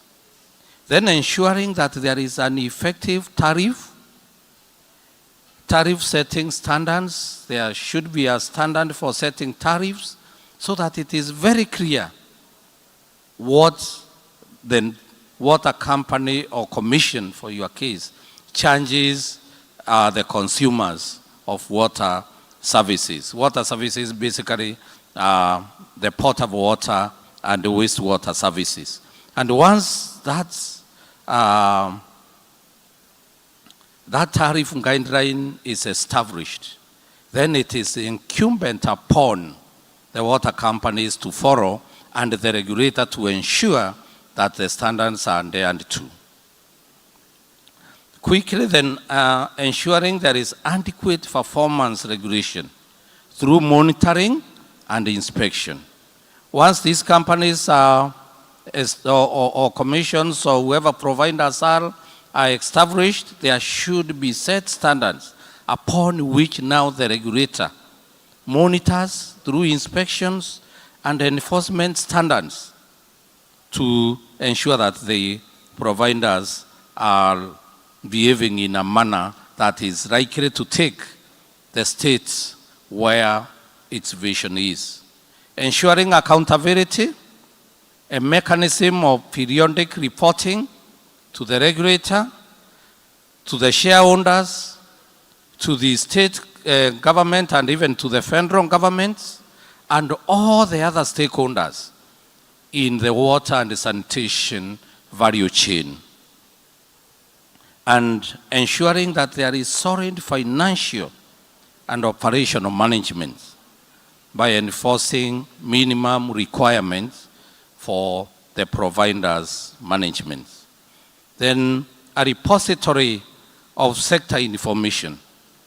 There is need to have all that information about water coverage, about water quality, about the hours of service, all those parameters or key performance indicators that the water company signed for or signed to deliver are reported to the regulator, and the regulator creates an information, a water sector information and depository system, and reports, possibly annually or quarterly, either to the state government or, and upwards to the federal government. Among many other good practices that those who spoke before me discussed. So in conclusion, let's move on. The shrines, whoever is operating them, move on. I've discussed all that. In conclusion, let's go to the conclusion here. In conclusion, of course, we see the primacy of planning. Planning becomes the most critical element of management of the water services value chain. You must start with a plan. Without a plan, you are planning to fail. And I think these are the things that we have racked over the last 100 years, the last 60 years, to the extent that we implement projects and programs in an ad hoc manner, and we don't have a modality of following through to see what impact that one is, as brought forth. Then resource mobilization. From the planning, you must also identify how are you going to mobilize the resources. Use of blended financing. In the past, like in my country, we've only been using what we call the 3 T's: taxes, transfers, and the tariffs. And we've seen over the 60 years, our water coverage is at 65. We should have been beyond 100% by now. So we're asking ourselves, what is it that we have not done? And what we see we've not done is commercial financing. We ring-fenced water as a social good, and therefore we didn't invite private investors into the space. In the, by the assumption that private sector will come and exploit our people. But the question we ask now is, would you rather have an expensive commodity or no commodity at all? So the question would, the best answer would be, you would rather have a slightly expensive commodity than have no commodity at all. And therefore we are saying, we commercialize, yet we make sure we also remain socially responsible so that the poor among us can also access, because we don't want to leave anybody behind. Commercial viability, yet remaining socially responsible. So the 3 T's plus C, which is now the commercial financing. And more emphasis, we open that space. I'm sure if we did that in the next 5 years, we'll be talking of 100% coverage, and we start focusing on other things. I would be more happy to come back in this very hall and discuss space science. Now we have put the matters, basic human light aside. We are seeing how can we go beyond where we are.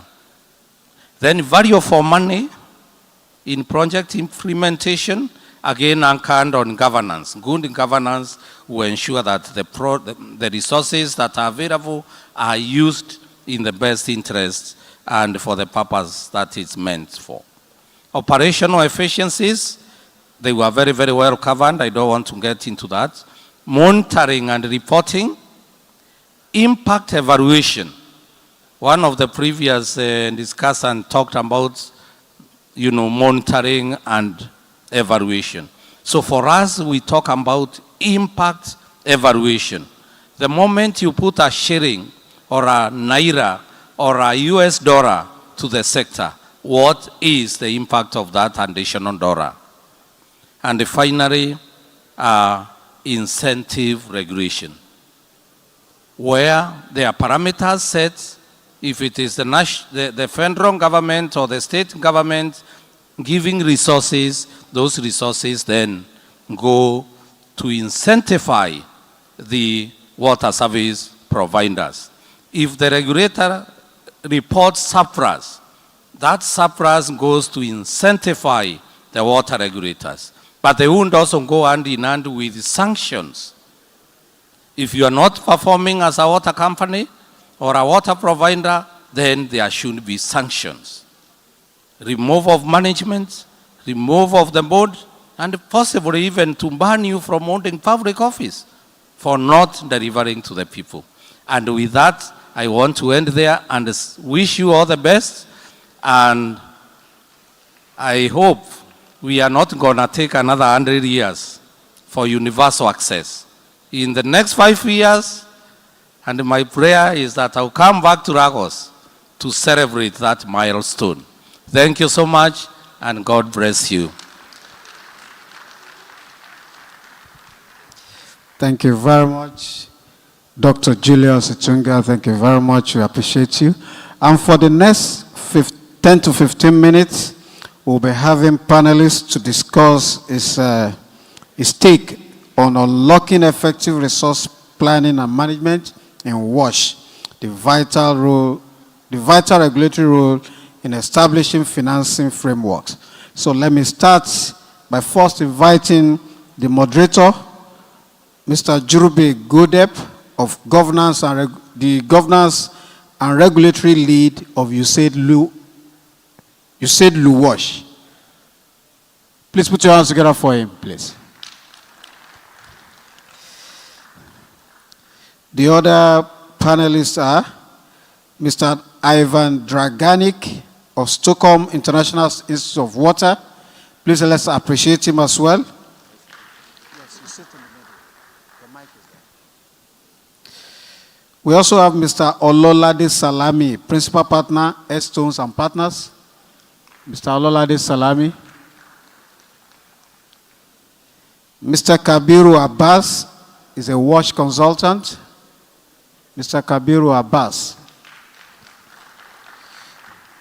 And last but not the least, representing the General Manager, Ekiti Water and Sanitation Regulatory Agency, Engineer Alake Samuel Oluwagbenga.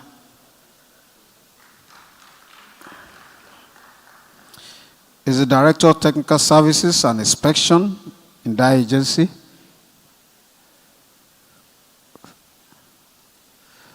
I'll hand over to the moderator to do his work for the next 15 minutes. Sorry, he said Engineer Alake Samuel Oluwagbenga. Thank you very much. Thank you very much, MC. And I want to use this opportunity once again to appreciate the organizers of this global conference on water, most importantly the Lagos State government, and particularly the Ministry of Environment and Water Resources, and specifically the Regulatory Commission led by Mrs. Funke. So because I'm saying this because this session is going to be focusing on the pivotal role of regulator in establishing financing framework. And a lot have been said, but at this point in time, we'll try to be brief and be very focused.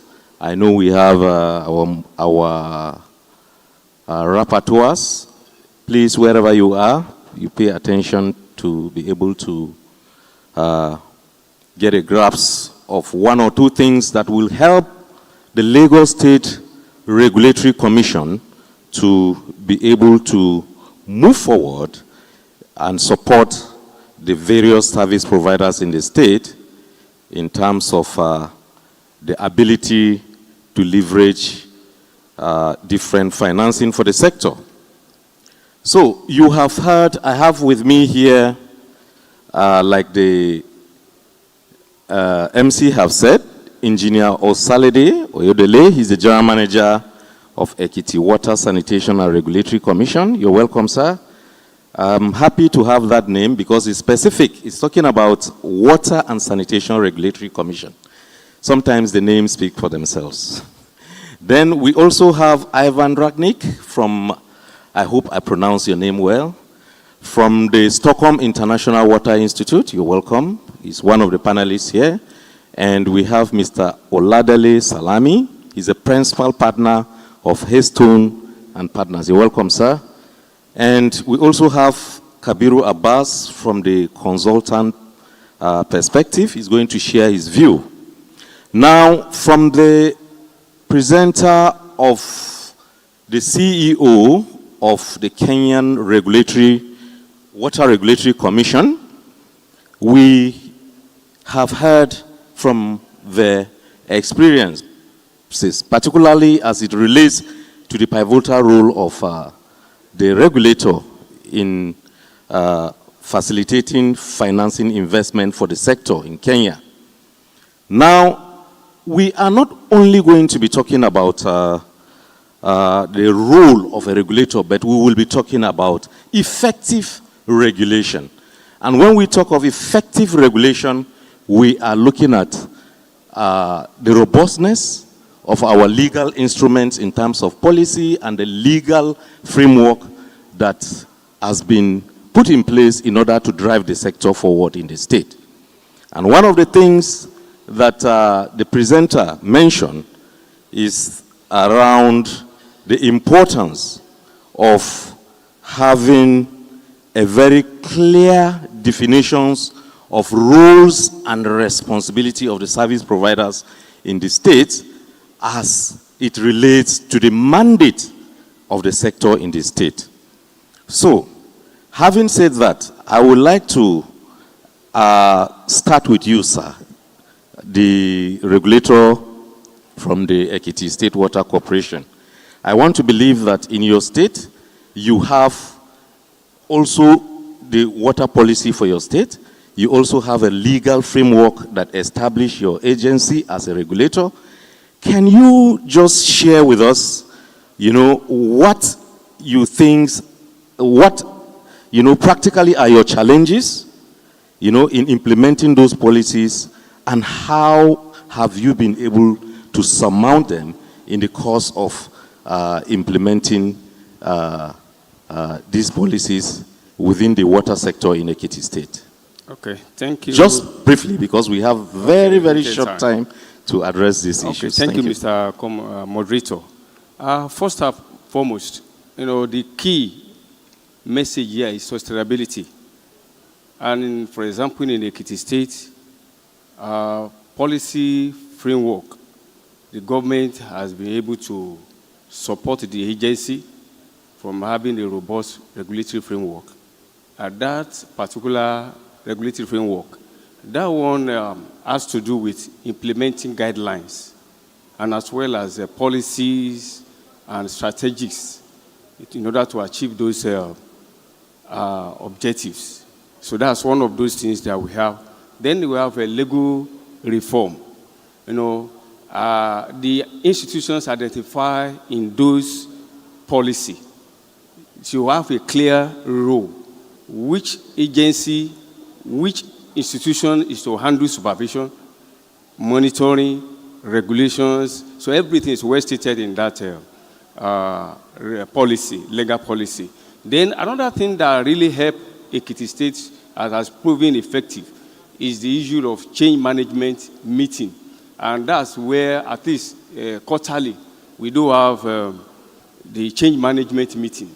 So where all the heads, the management of each institutions, what institution will come together, we discuss, then from there we're able to identify some gaps, what they are facing in their own area, Then by bringing those things together, then we'll be able to discuss way forward on how to tackle those things. These are some of the things that really help us in terms of regulatory framework in Ekiti State as of today. All right, thank you very much. I would like to build up on what you have just said. Now, in Ekiti State, like you said, they have different institutions, and in the legal framework, it defines very clearly what the role of the ministry is, what the role of the regulator is, and what the role of the service providers are. I don't know whether you have a coordinated private operators in the state, and what are you doing with them? Do you have like a body? How do you manage this synergy, you know, in Ekiti State for each of these institutions to be able to have clear understanding of what their roles and responsibility are and how you can work in synergy together? Thank you. We have a private body we regulate as well. And one thing is very sure, to make change is not something very easy. And if we have to say it categorically, regulatory is just more or less a new innovation in Nigeria. It's just coming on board. And for those utilities and the private sector to comply, we find it a bit difficult. But what we do through stakeholder engagement, we bring them together, we sensitize them, we encourage them, because of them, even to the extent of the time you want to get data, because regulatory cannot do without data. Data is what we use to analyze. We work upon data that each of them is giving to us. The private sector, like borehole drillers associations, pure waters and sachet water producers, we also regulate them. But they don't want to. But at the rate, gradually, we will be able to come to bring them together, have a consulting them, a kind of discussion with them, orientate them on what to need to do. And at the end of the day, some of them were able to yield. They are able to follow us to, to accept that message. Okay, thank you very much. Engineer Salade, I'm Alake, thank you very much. I appreciate the fact that you made mention of having stakeholder engagement as one of the strategies that you were able to use in order to bring understanding among the various sector institutions in the state to understand what their roles and responsibility are in the legal framework. Because in most cases, and I agree with you, regulation is actually evolving in Nigeria. I want to believe, even the man from Kenya, I want to believe it took them almost over 2 decades to be able to be where they are today. And even at this moment, they still have some gaps they need to close. So I will now come back to you, Mr. Abbas, and because I want to pick from what he just said, that stakeholders engagement is one of the strategies they were able to use in Ekiti in order to bring synergy among stakeholder service providers to have clear understanding of what their roles and responsibilities are in this sector. Because if those roles are not clearly defined, clearly understood, and clearly put into practice, it becomes very difficult and challenging for the sector to move forward.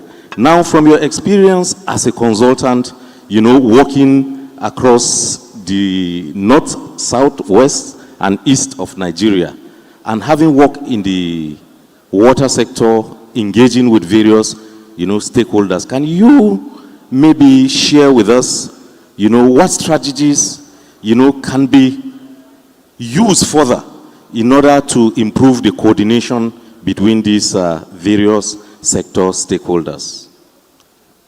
Hello. Okay, thank you, Mr. Moderator, and thanks everyone. It's important that everybody, we already agreed today that the document needs to be very clear, which is the water sanitation policy. And let me join everyone to appreciate Lagos State government for finally coming up with the WASH policy 2024. I think this document is very clear to show that these are the roles and responsibilities of all sector actors. Going through that document, if you go through section 5.2 of that policy, which is talking about policy statement 2, which is talking about the sector planning and coordination. I think this section is very clear to show that this is what each of the agencies and even the private sector need to do. Having done that, they now need to go through a step to establish that coordination sector, that coordination committee, that coordination mechanism. Coordination will also transfer all the sectors that are involved in those activities, all the agencies concerned. And also, one area of coordination that we shouldn't forget is also coordination at the ground level, at the community level. Good enough, Southwest and Lagos also, we already have our Community Development Association. I think that the coordination at that level should also look at that, because the Community Development Association is also an organized body. And so in each of the locations where we have projects and where we have activities, we have to look at how can the Community Development Association work with the Water User Association in that, like the water scheme, for instance. Where is the CDA for Adion? And how can a Water User Association be established in Adion, and a lot of coordination will also happen at that level. We've seen this play out in Southeast Nigeria and also in North Nigeria. And a big example is Anambra, where they already have what is called the town union in Anambra State. So for them, the town union also come into that system. So for Lagos, we need to see how to establish this structure so that there will be a coordination mechanism, there will be time for meetings. Then a lot of people have also spoken about, when we speak about coordination most times, people are also not looking at how do we coordinate the finance.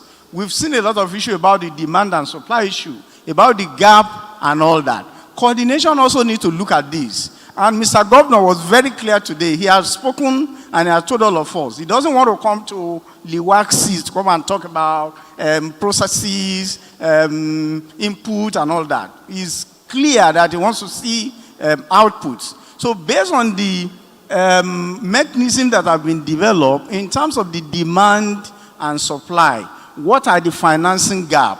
What do we need to put Adion to work? Who and who are going to work to make Adion work? What role is USAID going to do?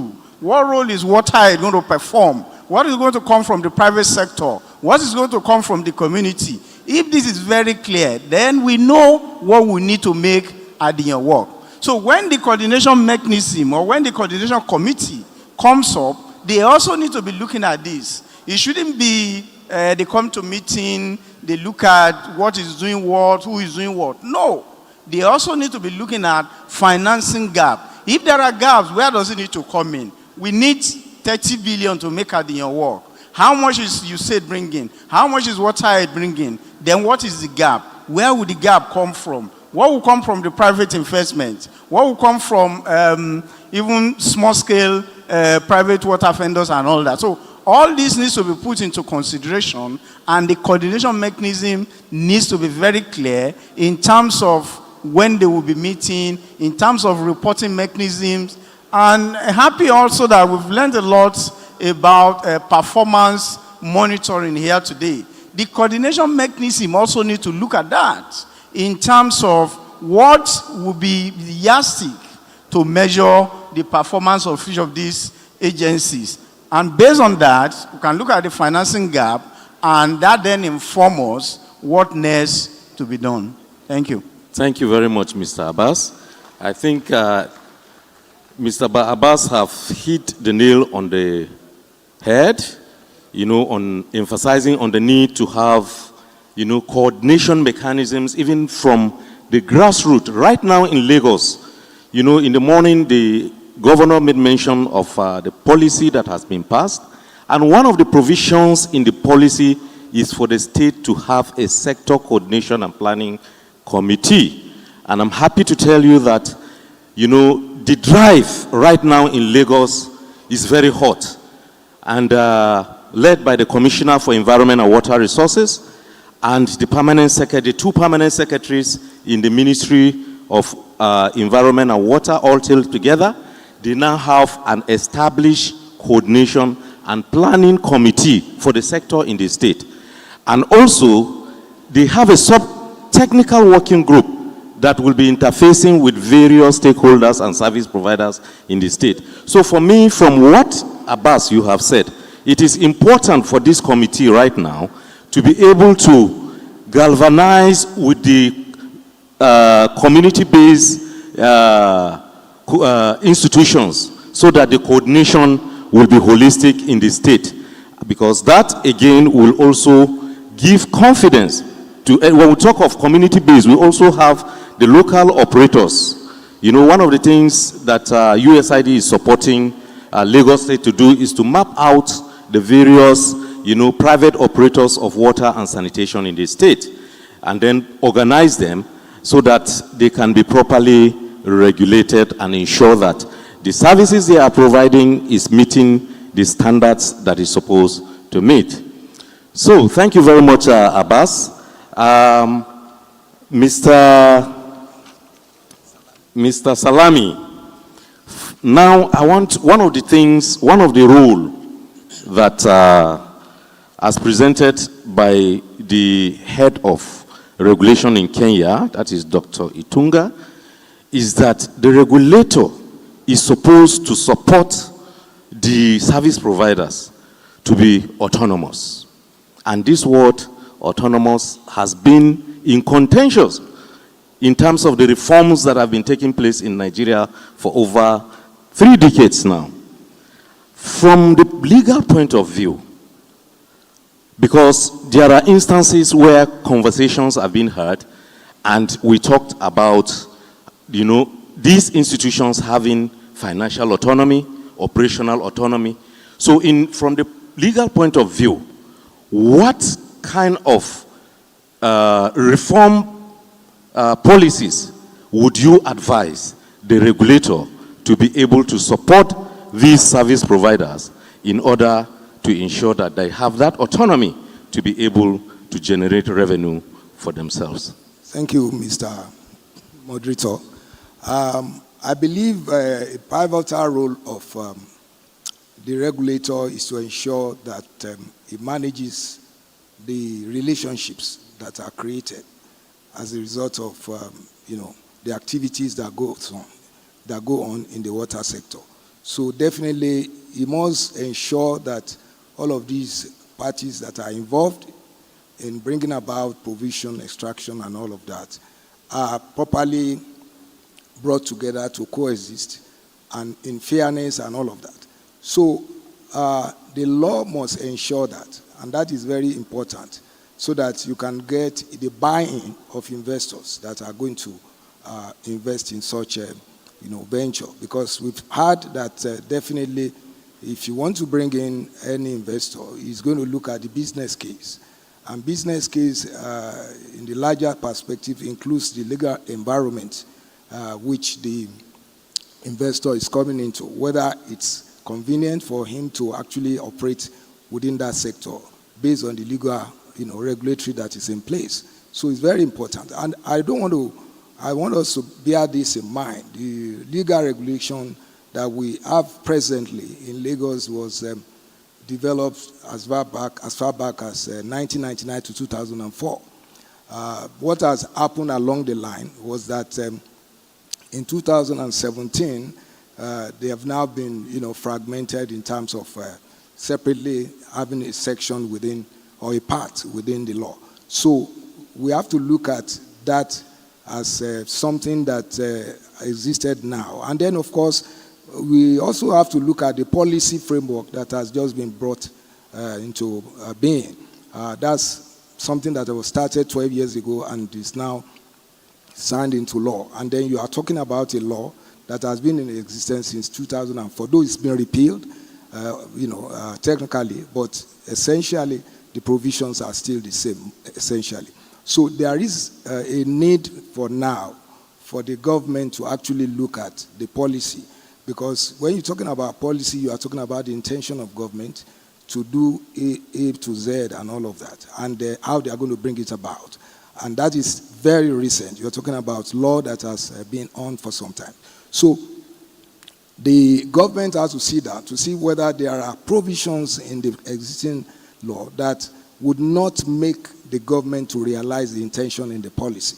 And so those ones have to be quickly repealed. A law can never be permanent. You know, it's an organic, entity that will keep on being amended and all of that.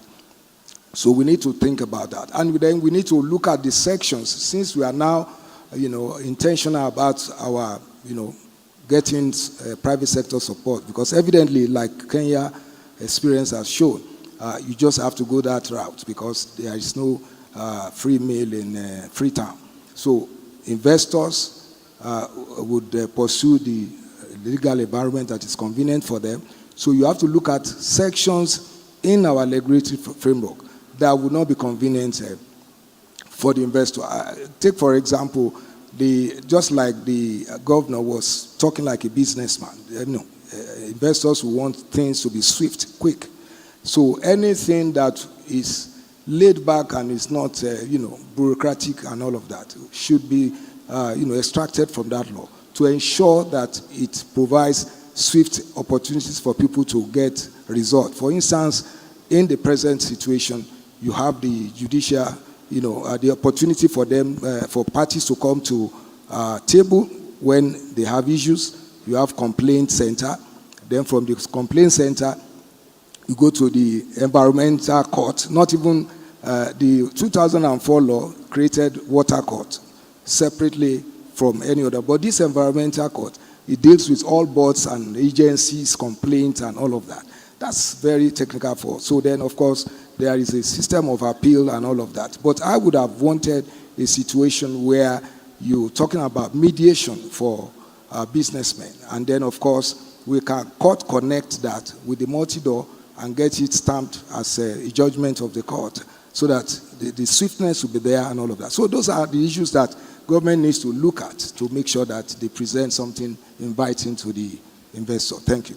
Thank you so much, Mr. Salami. And from my takeaway from you, one of the things I understand is that there is need for consistency between the recently approved Policy 2024 and the previously existing legal framework. So this is one of the takeaway from this conversation, and I want to believe that already the Lagos State government is looking into it. Then finally, I will come back to you, Ivan, from the Water Institute point of view, can you quickly share with us, that is looking at it from the global perspective, because I know Stockholm Institute for Water is an institution that addresses water issues globally. Now, can you just tell us some of the best practices for establishing financial framework for the water sector? Thank you. Thank you, moderator. Will you have a second round of questions? Or? Okay. Just to know how short I should be. I know that we are competing with our lunch. I'm sorry about that. Your Excellencies, dear delegates, good afternoon to everyone. I'm so happy to be today with you. I think that the answer, the most straightforward answer to your question is quite obvious. The best model is to have a regulator of the kind of Lagos regulator, to have, to be behind financing practice, financing mechanism. Since this morning we heard many important issues, primarily because the regulator gathered us here. But just to name few, in order to support my answer, why I think the regulatory authority is sine qua non, is precondition for anything in the sector, but most importantly to have an efficient financial resources, strategies, planning, and so on. We heard this morning, for example, that there is no enabling environment for bringing private actors unless a regulator, unless we fixed non-revenue water or commercial losses such as, bill non-collection. So who is going to do that? A regulator. Then also we heard this morning that nexus of governance and political leadership is also sine qua non, is precondition for the sector to develop and so on. Who is going to do that? Here's the example. We have a regulator who brought us a whole political establishment who is obviously committed to improve the sector and who is obviously supporting its regulator in conducting that role and governing, you know, the sector on behalf of the political decision makers. We also heard that most vulnerable are not necessarily all the time addressed in their needs and so on, if left to be dealt only by commercial providers in the market. That's why a regulator is there to fix it, to deal with that. Who is otherwise going to then address the climate change, or in other words, ensure that climate change and other disaster impacts are adequately coordinated, strategized, and so on within these financial modalities than a regulator.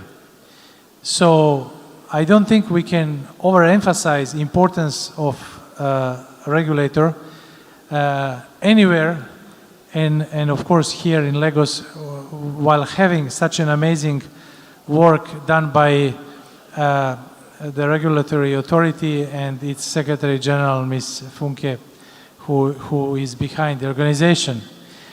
Now, to further just say, we saw the presentation in the beginning by the Kenyan regulator, and this is the last point. So one of the slides showed that the regulator is supposed to bridge the gap of the net cost estimate. Once again, it's a regulator. So there is no doubt the only practice thinkable is one that has a regulator behind. And now, just to conclude, not to take too much time, going to another example in Liberia, which is not far from here, which doesn't have institutional framework like here. You have ministry, for example. There is no ministry for water in Liberia. They only got regulator a couple of years ago.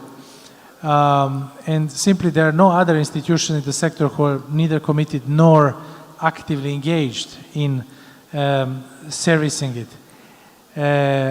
2-3 years ago, I was supporting through USAID the Liberian regulator in building capacity to actually become financially self-sufficient, and not only to fund itself, you know, the functioning of the commission, but also to be able to redirect some investments from its, you know, revenue collection and so on within the sector. And just by doing that, they managed to come up with a fee structure, with a financial framework, which is in principle on paper looking very, very promising. Now with the change of the government, it will probably take a little bit longer for it to be implemented. But just to show you how quickly, even for those regulatory institutions who are starting from the scratch, and not to mention those who are already developed and so on, things can move very fast. And just one more point. We are talking a lot about regulation today, and in general, regulators should be behind the water sector. Bear in mind that the longest serving regulators somewhere in a few European countries, they are only existing for the last 30-40 years. So it's not that, as the presenter in the introduction said, we are not going to wait 100 years for change. We indeed waited 1,000 years to have regulator, because we only have regulators since 1980s, the earliest, the oldest so far. So therefore, there is no shame in admitting that you need more regulatory capacity. For example, in Liberia, I'm referring to Liberia, or in other countries in the region, whereas you can actually pioneer what you championed here through Lagos Regulatory Authority. Thank you. Thank you very much, Mr. Ivan. I think from your point of view, it is very clear that the role of a regulator for the water sector cannot be overemphasized. If we must be able to facilitate the service providers in order to be able to access investment to expand, service delivery for effective water supply and sanitation services for our people. And in conclusion, I would like to say that the Lagos Water Regulatory Commission is on track. As you can see, in Nigeria, we have, the presenter from Kenya said, in their country, regulation is done at the national level. But in Nigeria here, because of the governance structure in the country, it is decentralized. So therefore, if Lagos is taking the lead, I know that Kaduna and Ekiti now, I think is very, very critical for the water sector. I'm happy that the Minister of Water Resources was here in the morning, and it's something that should be looked into. Oh, sorry, I'm sorry, sir. Yeah, I'm happy. Oh, you're seated. Sorry, I didn't know. I'm happy you're here. This is something, I remember during one of the reforms project in Nigeria under the Urban Water Sector Reform Program, there was this YMAC. That was when, the issue of regulation came up. But I think right now it is timely for the country to begin to look into how the federal government can also support states in order to ensure that regulation is institutionalized within the water sector in the various states. As we can see, no country in the world, you can see the communication sector in Nigeria is moving because there is an effective regulatory commission. Even the communication industry and other sector of the country are moving, particularly those that have effective regulation. So water is critical. Water has no enemy, but it can have enemy, like the governor said, if we don't, provide it, in a safely managed manner.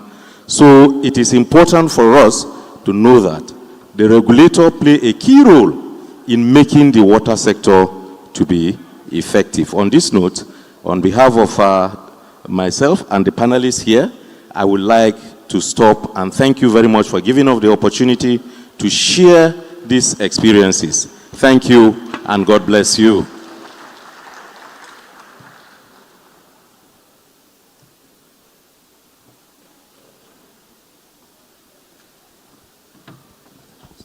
The Honorable Commissioner, yes, and the Honorable Ministers too. We would like to have a photo session with the panelists.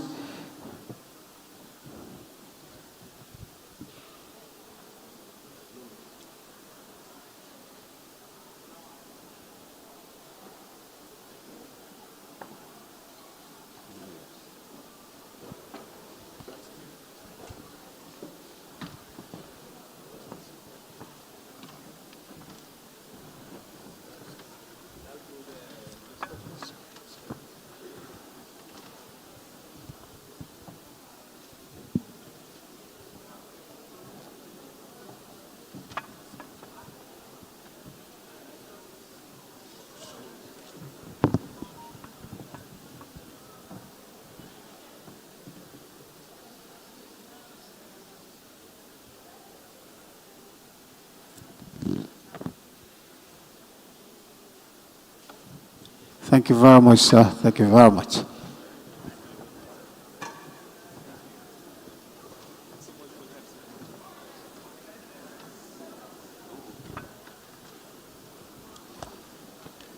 Distinguished ladies and gentlemen, we are through with the two plenary presentation.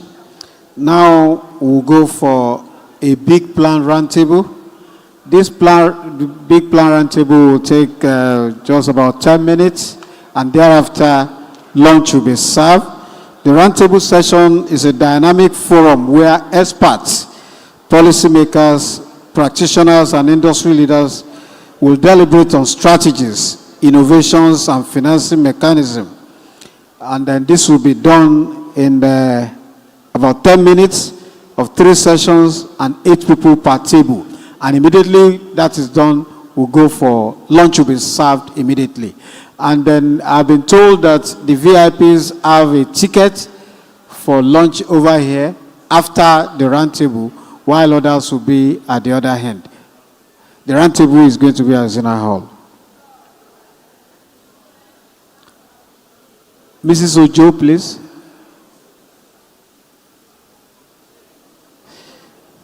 The round table is going to be at Abura Hall. Ushers, please lead the delegate to Abura Hall, please.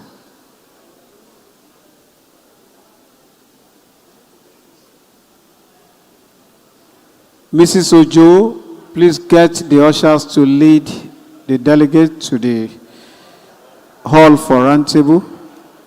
And immediately after the round table, lunch will be served. Those who have VIP tickets will come here for their lunch.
I've been informed to remind our guests and participants that there is dinner at 7.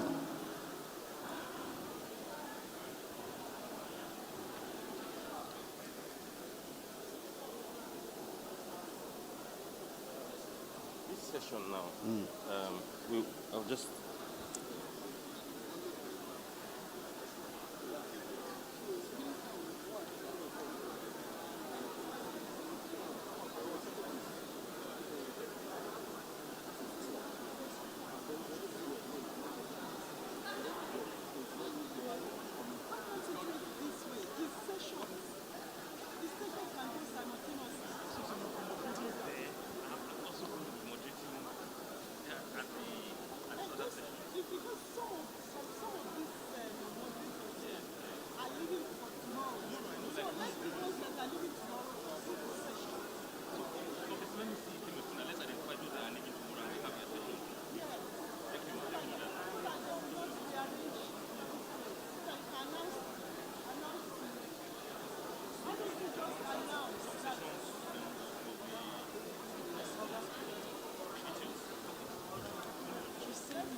Okay.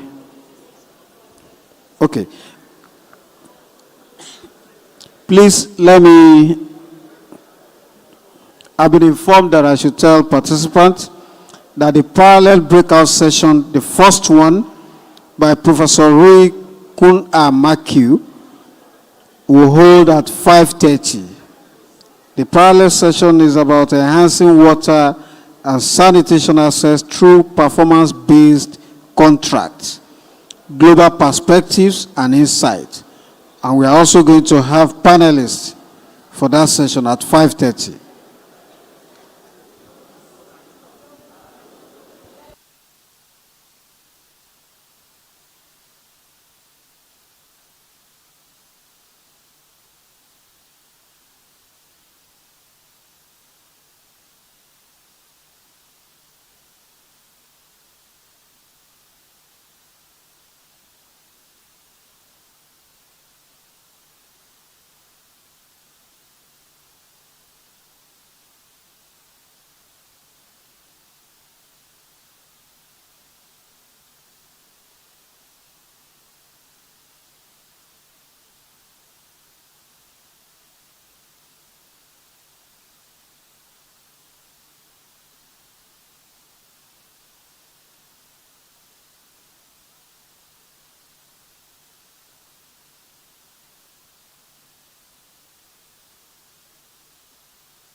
Hello? Distinguished ladies and gentlemen, please kindly note that the parallel breakout sessions will commence by 5:30. Please note, if you have the program, please check through your program and know which of the breakout sessions you belong. 5:30, please. Thank you.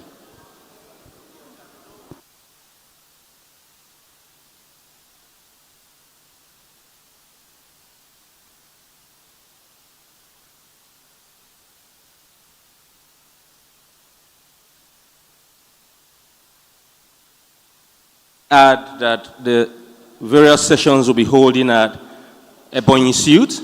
That's for enhancing water and sanitation access through performance-based contracts, global perspectives, and insights. That will be holding at Ebonyi Suite. And it will be led by Professor Rui Kunha. Then Dr. Kamal Kar, Iroko Suite, Investment Strategies for Achieving Universal Wash Coverage, a Pathway to Sustainable Development. And the third parallel breakout session will be holding at the Mazonia Suite. And will be led by Dr. John Gareth, Sustainable Financing for Water and Sanitation in a Subnational. Thank you.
Can we kindly step out so that they would set up for lunch here, please?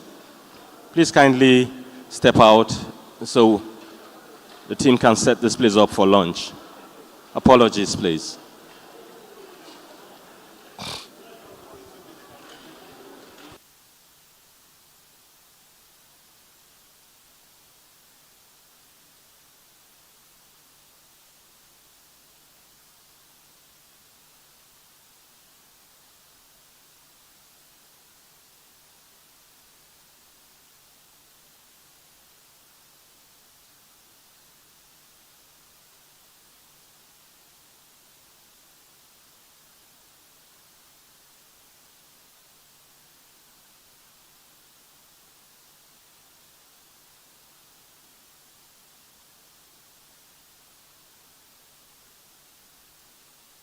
Kindly go with your bags, so that nobody takes responsibility for your item. Please, when you're leaving, please kindly go with your bags. So that your phones and your handbags do not assume new owners. Thank you. And do also remember that the parallel breakout sessions commence by 5:30 p.m. at the various rooms, please.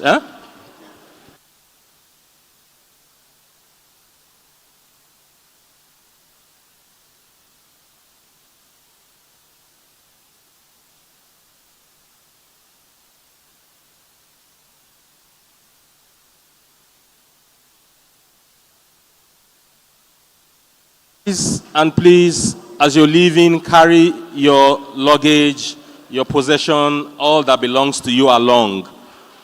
We would not be able to guarantee the safety of your items. So please do carry them along as you're leaving. Thank you.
Please, if you left 2 bags, an umbrella, okay, 3 bags and an umbrella in the center of the hall, kindly come for them.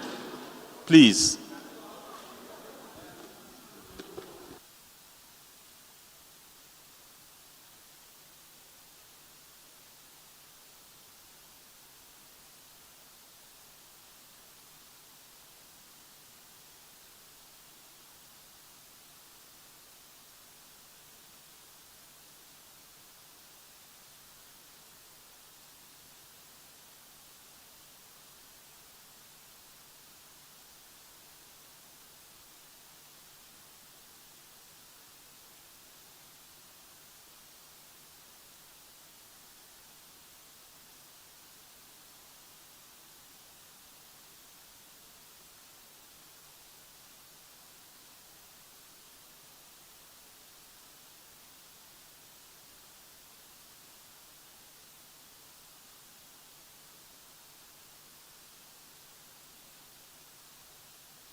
Moderators, can we wrap this up?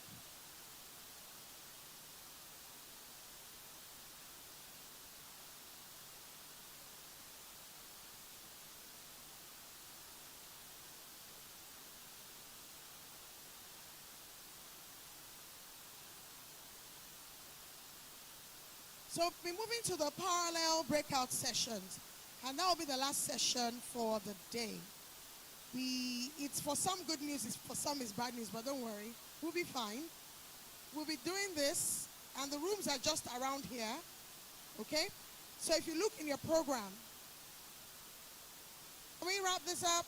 1 minute, let's do a countdown. How do you do countdown? From 50, from 25.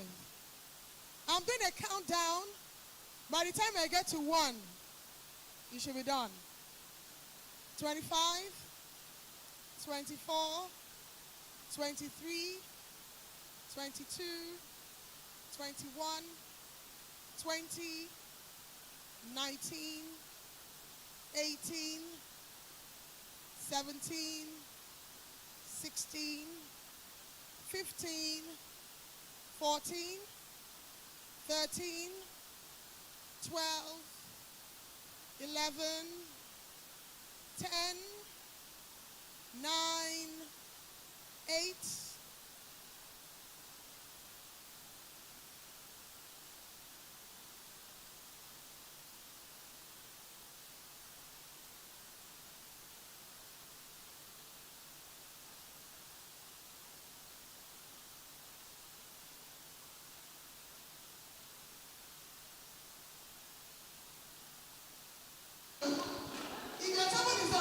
Please, if you're still here and you're interested in the parallel breakout sessions, please kindly move to either of Ebony suits, Iroko suits, or Mansonia suits. Please. Thank you.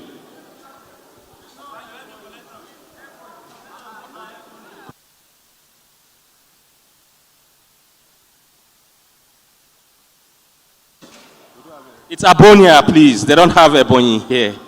It's Abonia suits. Abora. Abora. Pardon me, please. Abora suits. So where did we get Ebony?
one is working now. Okay. Yeah, but All right. I need to put my presentation in the other screen, in the other room of the round table. He wants, yes, can you come and help us? There's someone there. So come and show us the person now. We have not seen anybody. Is he on the screen? His presentation? Yes, he wants to present. Talk to this guy, bro. All right, yeah. Oh. Sorry, sir. Doesn't need the mic. He doesn't need the mic then. Okay, can we have the mic then? There's mic over there for him, not this one. Where? There.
Hello, distinguished ladies and gentlemen. Thank you for your kind understanding. So please, we may proceed. Lunch is served. Lunch in quote. So please proceed for your lunch.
Hello. I hope you're enjoying your meals.